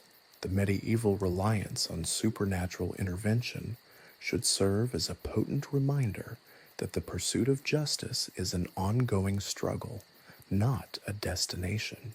Moreover, the medieval system, despite its flaws, reveals the importance of procedural fairness, even if imperfectly realized. The slow, incremental development of legal procedures, however rudimentary, laid the groundwork for the more sophisticated systems we have today. The meticulous recording of testimonies, albeit often riddled with inconsistencies and subject to biases, underscores the significance of establishing a formal process for documenting evidence. This seemingly obvious point, the importance of accurate record keeping, is a constant battle in legal systems across the globe, even in the modern era. The challenges of preserving evidence, ensuring its integrity, and protecting it from manipulation remain as pressing today as they were centuries ago. The medieval experience serves as a potent reminder that procedural justice, while complex and difficult to achieve perfectly, remains foundational to a just society. The medieval period also showcases the complex interplay between law and society. Legal systems do not exist in a vacuum. They are reflections, however distorted, of the social, economic, and political structures within which they operate. The medieval emphasis on social hierarchy, for instance, is evident in the unequal application of the law. The powerful enjoyed significant advantages, while the poor and marginalized faced harsher punishments and limited access to legal recourse. This reality, tragically, persists in many modern systems, where disparities in wealth, social status, and race continue to influence the administration of justice. The medieval experience forcefully highlights that systemic inequalities are not merely technical legal problems, they are profound social issues that must be addressed directly. Another critical takeaway is the crucial role of legal expertise. The gradual rise of professional legal scholars, though initially benefiting primarily the elite, ultimately contributed to the development of more sophisticated legal processes. The medieval struggle to balance the authority of established customs with the burgeoning influence of codified law echoes contemporary debates about the interplay between tradition and reform. The tension between adhering to established principles and adapting to evolving societal needs is an ongoing challenge, as legal systems constantly grapple with reconciling precedent with contemporary realities. Furthermore, the increased access to legal expertise, while still unevenly distributed, represents a crucial step in improving legal processes, highlighting the importance of affordable and accessible legal representation. The evolution of canon law offers a particularly rich case study. The Church's legal system, operating alongside and sometimes in tension with secular law, demonstrated the potential for alternative frameworks of justice.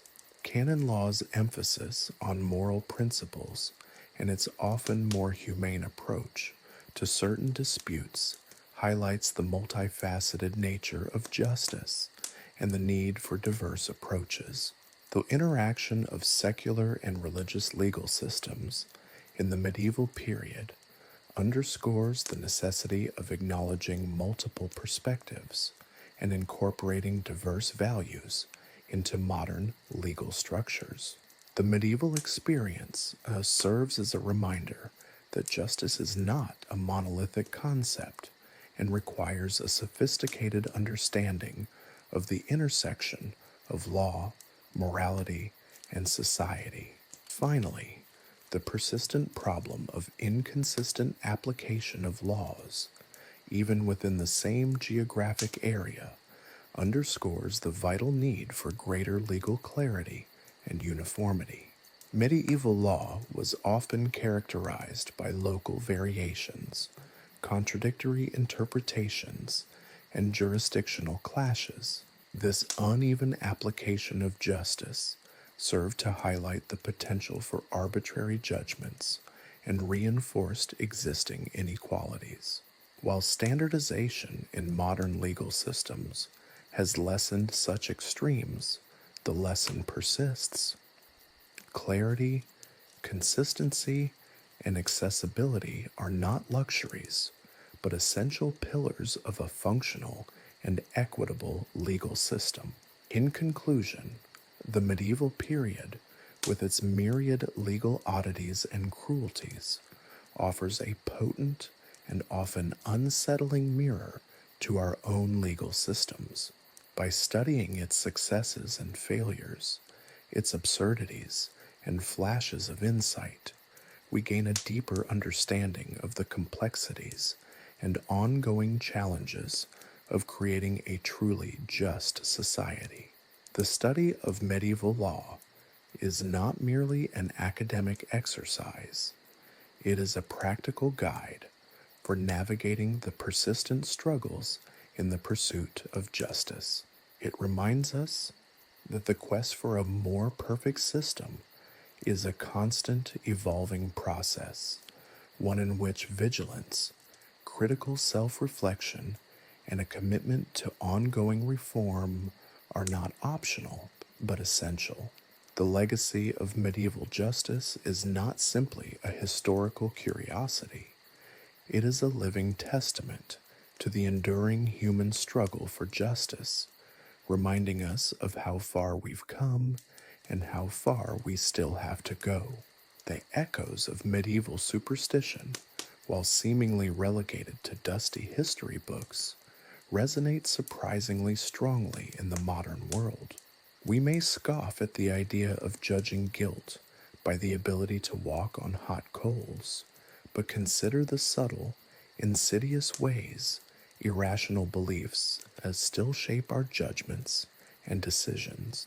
The reliance on astrology in certain financial decisions, the pervasive belief in lucky charms and unlucky numbers, the anxieties surrounding Friday the 13th, these are all contemporary manifestations of a deep seated human tendency to seek patterns, explanations, and control in a chaotic world, often resorting to supernatural explanations when rational ones elude us. The medieval belief in divine intervention as a means of determining guilt or innocence found a parallel in the widespread use of trial by ordeal. The inherent unfairness of these trials, their reliance on factors beyond the control of the accused, is glaringly obvious to us today. Yet, even in modern societies, seemingly rational systems can succumb to similar biases. Consider the disproportionate incarceration rates of certain racial and ethnic groups, the influence of unconscious biases on jury decisions, or the impact of media narratives on public perception of guilt or innocence. While we no longer resort to walking on hot coals, the underlying problem, the potential for systematic biases to influence outcomes, remains a persistent challenge. The medieval reliance on omens and signs is another area where a direct line can be drawn to modern practices. The importance placed on portents, dreams, and prophecies in legal and political decisions might seem absurd today, but consider the contemporary fascination with horoscopes, psychic readings, and other forms of divination.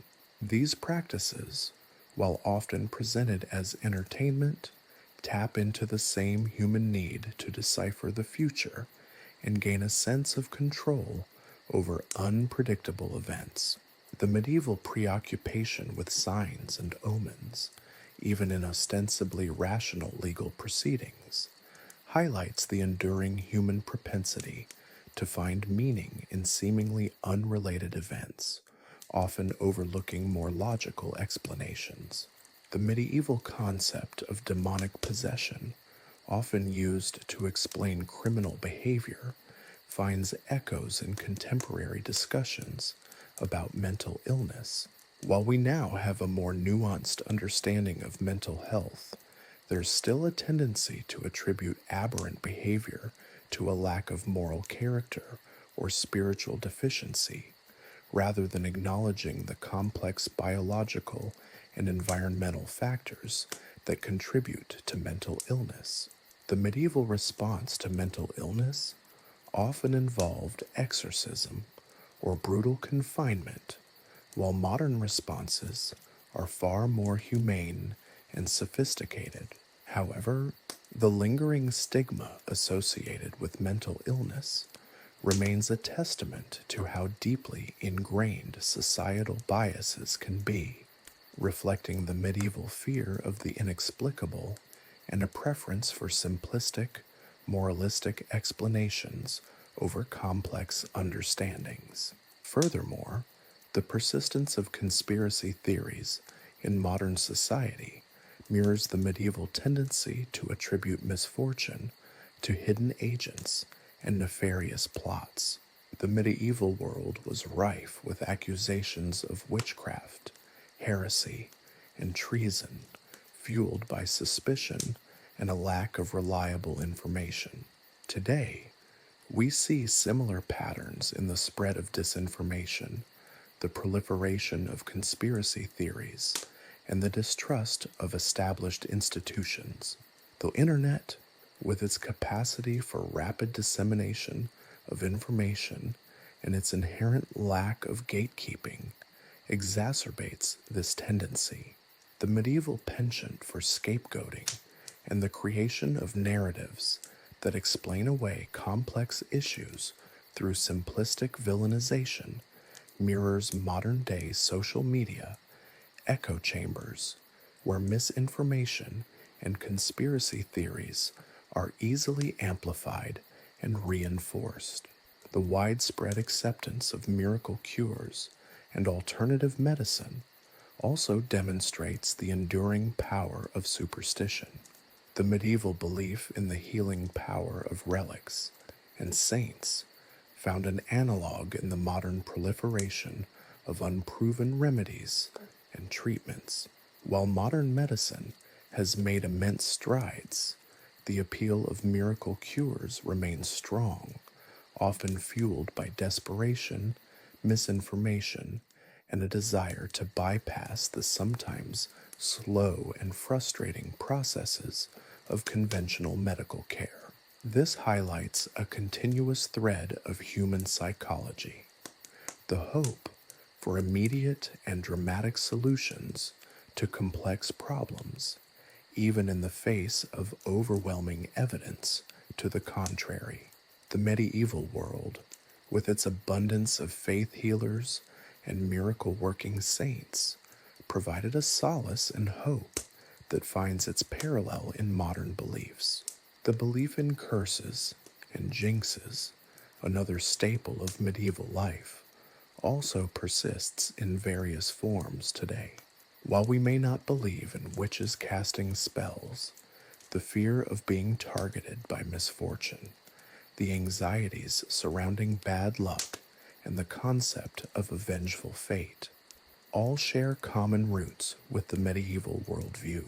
These superstitions manifest in various rituals of avoidance and appeasement, from touching wood to avoiding walking under ladders, demonstrating a persistent human tendency to try and mitigate perceived risks through irrational methods.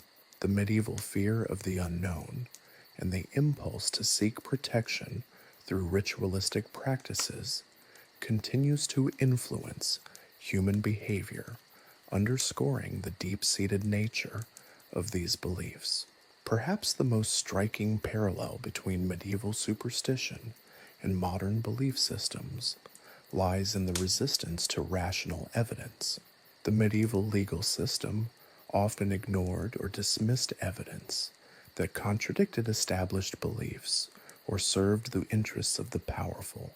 Similarly, in the modern world, people often selectively embrace information that confirms their pre-existing biases while rejecting evidence that contradicts their worldview.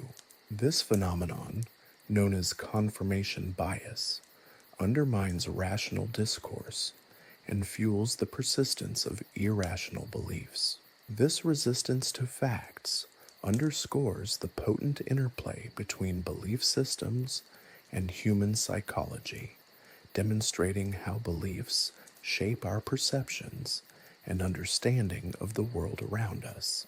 The medieval resistance to contradictory evidence finds a modern parallel in the rejection of scientific consensus on issues such as climate change or vaccination, highlighting the enduring human capacity to prioritize belief over evidence. In conclusion, the seemingly distant world of medieval superstition is not as far removed from our own as we might like to believe. While the specific forms of superstition have evolved, the underlying psychological mechanisms remain strikingly similar. The human need to understand and control the world, the tendency to seek explanations in the face of uncertainty, and the susceptibility to biases and irrational beliefs are enduring aspects of the human condition.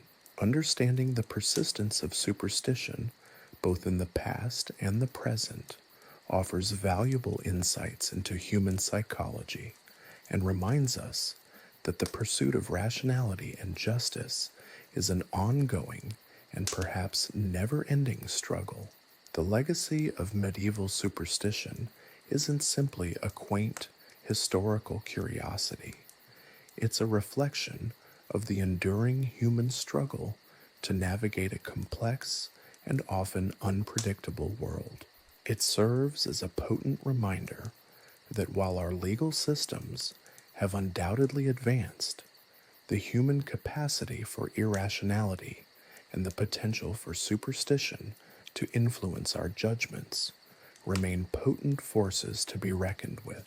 The arbitrary power wielded by medieval judges and rulers, unchecked by anything resembling due process, led to a cascade of injustices that resonate even today.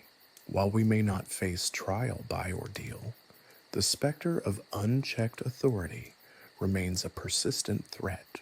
The medieval period provides a stark illustration of the fragility of justice when power is not constrained by law and procedural fairness.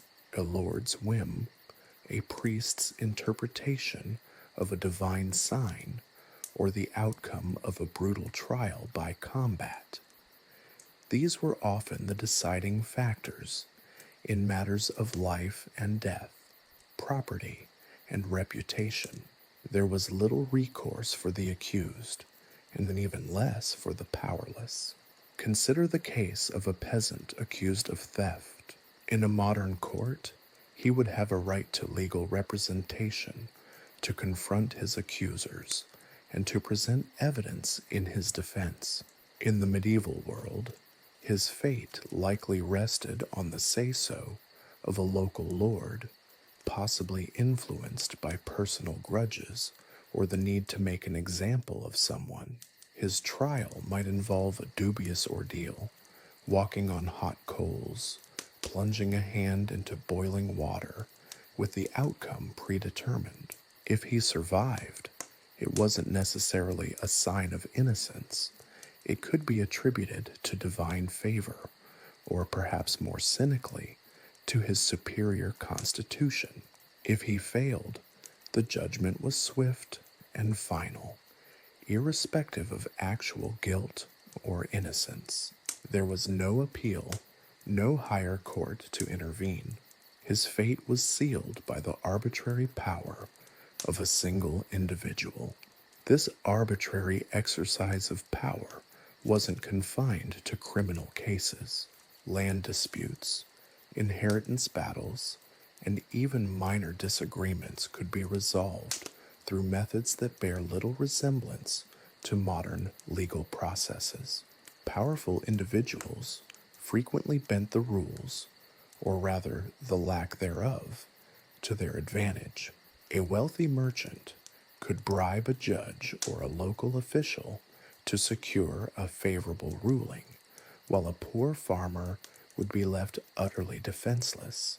This disparity in access to justice, a direct consequence of the unchecked power of the wealthy and influential, is a recurring theme throughout medieval legal history. The medieval church also played a significant role in perpetuating this arbitrary system. While the church purported to uphold justice, Its involvement often exacerbated the problem.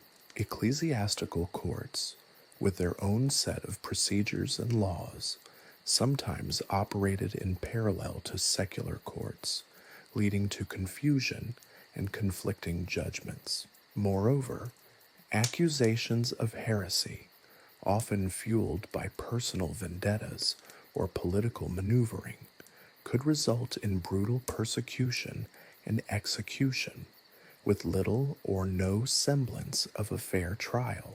The Church's considerable authority frequently overshadowed any notion of objective fairness. The absence of codified laws, or their inconsistent application, further contributed to the arbitrariness of the medieval legal system. While customary law existed and played a role, its interpretation often varied from region to region and from individual to individual. This ambiguity created fertile ground for abuse. A lord's interpretation of customary law could easily be tailored to serve his own interests, ensuring a convenient and biased outcome. This lack of transparency and consistency created a legal landscape rife with uncertainty and vulnerability for the common person. The concept of justice in the medieval period often manifested as a public spectacle, a display of power rather than a genuine pursuit of truth. Trial by combat, for instance, presented a visually dramatic, though profoundly unfair means of settling disputes.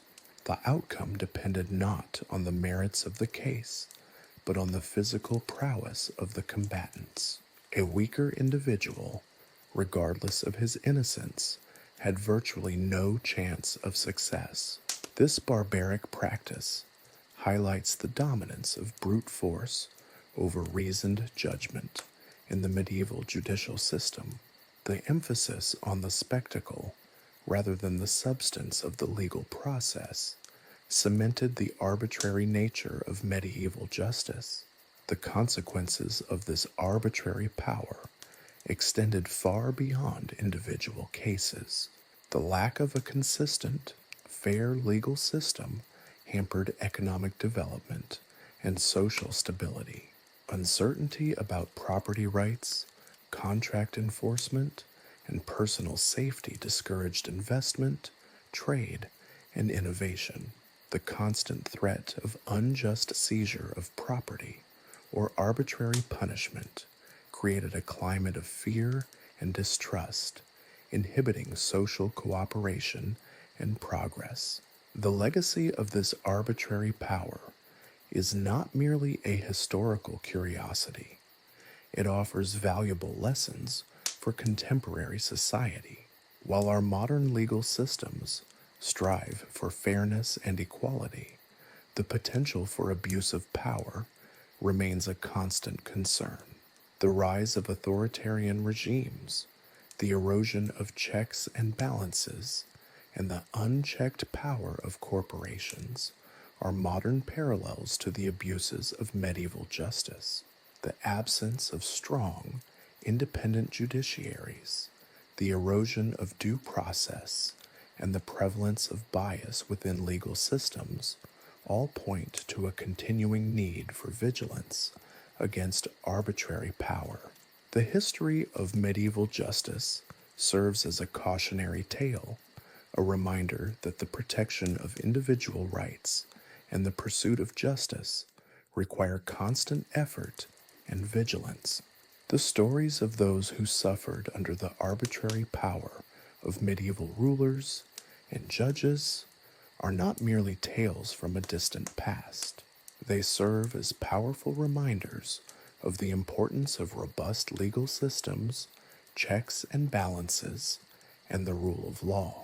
The pursuit of justice is an ongoing project, one that necessitates a continuous examination of power structures and a commitment to ensuring that all individuals have equal access to fair and impartial justice. We may have advanced beyond trial by ordeal and combat, but the potential for arbitrary power to corrupt justice remains a real and present danger, a shadow cast by the legacy of medieval injustice. The lesson is clear.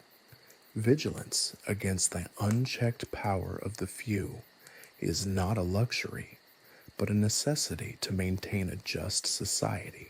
Furthermore, the lack of standardized legal procedures in the medieval period often led to inconsistent application of justice. What might be considered a serious offense in one region could be treated leniently, or even ignored in another. This disparity was amplified by the influence of local customs and traditions, which often lacked the clarity and consistency of modern statutory law. Consequently, the fairness of legal proceedings was largely dependent on the jurisdiction and the prevailing social norms, leading to a degree of arbitrariness that would be unthinkable in modern legal systems. The vagaries of local customs meant that legal outcomes were unpredictable, largely determined by the specifics of time and place, rather than an objective assessment of guilt or innocence. The arbitrary nature of medieval justice also extended to the execution of punishments. While modern criminal justice systems generally strive for consistency and proportionality in sentencing, punishments in the medieval period were often capricious and varied widely depending on the whim of the judge or the severity of the offense as perceived by the ruling authority. This lack of consistency generated a system vulnerable to corruption and bias. Moreover, the lack of formal mechanisms for appeal limited the opportunities for redress. Those found guilty, regardless of the actual merits of the case, had little recourse against unjust verdicts. This absence of appeal mechanisms allowed for abuses to go unchecked, further cementing the arbitrariness of the system. The limited access to justice, coupled with an absence of formal oversight, empowered local authorities to act with impunity, leading to frequent instances of injustice. The very structure of medieval society also contributed to the problem. The feudal system, with its hierarchical structure and decentralized power, fostered a climate conducive to arbitrary rule. Local lords wielded considerable authority within their domains, often acting without significant oversight or accountability. This localized control frequently resulted in inconsistent and potentially unjust legal outcomes, depending on the character and motives of the lord or official in question. It is important to note that the level of arbitrariness in medieval legal systems varied considerably across time and place. Certain periods and regions witnessed greater efforts at codifying laws and establishing formal legal procedures than others. However, even in the most advanced legal systems of the medieval period, the potential for abuse and the lack of adequate safeguards against arbitrary power remained significant concerns. The medieval period, with its chaotic legal landscape, offers crucial insights into the enduring dangers of unchecked authority. The legacy of injustice continues to remind us that the pursuit of a truly just society requires a constant vigilance against those who would wield power arbitrarily and without accountability. The absence of clear laws, transparent procedures, and independent oversight creates fertile ground for corruption and abuse, underscoring the timeless importance of safeguarding against the dangers of unchecked power. The lessons learned from studying medieval law are not merely historical curiosities. They are essential components in the ongoing quest for a more just and equitable world. The stark contrast between medieval and modern conceptions of justice is perhaps most evident in the persistent struggle for fairness and equity. While we might recoil at the barbarity of trial by ordeal or the absurdity of trial by combat, the underlying issues they represent, the arbitrary exercise of power, the lack of due process, and the unequal access to justice, continue to resonate in contemporary legal systems, albeit in more subtle forms. Consider the concept of divine judgment. In the medieval period, the outcome of an ordeal, be it walking on hot coals or plunging a hand into boiling water, was interpreted as a divine verdict. Survival was deemed proof of innocence, while failure sealed a guilty verdict. The inherent absurdity of this system, its susceptibility to manipulation, and its disregard for evidence is apparent. Yet, the idea of a higher power determining guilt or innocence persists in modern society, albeit in less literal forms. The reliance on gut feelings, biases, and unsubstantiated assumptions in judicial processes, while not explicitly invoking divine intervention, can have similar results, leading to judgments based on prejudice rather than evidence. The subconscious biases of judges and juries, the influence of public opinion, and even the seemingly neutral application of legal precedent can all subtly distort the pursuit of justice, mimicking the inherent biases of the medieval ordeal. Furthermore, the medieval emphasis on public spectacle as a form of justice finds a modern parallel in the media's coverage of high-profile trials. The theatricality of court proceedings, particularly in cases involving celebrities or significant political figures, can overshadow the legal arguments and evidence presented. The media's focus on the drama and sensationalism, often fueled by the public's insatiable appetite for such spectacles, can distort public perceptions of justice, fostering an environment where opinions are formed based on emotionally charged narratives rather than factual analysis. Just as the medieval trial by combat prioritized spectacle over substance, the modern media circus can similarly prioritize drama over the meticulous and often tedious process of legal investigation and deliberation. The line between informing the public and fueling public hysteria becomes dangerously blurred, thereby influencing public perceptions of fairness and potentially jeopardizing the integrity of the judicial process.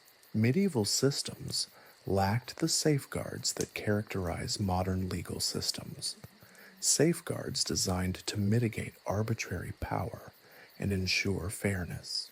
The absence of codified laws, independent judiciaries, and established procedures for appeals created a legal environment where the powerful could readily manipulate the system to their advantage.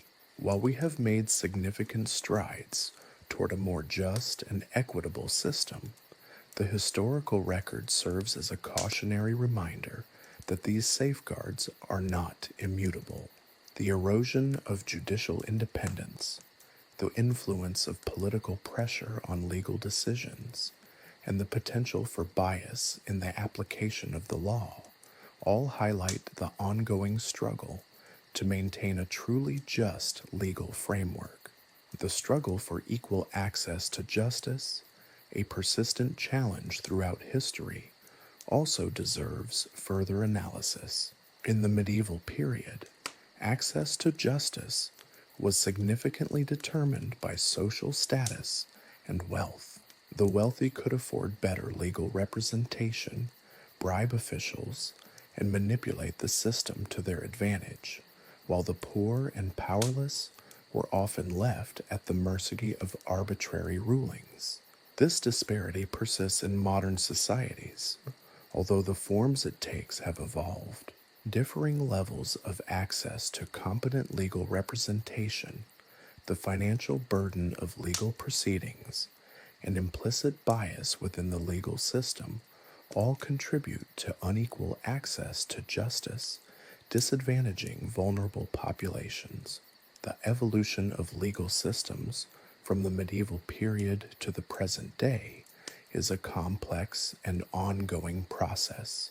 While significant progress has been made towards fairer and more equitable legal frameworks, the legacy of injustice continues to inform contemporary struggles for justice.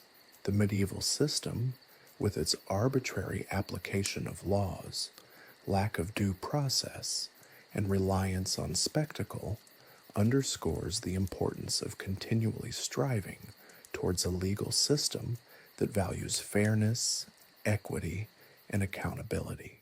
We must remain vigilant against the resurgence of arbitrary power, ensure equal access to justice, and maintain a system capable of providing fair and impartial judgments. The journey towards true justice, begun long ago, continues to be a journey demanding constant engagement and evaluation. The development of codified laws, standardized procedures, and independent judiciaries represents a significant departure from the arbitrary nature of medieval justice. However, even in the most advanced legal systems, imperfections persist.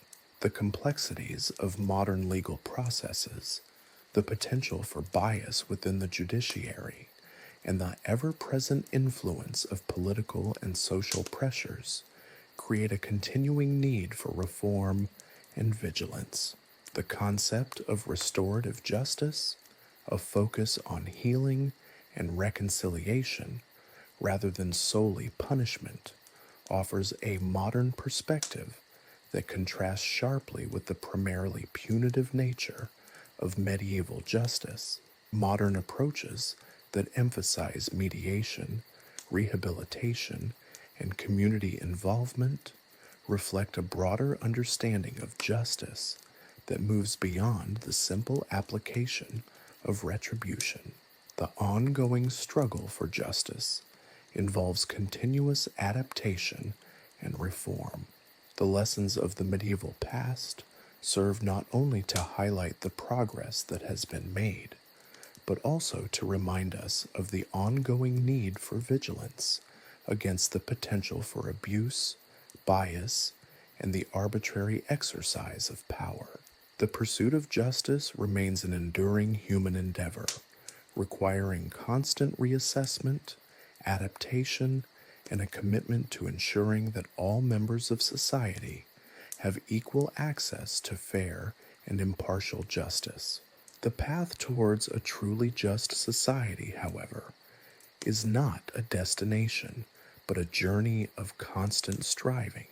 The medieval period offers a powerful reminder of the fragility of justice and the importance of safeguarding the principles of fairness, equity, and accountability. The pursuit of true justice demands constant vigilance and a continuous commitment to improving the systems that govern our lives. The lessons from the past serve as a guide, illuminating the path forward. The struggle continues, and the vigilance must never cease. Remembering the victims. It's easy, isn't it, to become fascinated by the sheer absurdity of medieval justice, the bizarre rituals, the ludicrous punishments, the blatant disregard for anything resembling due process. It all makes for a compelling, if slightly macabre, narrative. We can chuckle at the image of a man accused of witchcraft being weighed against a duck, or shake our heads at the spectacle of trial by combat, two heavily armed men hacking at each other until one collapses, conveniently declaring the victor innocent, regardless of who started the fight. We can even, with a touch of morbid curiosity, pore over the details of gruesome executions, cataloging the inventive ways in which medieval society dispensed with those deemed undesirable. But amidst the colorful tapestry of legal oddities and the darkly comedic punishments, it's crucial to remember the human cost. Behind every bizarre trial, every ridiculous verdict, every agonizing execution, there were real people, real individuals who lived, loved, and suffered within the confines of a system that often cared little for their well-being, their truth, or even their basic human rights. We must resist the temptation to treat these individuals as mere characters in a historical drama, quaint relics of a bygone era. Instead, we need to strive to understand their experiences, to inhabit their world, and to comprehend the profound impact of a justice system that was often capricious, cruel, and profoundly unjust. Consider, for example, the plight of a peasant woman accused of witchcraft. Her life, likely already burdened by poverty, hardship, and the relentless drudgery of daily survival, would be irrevocably shattered by the accusation. The process of her trial would be a nightmare. The ordeal itself, perhaps immersion in freezing water or walking across burning embers, would likely cause immense physical pain, regardless of her guilt or innocence. Her family, already struggling to make ends meet, would face the additional burden of potential fines or even imprisonment. Even if she were exonerated, the experience, the humiliation, the social stigma, these would likely remain with her for the rest of her days. But what if she was found guilty? The medieval punishment for witchcraft wasn't merely a sentence, it was a prolonged and often excruciating demise. Burning at the stake, hanging, drowning. These weren't abstract concepts. They were real, visceral experiences, inflicted on flesh and blood. Her final moments would likely be filled with unimaginable terror, pain, and isolation, a horrific climax to a life already marred by the injustices of her time. What of her children, left orphaned and potentially ostracized, their futures darkened by the shadow of their mother's unjust fate? And this is just one example. Think of the countless others wrongly accused of crimes, subjected to brutal punishments based on flimsy evidence or outright lies. Think of those whose pleas for justice were ignored, their voices silenced by the weight of social inequalities and the machinations of those with power. Think of the individuals maimed, tortured, or killed in the name of what was supposedly justice. Think of the families torn apart, the communities ravaged by fear and uncertainty. Think of the slow, agonizing decay of dignity and hope. It's tempting in our comfortably distanced present to view the medieval period as an exotic, almost fantastical era. We might be drawn in by its colorful characters, its dramatic events, its bizarre customs, and its strangely antiquated concepts of justice. We may even find ourselves, almost unwittingly, developing a certain morbid fascination with the details of its more gruesome aspects. But we must actively resist this romanticized lens.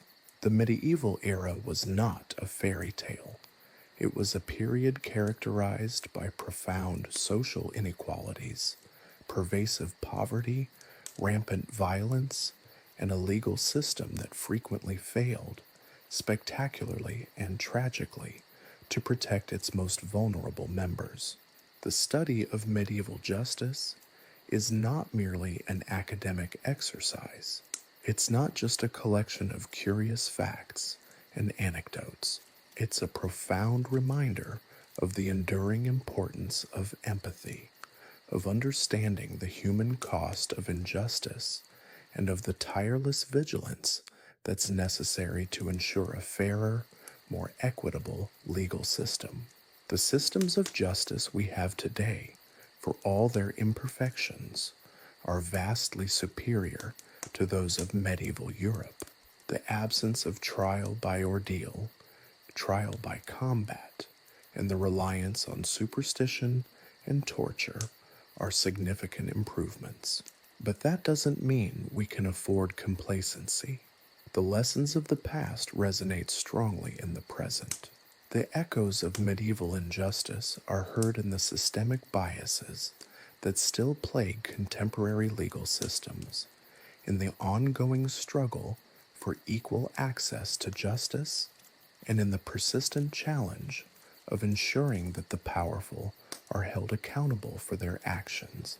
We must strive to understand the past, not to judge it from the comfort of our present-day moral high ground, but to learn from its mistakes and to ensure they are not repeated. The details of medieval justice, the gruesome executions, the farcical trials, the blatant corruption, serve as cautionary tales. They serve as a chilling reminder of how easily a system of justice can become twisted, perverted, and used to oppress rather than protect. These historical realities demand a critical and reflective analysis of modern justice systems, forcing us to question whether our contemporary safeguards truly prevent the recurrence of such injustices. The human cost, both then and now, compels us to seek consistent improvement and continuous evaluation. Let us remember the victims. Let us honor their stories, however fragmented they may be. Let us not reduce them to mere footnotes in a historical narrative, but rather let us use their experiences to inspire ongoing vigilance, constant self-reflection, and an unwavering commitment to justice for all. Their lives, their suffering, their unjust deaths, they were not just events in a distant past. They are lessons for us today. Let their stories serve as a reminder that the fight for justice is never truly over. The pursuit of true justice is a continual process, demanding constant vigilance, relentless scrutiny, and a willingness to confront the uncomfortable truths of the past so as to build a more just future. The shadows of the medieval past should not serve as entertainment, but as an unrelenting call to action, a stark reminder of the price of neglecting the principles of justice, fairness, and empathy. The legacy of injustice is not just a historical artifact, it is a persistent threat, and our vigilance must never cease. Remembering the victims is not simply an act of commemoration.